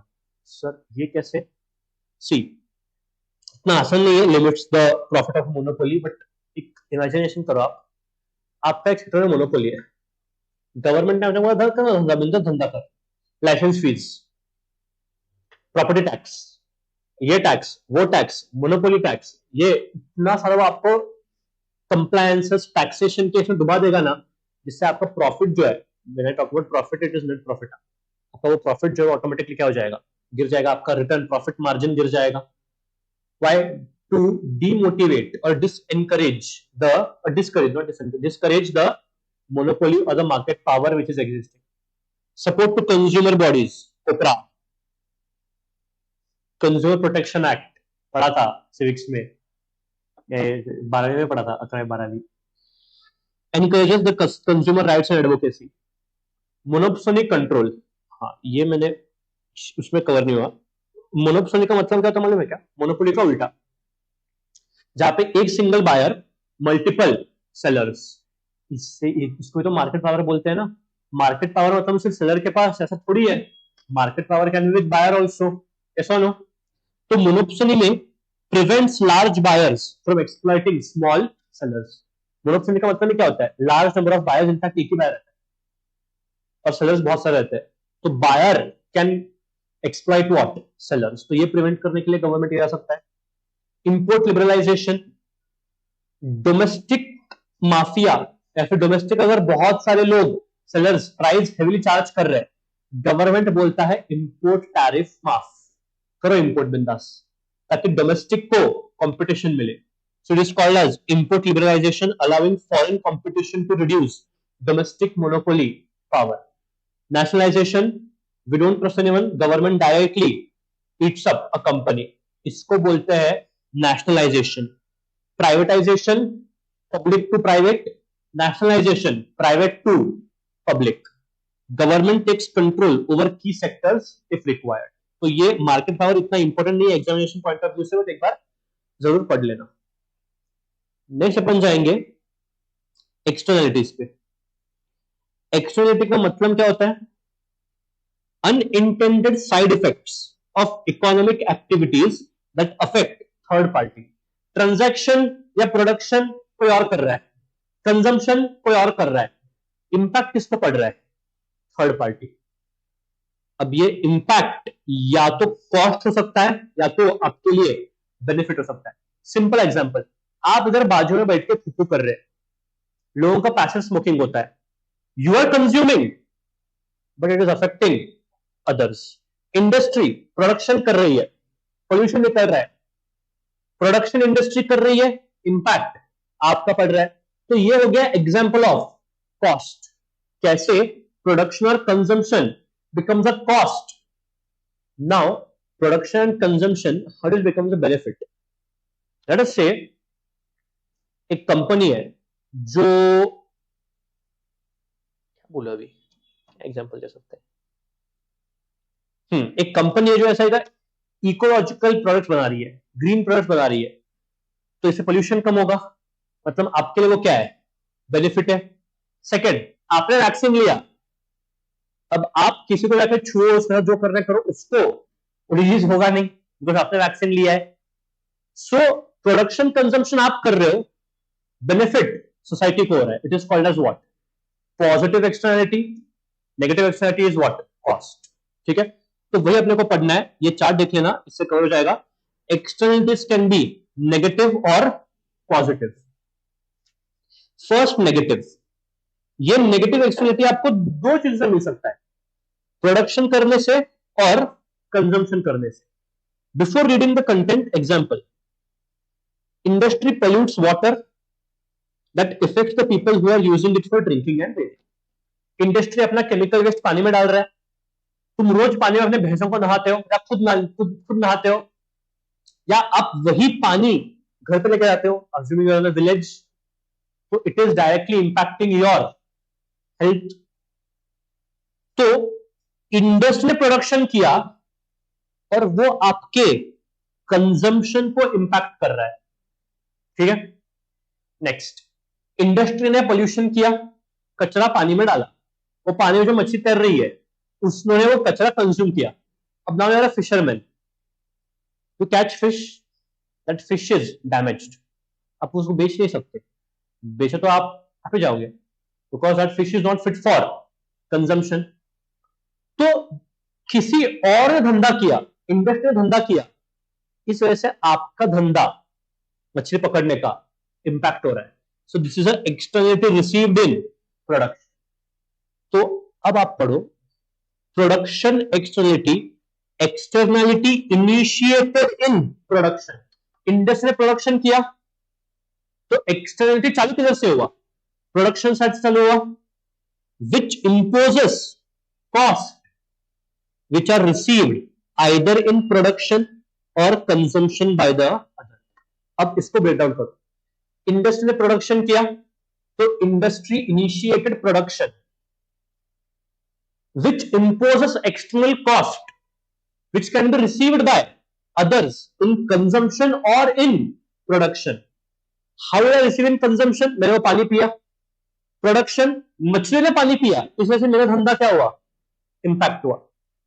तो इसको बोलते हैं नेगेटिव प्रोडक्शन रिलेटेड एक्सटर्नलिटी, और ये एक्सटर्नलिटी आप या तो कंजम्पशन में रिसीव करोगे या तो प्रोडक्शन में रिसीव करोगे। अब जो दूसरा एग्जांपल है उससे और समझेगा, कंजम्पशन रिलेटेड मतलब एक्सटर्नलिटी कहां पे इनिशिएट हुई, कंजम्पशन में। प्रोडक्शन रिलेटेड मतलब externality initiated in production phase, consumption related externality from externality initiated in consumption phase which can be received by others in production or consumption। Example देखो इसका, मैंने यहाँ पे फूफू किया, आप सबका पैसिव स्मोकिंग हो रहा है, मतलब I am consuming that cigarette but it is impacting your consumption also, आपके भी फेफड़ों में जा रहा है वो। This is called as what, negative consumption related externality received in consumption. Consumption of alcohol, assume करो मैं यहाँ पे दारू पी के आता है cigarette, I teach you some कुछ भी, if price increases demand increases, बोला है ऐसा नहीं, मैं आपके लिए प्रोडक्शन कर रहा हूँ, it is my production, rendering of service also what, production itself. मैंने दारू कंज्यूम किया जिसकी वजह से मेरा प्रोडक्शन इंपैक्ट हो रहा है, this is what, negative consumption externality received in production. So आपका एक्सटर्नलिटी नेगेटिव जो है वो प्रोडक्शन रिलेटेड हो सकता है, कंजम्पशन रिलेटेड हो सकता है। Production related can be received in production consumption, consumption related can be received also in production and consumption. Positive production related externality, externality initiated in production which gives benefits which can be received in consumption or in production। Example देखो, एक firm है, उसने अपने worker को train किया, when a firm trains its worker the firm is conducting a production activity, हाँ कि ना। अब वो ट्रेनिंग से मेरे को कुछ मिला, ज्ञान मिला मेरे को, I learned how to work। अब जो मैंने वहां पे गैदर किया that I am using in production of goods and services। मतलब जब आपको कोई इंडस्ट्री ट्रेन करती है, जब आपको कोई एम्प्लॉयर ट्रेन करता है, आप अल्टीमेटली वो प्रोडक्शन कर रहा है, और वही ट्रेनिंग जब आप यूज करते हो तो वो प्रोडक्शन का बेनिफिट उस एम्प्लॉयर को ऑटोमेटिकली मिल जाता है। इससे तो आपका ट्रेनिंग होता है ना, ताकि आप अच्छा सीखो और अच्छा करो, जिससे हमारा क्या हो, बेनिफिट हो। तो is a positive production externality initiated in production received in production. एक बंदा है Mr Ambani, let us say he build a small garden, entry लेके ऊपर वाले उसने गार्डन बनाया, बोला फ्री एंट्री, प्रोडक्शन किसने किया गार्डन का, अंबानी। उसको यूज कौन कर रहा है? Common public, neighbours. तो production initiated, sorry, externality initiated in production, benefit received in consumption. Last, consumption related positive externality initiated in consumption, received in production or consumption. देखो यहाँ पे consumption of services of health club by employees. एक firm है, ठीक है, एक firm ने अपने एम्प्लॉयज को हेल्थ क्लब सर्विसेज दिया, तो मैं उस फर्म का एम्प्लॉय है, मैं जाता है हेल्थ क्लब में, मैं सर्विस लेता है जिससे मेरा हेल्थ बनता है, और that I go and show in production efficiency, मेरा बढ़ता है. तो मैंने वो हेल्थ क्लब सर्विसेज रिसीव किया, कंज्यूम किया, जिससे मेरे एम्प्लॉयर का प्रोडक्शन क्या होगा? बढ़ेगा, बिकॉज मेरा एफिशिएंसी बढ़ेगा. This is positive production externality initiated in consumption, received in production. Next, vaccination. आपने वैक्सीन लिया जिससे दूसरों का बेनिफिट होगा. क्यों? आप उनके साथ जाके कांटेक्ट करो, उनको स्प्रेड नहीं होगा. तो externality initiated in consumption, received by others in what? Consumption. ठीक है. सो इट कैन हैपन, या तो क्वेश्चन आपको डायरेक्टली ये लाइन देकर बोले कि ये क्या है, या एग्जांपल्स के फॉर्म में आपको बोले कि आइडेंटिफाई ये क्या है. अब तक जब से ये चालू हुआ है मैक्रो इकोनॉमिक्स सीए फाउंडेशन में, इसके ऊपर क्वेश्चन आया नहीं है. तो एक्सप्लेन आपके ट्रेड में आएगा, बट पढ़ के जाना एक बार. तो ये सोशल कॉस्ट को कॉस्ट के चैप्टर में सीखा है. Social cost is private plus external cost. तो एक्सटर्नलिटी को कैसे दूर करें? सर दूर करना इंपॉर्टेंट है क्या? नहीं, अपन नेगेटिव को दूर करेंगे, पॉजिटिव को क्या करेंगे? एनकरेज करेंगे. मतलब अगर कोई कंपनी इकोलॉजिकल प्रोडक्शन कर रही है, एनवायरमेंटल प्रोटेक्शन करते करते वो प्रोडक्शन कर रही है, तो एज अ गवर्नमेंट मैं उसको सब्सिडी दूंगा, भाई करो और करना बिंदास, because you are giving what? Positive externality. आप जैसे लोगों के लिए जिनको वैक्सीनेशन का बेनिफिट नहीं मालूम रहता है, मतलब जनरल पब्लिक, गवर्नमेंट क्या करती है? भाई छोड़, मैं सब्सिडी देता है वैक्सीन में, तू उधर बैठ, टोची मार, पैसा मत दे, आ जा वापस, because it is a positive externality. तो इसलिए देखो ये चल गया गया गया, शिट, वो बैटरी गिर गया. Recharge wait. पॉजिटिव एक्सटर्नलिटी पढ़ो आप तक. Government intervention aims to encourage the production and consumption of goods that generate positive externality. कैसे? सब्सिडी दे दो. Production subsidies. The government provides financial support to the firms that produce the goods with positive externality such as renewable energy or vaccines. जो public benefit के लिए है, जो positive externality देते हैं, उनका प्रोडक्शन बढ़ाने के लिए गवर्नमेंट क्या करेगी? सब्सिडीज देगी. यार बैटरी, उनका प्रोडक्शन बढ़ाने के लिए गवर्नमेंट क्या करेगी? सब्सिडी देगी. Consumption subsidies. जब आपके गवर्नमेंट स्कूल्स होते हैं, गवर्नमेंट हॉस्पिटल्स होते हैं, they all are examples of what? This only, consumption subsidies. The government can provide financial assistance to consumers, encouraging them to purchase the goods which have positive externality, for example education or healthcare services. मैंने वही बोला, भाई सुन, तू आके बैठ, injection ले free में. It is what? Consumption subsidy. Production subsidy मतलब गवर्नमेंट बोलते है कि इंडस्ट्री को, you are producing good, eco friendly production, produce more, I give you subsidy. Okay, production subsidy. Consumption subsidy, come to the hospital, sit, take vaccine, go home, don't pay. It is consumption subsidy. Education में भी होता है. Government schools which many of the schools are there which run free of cost. आपको कोई payment करने की जरूरत नहीं है, आप जाके बैठो, एजुकेशन लो, खुश रहो गवर्नमेंट स्कूल्स में. सो ये क्या आपके ये सब्सिडीज है to encourage what? Positive externality. Next, direct provision. छोड़ना, क्यों सब्सिडी देते बैठे? अपन डायरेक्टली करते हैं, मतलब गवर्नमेंट क्या बोलती है? गवर्नमेंट खुद उतरती है for public welfare. Government hospitals हो गए आपके, गवर्नमेंट स्कूल्स हो गए. तो in cases where positive externalities are particularly significant, government में, अरे इसलिए तब से वाइब्रेट हो रहा है ये, अभी समझ मेरे को, बैटरी होता है तो ये वाइब्रेट करता है करके, इसलिए कभी बैटरी हुआ नहीं था, बहुत बार पकड़ा भी हाथ में मैंने इसको। गवर्नमेंट में directly provide goods and service to ensure they are produced in sufficient quantities. Public goods and health care, environmental quality, झाड़ लगाना, पेड़ लगाना, अफॉरेस्टेशन, रिफॉरेस्टेशन, गवर्नमेंट इनिशिएटिव्स, ये सब पोल्यूशन क्लीन अप अभी हो रहा है ना, बहुत सारे नदियां क्लीन कर रहे हैं हम लोग, ठीक है। तो ये सब क्या है, the direct provision for positive externality.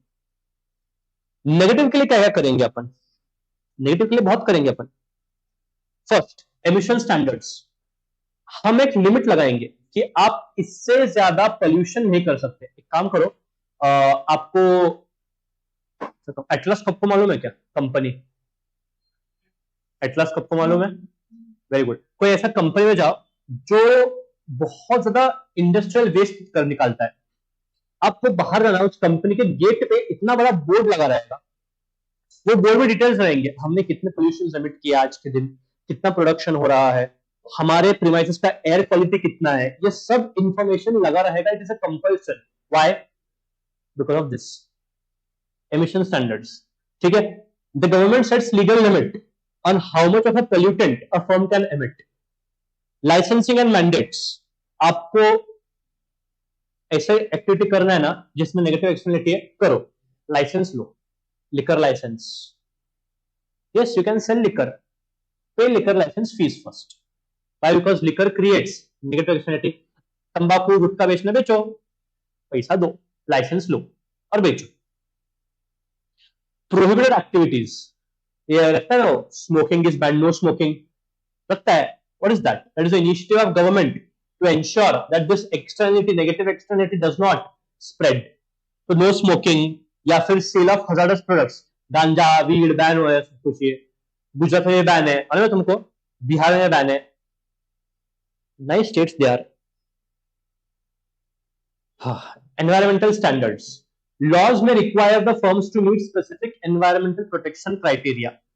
अब होता क्या है, बहुत सारे कंपनीज को गवर्नमेंट बोलती है कि company, you are polluting a lot, please install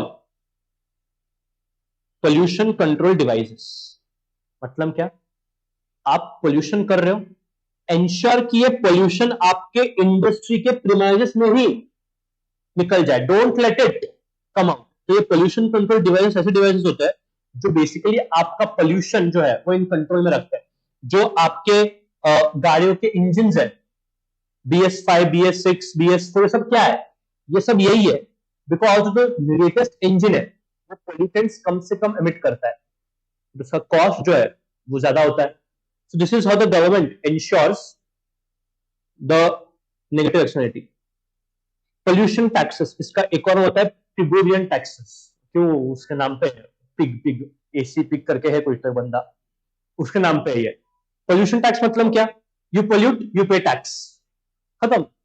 जितना पोल्यूशन कर रहे हो, अगर आपने 20 पोल्यूशन किया तो 10 रुपए टैक्स पे करो। तो 20 पोल्यूशन मतलब क्या, वो एमिटेंट्स होते हैं, एमिटेंट्स की, अगर आपने इतने इतने पोल्यूशन एमिटेंट किए तो आपको टैक्स जो है वो पे करना पड़ेगा। कैप एंड ट्रेड मतलब क्या, ऐसा हो सकता है गवर्नमेंट आपको बोलती है, सुन आप 1000 एमिटेंट से ज्यादा महीने का पोल्यूशन नहीं कर सकते। अब आपको आया एक तगड़ा ऑफर क्लाइंट का प्रोडक्शन करने के लिए, बट अगर आपने वो ऑफर एक्सेप्ट किया तो आपके महीने के 3000 पोल्यूटेंट एमिट होंगे। आपको लाइसेंस कितने का दिया है, 1000, आपका एस्टिमेटेड होगा कितना, 3000। तो आप क्या कर सकते हो, आप किसी दूसरे कंपनी से ये परमिट खरीद सकते हो कि देख भाई, मेरा परमिट 1000 एमिटेंट्स का है, मुझे 2000 के परमिट और लगेंगे, तेरे पास 1500 का परमिट है, मुझे बेच, मैं तुझे पैसा दूंगा। तो मैं कर सकता हूं, मैं उससे वो परमिट खरीद के कर सकता हूं प्रोडक्शन। तो होगा क्या इससे, देख अल्टीमेटली अगर इससे प्रोड्यूस किया रहता तो 1000 एमिटेंट निकले रहते, तूने प्रोड्यूस किया तो 1500 निकले रहते, कुल मिला के 2500 निकले रहते। अभी भी उतने ही निकलेंगे, क्यों, बिकॉज इसके पेटेंट तो इसने ले लिया ना, तो ये तो प्रोडक्शन कर नहीं सकती, इसमें इसको फटका बैठेगा, बैन बैठेगा। तो इसीलिए in this manner it is called as cap and trade, which are trade emission permit. तो अगर आप यहाँ पे देखोगे, the government sets a cap on total amount of pollution that can be emitted and issues number of permit to the firms. Important, firms can buy and sell these permit. According to your requirement आप इसको खरीद बेच सकते हो। अगर आपको लगता है कि नहीं मेरे को इतना ऑर्डर नहीं है, अब इसको बेचा क्यों, उसको बिकॉज उसको मालूम है उसको इतना ऑर्डर नहीं है, तो वो क्या बोलेगी, ये दे बदले में पैसा ले, ये ले बदले में पैसा दे। ठीक है, पॉजिटिव हो गए। Government intervention in case of merit goods. Please remember, merit goods ऐसे गुड्स है जिनका पॉजिटिव एक्सटर्नलिटी होता है। Merit goods have positive externality such as education, health care, welfare services. Mark कर लेना, एजुकेशन मेरिट गुड्स है। तो इसमें गवर्नमेंट क्या करता है, सब्सिडी देगा। रेगुलेशन, कंपल्सरी है education and insurance. Direct provision, government schools, government hospitals direct provision कर सकता है। कंपल्सरी कंजम्पशन, आपको कंपल्सरी अपने बच्चों को वैक्सीन देना पड़ेगा। कंपल्सरी इम्यूनाइजेशन आते हैं घर पे, अब तुम्हारे घर पे नहीं आ करेंगे शायद, बट इनका होता है कभी कभी। पहले तो एटलीस्ट मेरे टाइम पे आते थे, घर पे आते थे, पोलियो झालंय का, किती पोरं आहेत घरात, झाले bye. It is called as what, compulsory consumption ensure करना। अगर नहीं हुआ रहेगा तुमको पहले फाइन लगाएंगे, फिर तुमको टोचेंगे नहीं, वो ड्रॉप्स होते हैं। Government intervention case of demerit goods, मतलब ये दारू, तंबाकू, which are considered socially undesirable. Complete ban, खत्म। नेगेटिव एडवर्टाइजिंग, वो हर मूवी के पहले अक्षय देव, सॉरी अक्षय कुमार, क्या है उसका नाम, अक्षय कपूर, सॉरी अक्षय कुमार ना, शिट शिट शिट शिट, तो है आता है, मुकेश का एड आता है फेफड़ों का, वो ऐसे लंग से ऐसा तार तार निकालते हैं। Negative advertising. लेजिस्लेशन, गवर्नमेंट बोलती है बैन। अब आप देखोगे royal Stag, it is a liquor brand, but royal Stag का एक भी एडवर्टाइज दारू का नहीं है। Package drinking water, music CDs, whereas royal Stag is actually a liquor brand. Kingfisher पहले होता था उला ला ला ला, बट अभी नहीं होता है। क्यों?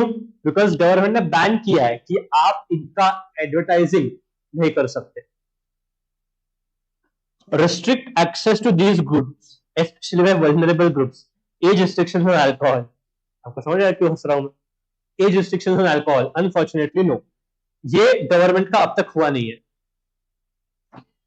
रिस्ट्रिक्ट किया है, बोला है 18 साल से कम वाले पी नहीं सकते, 25 से ज्यादा वाले नहीं, 25 से कम वाले सिर्फ बियर पी सकते हैं, वाइन पी सकते हैं, 25 से ज्यादा वाले जिनको जो पीना है वो पी लो। घंटा इसका पालन होता है, नहीं होता इसका पालन, इट्स ओके, बट कर रही है गवर्नमेंट। हाई टैक्सेस, ये अपन कल पढ़े थे कि जब आपका सिगरेट तंबाकू होता है, दीज आर हैबिचुअल प्रोडक्ट्स, तो इसके लिए गवर्नमेंट क्या करती है, टैक्स ज्यादा लगाती है, बिकॉज गवर्नमेंट को इनसे रेवेन्यू मिलेगा। गवर्नमेंट का यहाँ पे मोटिव रेवेन्यू कमाना नहीं है, गवर्नमेंट का ये मोटिव है कि इसके ऊपर टैक्स लगा के इनको महंगा करो ताकि लोग इसको कंजम्पशन कम करेंगे। होता नहीं है। मिनिमम प्राइस कंट्रोल, गवर्नमेंट्स में set a minimum price to curb consumption. मतलब क्या सर, मिनिमम प्राइस समझ नहीं, आपको दारू खरीदनी है ना, खरीदो, पे 10,000 रुपीज। अब तक ये हुआ नहीं है इंडिया में, बट ऐसा हो सकता है कि आपको दारू और खरीदनी है तो starting price of alcohol is way too high, but रोज के दारू का ऐसे बड़े रहते हैं रास्ते पे, वो पड़े नहीं रहेंगे। Not at in India, but ऐसा हो सकता है कि if you want to get liquor, get ready to pay good price. Minimum इतना पैसे दारू मिलेगा, अगर 100-200 का दारू मिलता है आराम से। बट ऐसा हो सकता है कि गवर्नमेंट मिनिमम प्राइस सेट करे 5,000, 6,000, 7,000, ताकि जो लोग एक्चुअल में ओकेजनली पीते हैं वो पी सके, और जो लोग रोज पी के दंगा करते हैं वो ना करे। Simple logic. So this is your externality. Next आता है आपका पब्लिक गुड्स। ये P for public, P for Paul. Public goods में क्या आता है, सही बोल, पब्लिक गुड्स में क्या आता है? बोल एजुकेशन, एजुकेशन बोल, स्ट्रीट लाइट्स, पब्लिक पार्क्स, जो भी है। अब पब्लिक गुड्स का सबसे बड़ा डिसएडवांटेज क्या मालूम है क्या? These are non excludable, non rivalrous. मतलब देखो, एक लोकेलिटी है, ये लोकेलिटी में 4 घर है, घर नंबर 1, घर नंबर 2, घर नंबर 3, घर नंबर 4। इनको बीच में किधर पोल उभा करना है, स्ट्रीट लाइट,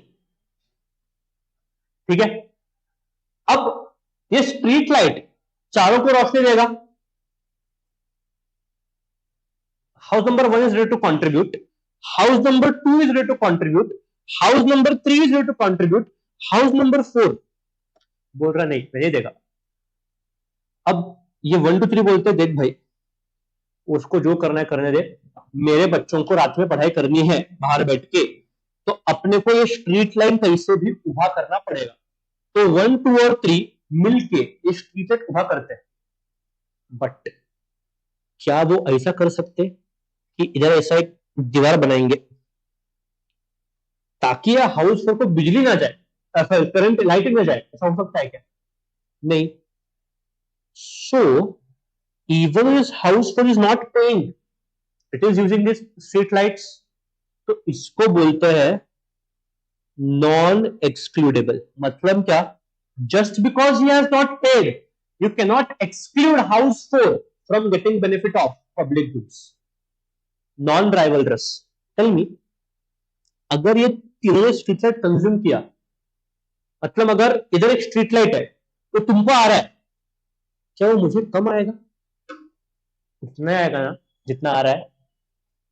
तो these goods are non rivalrous. मतलब एक अगर उसको कंज्यूम करेगा तो दूसरे के लिए कम पड़ेगा नहीं। तो public goods are non excludable and what? Non rivalrous. Non excludable मतलब क्या? Without paying you can use. Non rivalrous, just because someone is using it, आपके लिए वो कम पड़ेगा नहीं। एग्जाम्पल ले लो इसका। अब ये इसका प्राइवेट गुड्स का एग्जाम्पल ले लो। ये मेरा फोन है, मैंने पे किया है, आई कैन यूज इट, आप यूज नहीं कर सकते।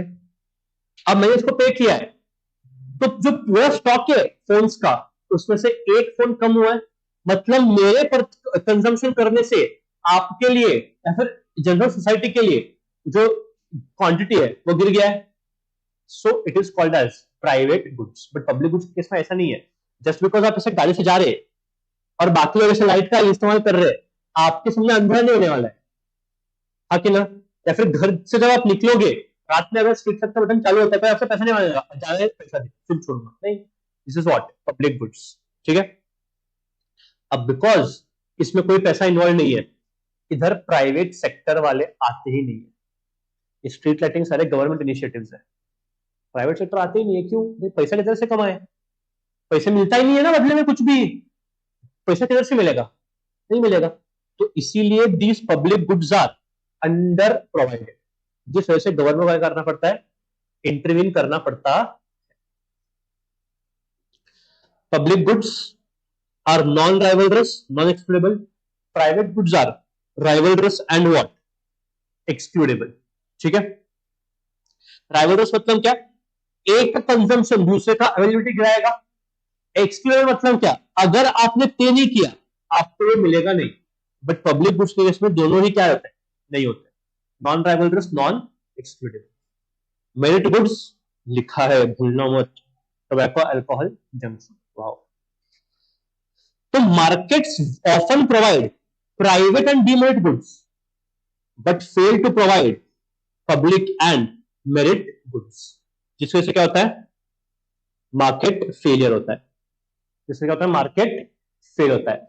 और ये जो है प्रॉब्लम, पढ़ो जरा क्या है वो जो मैंने एग्जांपल दिया। इन neighbourhood residents want street lighting which benefits everyone, since no one can be excluded from using it, many choose not to pay। ठीक है, अपन नहीं करेंगे, कोई और करेगा। हाउस नंबर 4 क्या बोलता है? देख, मेरे बच्चों को भी पढ़ने छोड़ो, हाउस नंबर 2 3 जो है वो कंट्रीब्यूट करके लाइट लगाएंगे, तो why should I contribute? It's okay, others कोई तो कोई करेगा ना। और अगर उन्होंने किया तो मेरे को मालूम है कि I can not be excluded, मेरे को भी वो लाइट आना ही चाहिए। तो इसीलिए क्या होता है, नो वन कॉन्ट्रीब्यूट्स, अगर हाउस एंड हाउस नहीं हो रहा है, हमें नहीं करेंगे, तो कभी वो बीच में जो पोल है आएगा ही नहीं। तो इसलिए गवर्नमेंट को इंटरवेन करना पड़ता है, ठीक है तुम मत एस्टैब्लिश करो, हम एस्टैब्लिश करेंगे। यहाँ पे पब्लिक गुड्स के केस में लोगों का माइंडसेट कैसा था मालूम है क्या?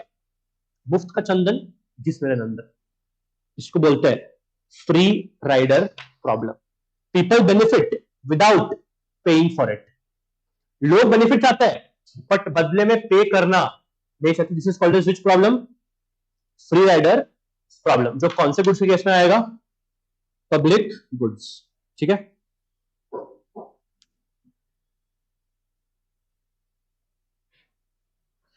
डन। अब इसको दूर कैसे करेंगे?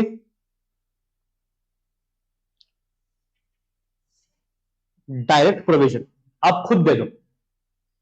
Public parks, national defence, street lighting, government खुद प्रोवाइड करेगा। Second, excludable goods. अब आप क्या करो मालूम है क्या? आप थोड़े इंस्टीट्यूट ऐसे बनाओ, थोड़े प्रोविजंस ऐसे करो कि लोगों को कुछ ना कुछ पैसा देना पड़ेगा, बिकॉज अल्टीमेटली गवर्नमेंट को अगर डायरेक्ट प्रोविजन करना है तो पैसा लगेगा, और बार बार टैक्स कलेक्ट करना, बार बार लोन लेना बेनिफिशियल नहीं है। तो आप क्या करो, आप कुछ ऐसे यूनिवर्सिटीज ओपन करो, म्यूजियम्स ओपन करो जो पब्लिक के लिए ही है, बट आप कुछ फीस चार्ज करो। लाइब्रेरी आपको बैठना है तो आपको कुछ फीस पे करना पड़ सकता है, यूनिवर्सिटी में आपको कुछ फी पे करना पड़ सकता है। SPPU it's a government owned university but you have to pay certain fees for it, ताकि गवर्नमेंट डायरेक्ट प्रोविजन कर सके। Voluntary contributions, some public goods are funded through donations from private entities and NGOs. तो ऐसे करके यहाँ पे government का कोई रिस्पॉन्स नहीं है, गवर्नमेंट का रिस्पॉन्स इन दोनों के लिए। Third point is completely other, कि कोई वॉलंटरी चाहे तो आके डोनेट कर सकता है। यहाँ पे आपके आते हैं price floors and price ceilings. Price floors का मतलब क्या? फ्लोर नीचे होता है तो मिनिमम प्राइस, कि भाई इस प्राइस के नीचे आपको ये प्रोडक्ट मिलेगा नहीं। मैक्सिमम प्राइस, प्राइस फ्लोर, इस प्राइस से ज्यादा आप प्राइस चार्ज कर सकते हैं नहीं है। ठीक है, तो price floor is minimum price, price ceiling is maximum price.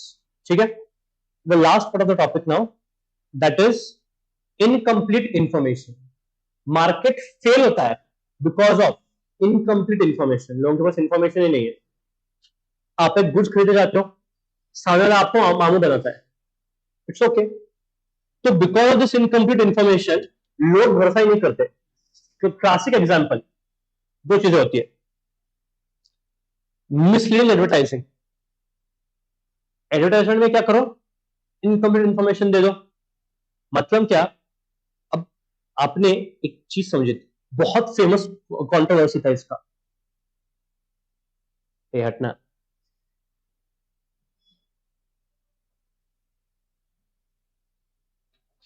Fair and lovely. अपनी सारे मम्मियों ने एक बार तो वापरा रहेगा। ये क्या बोलता है? इट्स शेड, काला, थोड़ा मीडियम, काला मीडियम, सर इससे शेड देता है, 7 shades of fairness. But unfortunately ये प्रोडक्ट ये देता ही नहीं है, बट लोग वो एडवर्टाइज देख के प्रोडक्ट खरीदते हैं। गया, this is called as what? Misleading advertising.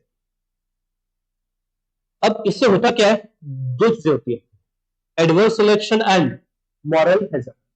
Adverse selection होता है ट्रांजैक्शन के पहले, मॉरल हैजर्ड होता है ट्रांजैक्शन के बाद। सुन लेना simple examples.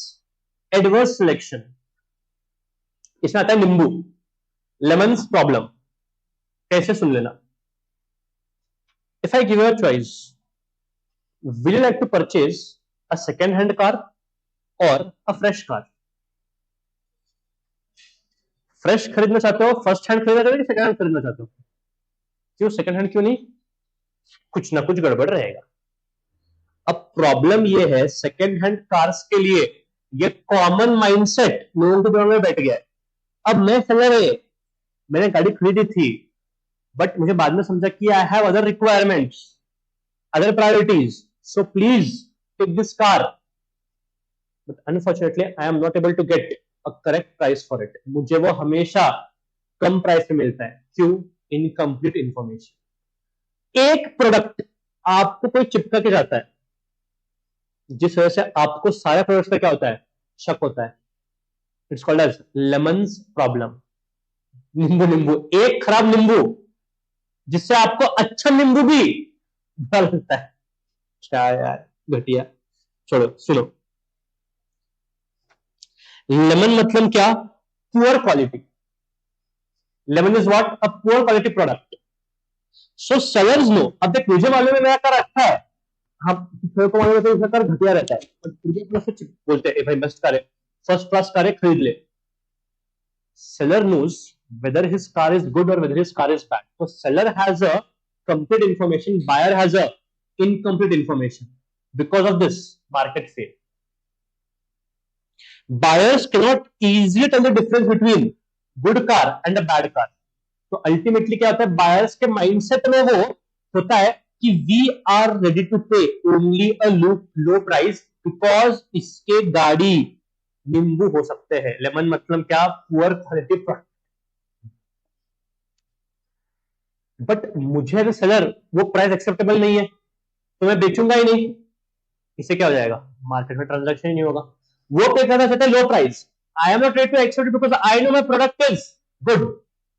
Therefore the second hand car market vanishes, है ही नहीं। इंश्योरेंस,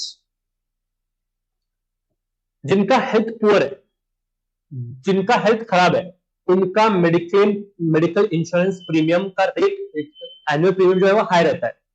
सिंपल, कहीं भी टपक सकते हैं, तो इसमें उनका इंश्योरेंस प्रीमियम जो है वो हाई रहता है।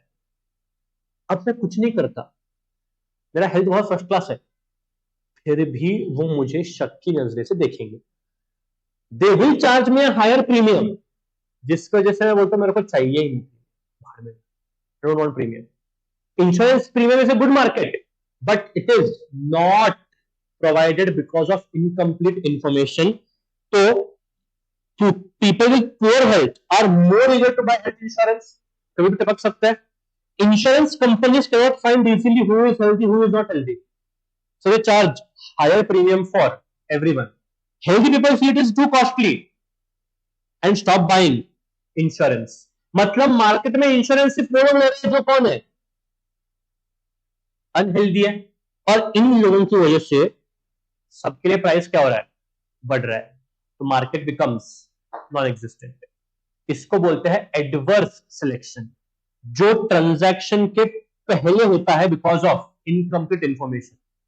ट्रांजैक्शन के बाद मैंने गाड़ी खरीदी, इंश्योरेंस लिया, मैं रॉन्ग साइड चलाऊंगा, मैं फुटपाथ पे चलाऊंगा, मैं लोगों को ठुकते हुए जाऊंगा, I don't care. Why, insurance है ना, गाड़ी ठुकी तो प्रीमियम क्लेम मिलेगा, खत्म।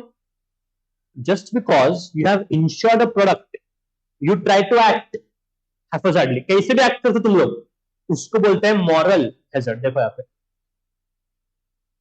A driver with full insurance might drive recklessly knowing that any damage will be covered by the company. Company है ना, इंश्योरेंस भी लिया है फिर। The insurer cannot observe every action of the driver.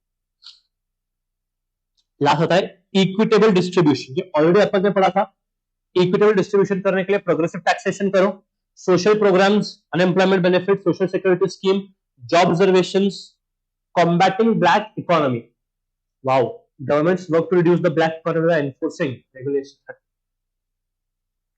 ये important नहीं है, यहां तक जो है आपका इंपॉर्टेंट है। एक ये प्लीज सेकंड यूनिट आप छोड़ना मत, because if you see second unit से जो क्वेश्चन आता है वो आप तभी कर पाओगे जब आपको थोड़ा बहुत इंफॉर्मेशन है। फॉर एग्जाम्पल ये एक बहुत नीश एरिया, किसने दिया था ये, पॉल सैमुएल्सन। एक और क्वेश्चन दिखाता हूं मैं इसके ऊपर आपको, ये वाला। आपको जब तक मेरिट और पब्लिक का डिफरेंस नहीं समझेगा तब तक आप इसको आंसर नहीं कर पाओगे। सेकंड, अब पढ़िए,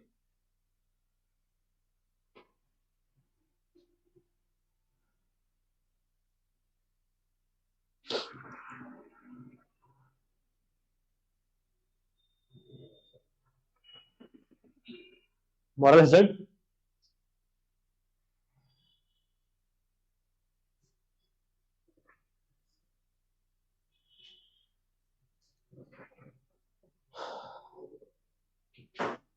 क्या सेम एग्जांपल बुक में? इंश्योरेंस के बाद में I am doing what? Recklessly driving, moral hazard. ठीक है, ये था इससे लास्ट अटेम्प्ट नाउ। एक बार सितंबर मई 25 है, क्या मालूम है सितंबर का ये इनफैक्ट।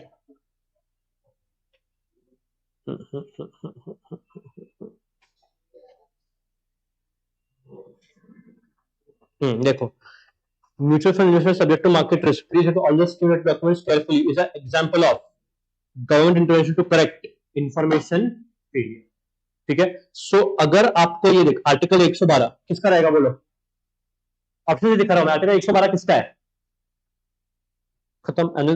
बजट दिया है ऑप्शन में, बजट दिया है ऑप्शन में, बट आप क्लिक करोगे नहीं इसको, बजट का वर्ड नहीं है आर्टिकल में, इट इज एएफएस। देखो, which of the following information regarding receipts and expenditure of government is not presented? आपका होता है budget estimate for current and upcoming, revised for current and actual of previous. बोलो कौन सा present नहीं होता? Budget estimate of current year होता है, एनजीओ मतलब अपकमिंग होता है, रिवाइज्ड फॉर अपकमिंग होता है, actual for expenditure and income of current financial year. Actual current का नहीं होता, एक्चुअल आपके प्रीवियस का होता है। ठीक है, the answer for this is D. ये बुलेटिन के ऊपर आया था, puts all the outstanding demands whether discussed or not to vote is called as what? Bulletin। ठीक है, तो इसलिए ये जो है एक पर्टिकुलरली दिस पर्टिकुलर चैप्टर 7 जो है वो एक बार प्लीज अच्छे से पढ़ना, बिकॉज इसके जो क्वेश्चंस बनते हैं टेक्निकल बनते हैं, थ्योरी है, पूरा थ्योरी है। बजट का कैलकुलेशन अगर आया तो आपकी किस्मत अच्छी है, समझ लेना। आया था कैसे? नहीं आया वो, इसमें सितंबर में आया था वो नींबू खार मार्केट। ठीक है, फिर ये social cost private plus external cost, और ये जो मैंने आपसे बताया था कि जो सब ऑप्टिमल का देख के अब एलोकेशन फंक्शन पे टिक मत मारना, इट इज स्टेबलाइजेशन फंक्शन। ठीक है, चलो thank you very much, we stop here. बाकी चैप्टर्स आप प्रीवियस रिवीजन से देख सकते हो, I send the link of that in the group also. ठीक है, कल आपका मॉक है, mock time will be 9 to 11 in the morning, because आपका लॉ मैराथन है, उसके बाद 9 से 11 मॉक रहेगा एंड लॉ का